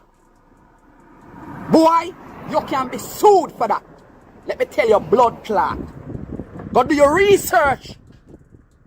Boy, can you style me a big man, me a 54-year-old. You're like a pistol tail blood clot, boy. Wait, without prejudice, me don't know how you get the police work, you know. Because without prejudice, a lot of you in the police work may have exchanging sexual favor to get that job and that uniform. I don't have no respect for the job, have no respect for the uniform.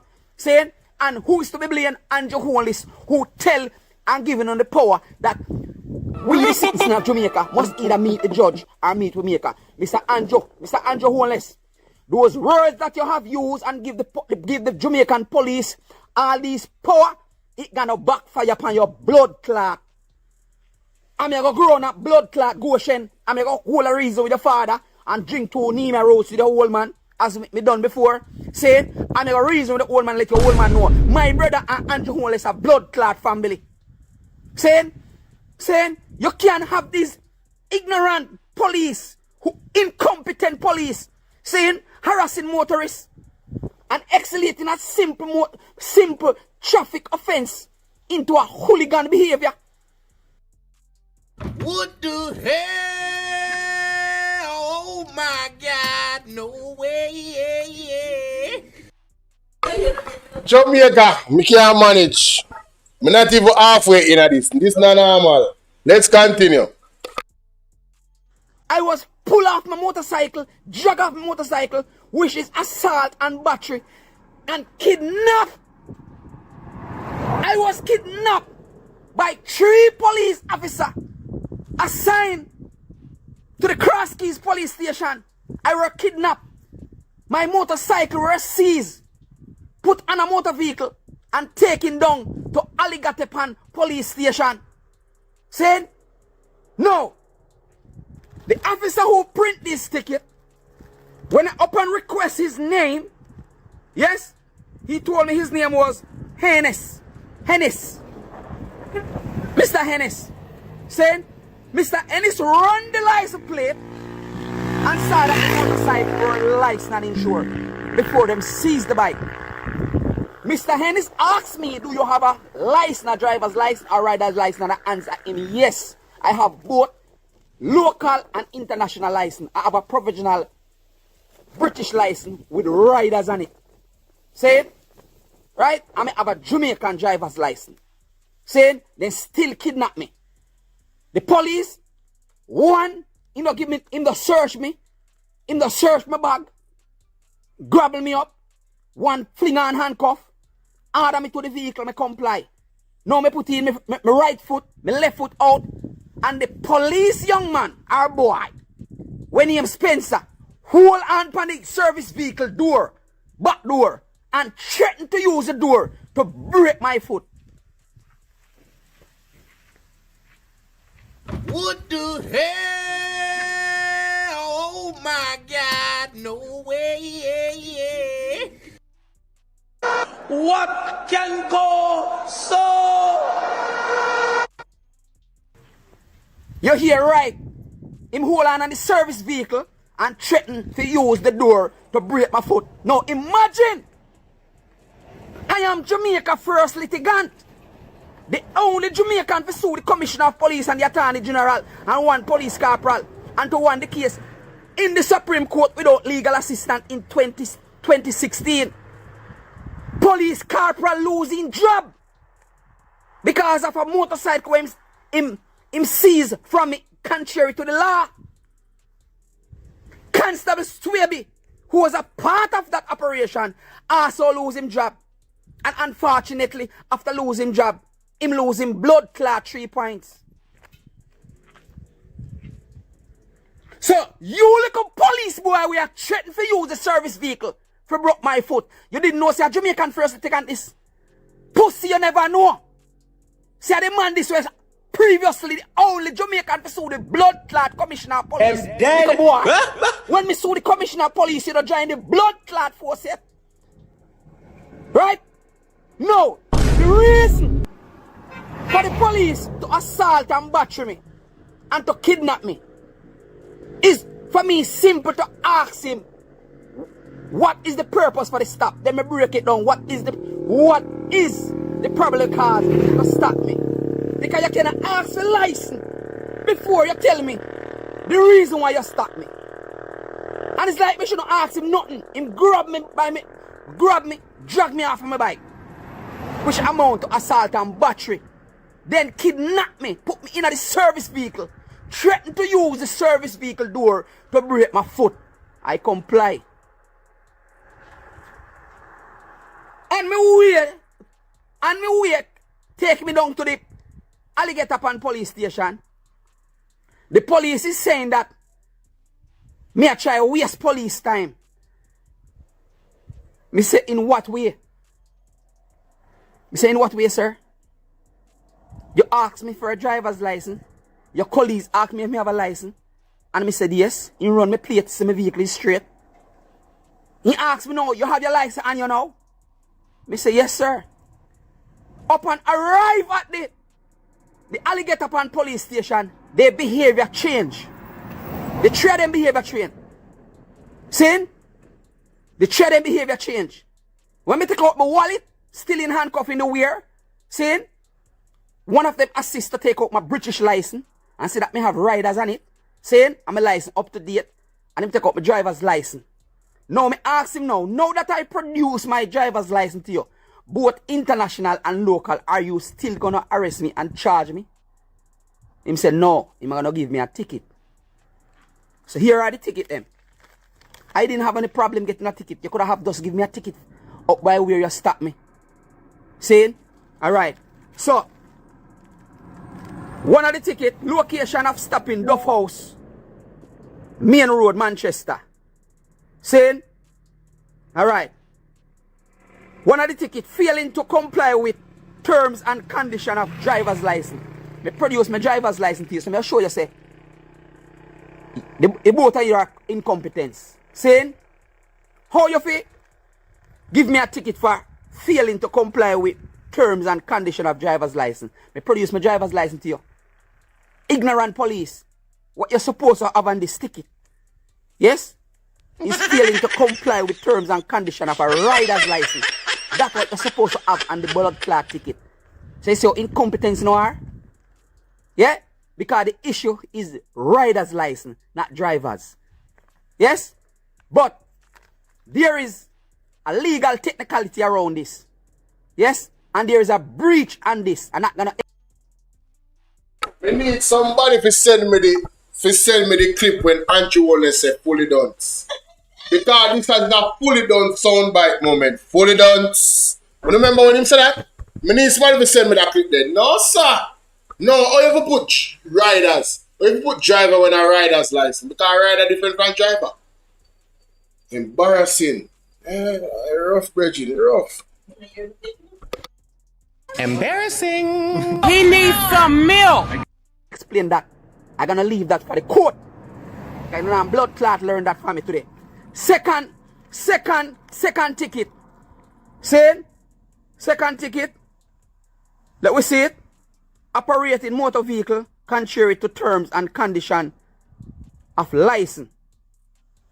Saying, all right, this one makes sense. Yes, but there's an error on it also. Unlicensed condition.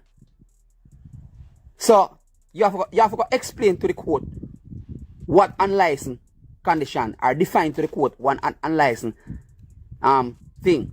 But bear in mind, stupid idiot police, because they try you were incompetence and silly. I play along with you because I didn't want to escalate things further. Yes? Can you believe that you're in Iraq? The behavior what you don't have, you don't believe you're in Iraq. A simple traffic stop. You blew it out of proportion. Right? And I comply with you, and all you didn't know who I am. You're not going to know now. Saying,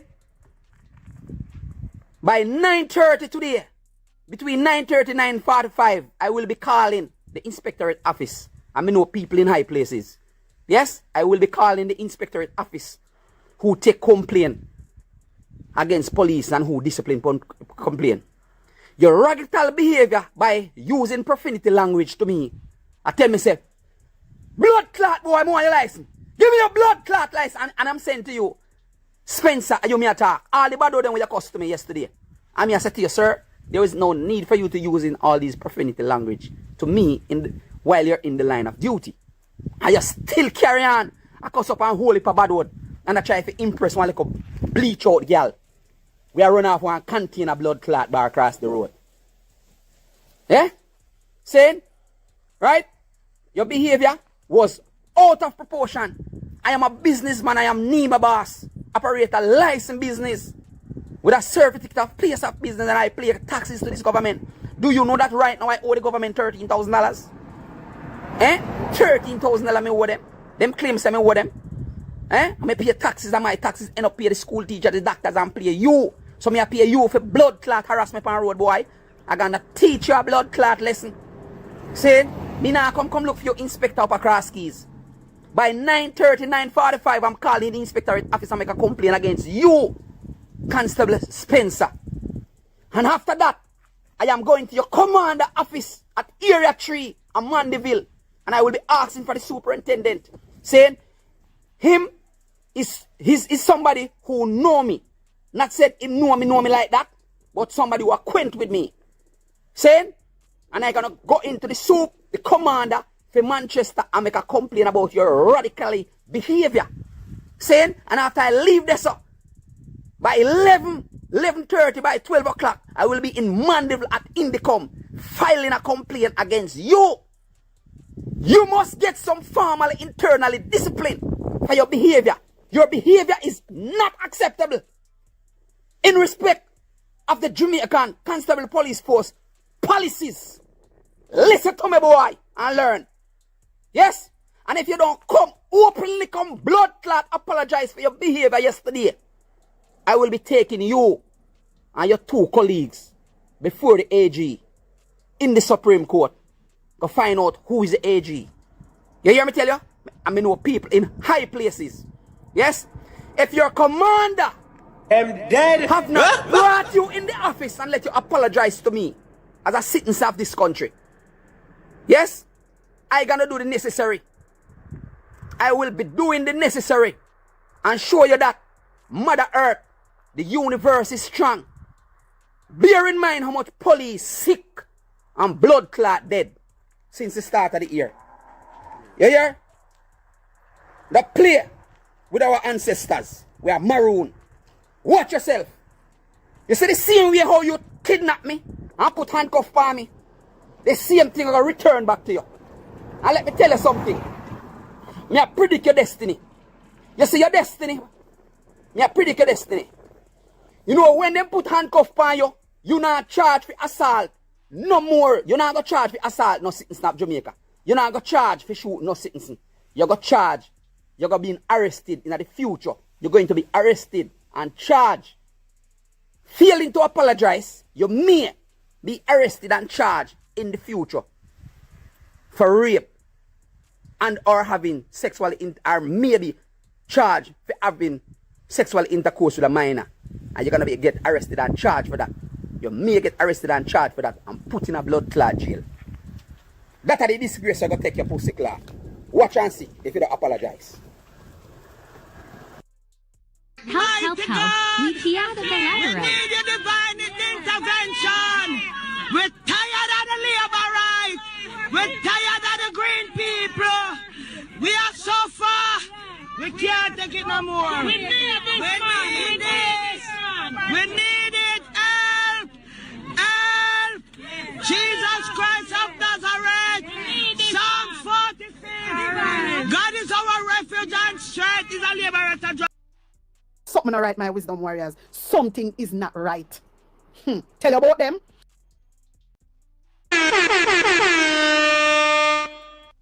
Take his microphone. Just a minute. Just a minute. Take his microphone. Usher him out. Usher him out. Usher him out. Jamaica, my belly full. I don't know if this video was 4 days ago. I posted, I don't know if it didn't make 4 days ago or them post it, them repost it 4 days ago, because I don't hear you say, if you share this. I don't know. I don't know if it is original. I don't know. But Jamaica, my belly full. You know what I'm happy about? It happened to somebody of status that have connection to the Prime Minister. You hear what the man say? He might go sit down and have a talk with your father, Andrew. Andrew, this argument about see the judge and see the maker, and you and Horace Chang, the man say he's going to come run and bite you. The man said something interesting at last. You see so much police he can dead from the start. And then the man say, Maroon, that not safe. And then the man prophesy upon the man life. Say he may get arrested if he don't apologize for having sex with a minor. Mighty God. That is dangerous. Jamaica, that is dangerous. Boy, I'm going to do it again. I don't know. Boy, hey, that one I let me for 6. I'm not even come to talk about this. No, sir. You don't tell me what you think in the comment section here, man. Jesus, Bridget. No, man, that one is serious. What can go so? Me say Sylvia over here dead with laughing, man. Sylvia over here dead with laugh. And you know, so me I start the whole of my life them on BOLO TBV. Una go on good. Una share the live with 10 people here. 139 people in the building. Una go on good. Una go on good. Una go on better than BOLO VNR 2.0 and BOLO VNR clips. Una go on good over there. Like and share. Make sure you subscribe now. Want to get to 10,000 subs. A BOLO TBV. Share this live with 10 people. And make them watch the replay. Because I tell you, informative. Whole heap of jokes and fun and all of these things. He mix up. And me they have 4 hours and 37 minutes. I real Saturday evening vibe this. A Saturday marathon. And I still have two videos to go watch. Make we listen to the man, Mr. Manley himself. You understand? Because when you see the man, I clip you have to play it. Because You don't really see much clip from Michael Manley. Is very, very fundamental to us. It's a non-negotiable item on our agenda. We start from certain positions of principle. One, Cuba is our nearest neighbor. Two, Cuba is a member of the third world like us. Three, Cuba fights at our side for changes in the world economic system. Four, we find Cuba the most principled country to deal with. They operate on a basis of respect for sovereignty and non-interference in other people's internal affairs. They have an internationalist policy that if you say to them, come and be my friend, we think you have certain skills that are interesting. We think you've done certain things that are interesting. We would like to have a look at what you've done. Would you like to cooperate with us in a field? They say, fine. If you don't want to cooperate, they say, fine.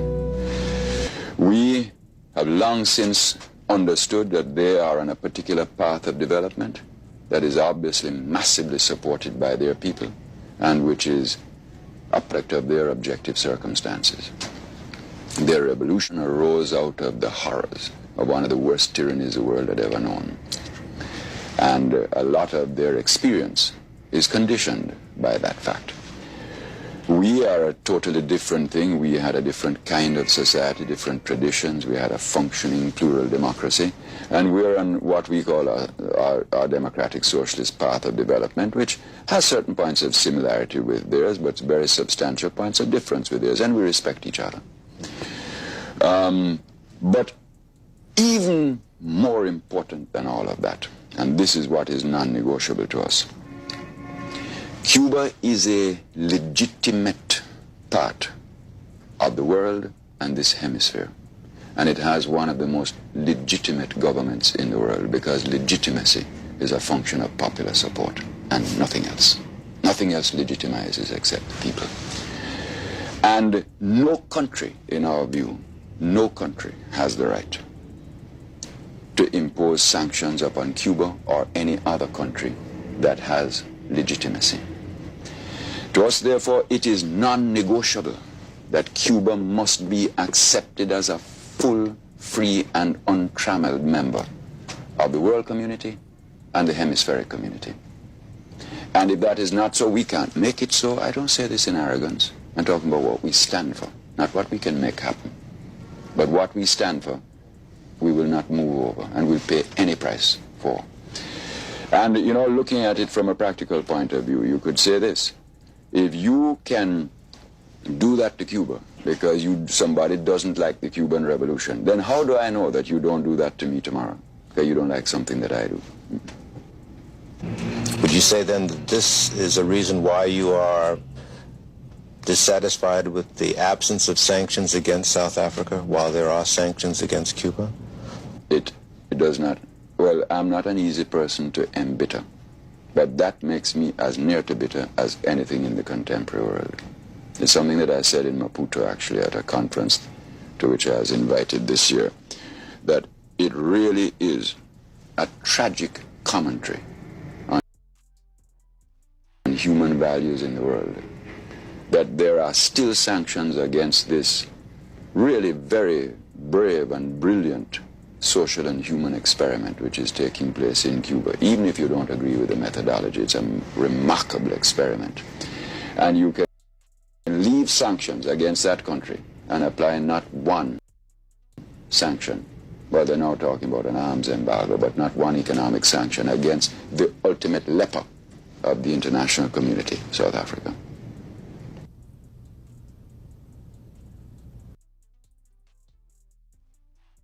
You know, I'm so happy I was wise enough to see that video and not skip past it and come back to it. Michael Manley is like the man I talk about what happened right now with Jamaica. Mighty God. And the Cuba and the Jamaica relationship. Keep it honest, big up yourself a long time with you. What a powerful leader, man. Boy, I tell you, so we need them type of man in our place. No? We need them type of leader in our place. Michael Manley. Whoa, that's a legacy right there. When generations look back on when man say right there, so history is going to be kind to this man, you know? History is going to be kind to this man. I'm telling you, that's why it's best if you do the right thing, ladies and gentlemen. And as a leader, do the right thing and do right by the people. Very, very important. Last video I play before me leave, because I have to go. I have 5 hours now. Mighty God. I never did expect for this so long, but I saw it going up. And the energy you want to give me, the energy you want me give back. You feel me I deal with? If you not forward and when I enjoy the show, we have a good time. You understand me I say when I hit up the like button and everything, look at the likes them. 91 likes from BOLO VNR 2.0. 50 likes from BOLO VNR clips. The people want to stay the whole time, but who expect you to stay for 5 hours. And if you don't stay for 5 hours, hey, salute. You know what I mean? TikTok are going good too. I feel like we can get to 50,000 likes before I left in a TikTok. 103 people. Everybody beat up a like button for me right now. So we can get the likes them to 50k before I left. And if you don't want to send some money, go to know what 25 of them minutes. Forget my life goal. I still a try with that. Splash did you big up yourself, man. Hey, the Mel W in the building. What's up, my brother? One of my day ones right there. I see Pinky Pink. I don't know if she came and left, but I saw her a while ago. Elena, how are you? Get some rest. Why, Elena? Me sleep already, you know. Later, I'll be coming on back later tonight again. And I have some videos to post in between. I'm going to try and post 2 videos between now and 11 o'clock. I'm trying to cram these videos in. They're already set. I just need to make a thumbnail, drop the title, and shoot them through. Whole heap of video I have to post. I'm busy for the rest of for the end of this. Oh my God, for the next 24 hours, it's crazy. It's crazy. But let me hear what this Rasta man is saying right here. So the police have broken into this lady's house without a warrant. And she said she got them on camera. And one of the female police officers wanted to take her daughter down to the station for questioning. Why, I don't know. How can police go into somebody's residency without a warrant? They're supposed to have a warrant. But anyway, listen what she said. I have a message for Officer Thompson on a Punishtown police station. Officer Thompson, yeah, your minions them who come in my house today. Tear off my side door, I have it on camera. You tear off my side door and come in my house like a criminal. Only not come and identify yourself. Imagine if one man did in my house. Oh, no, that kill them and put gun on them. The devil is a liar. The devil is a liar. Officer Thompson, I have you on camera. Before you realize that one camera in there and plug it out, you are on camera. You have been seen. You have been recorded. And you are going to tell me or tell my lawyer where the warrant where you get to come tear off my door, and where the warrant where you have to come plug out my camera, and where the warrant where you have to come in my house illegally like a criminal.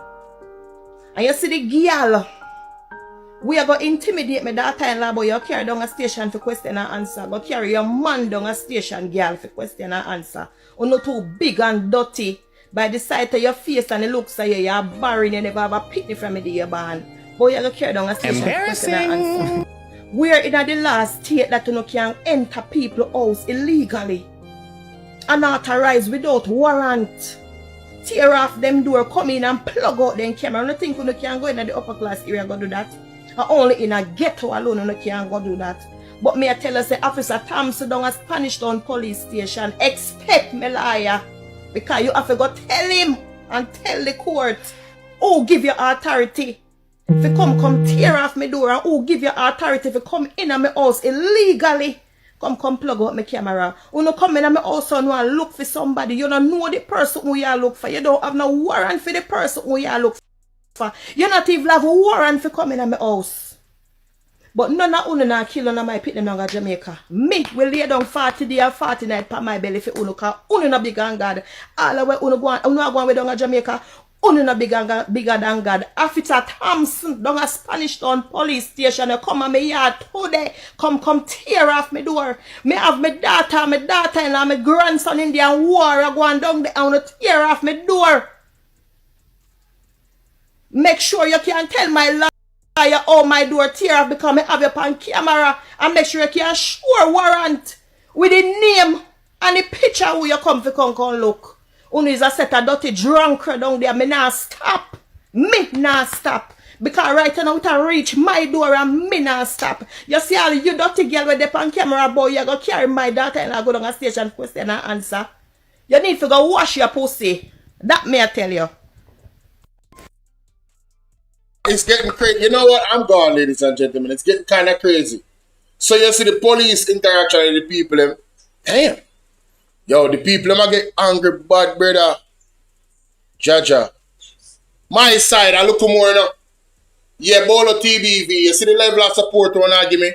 Me I tell you from now, I'll be live at 11 p.m. 11 p.m.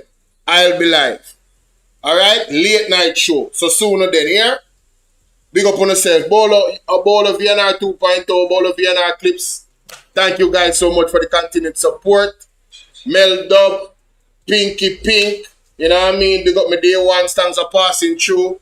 Hey, see y'all later, man. TikTok. Well, me I go on some chance to make it reach 50K still. I'm gonna go and beat up the screen. Look more YouTube, big up on yourself. Yeah, I have rest for computer. Computer out there now.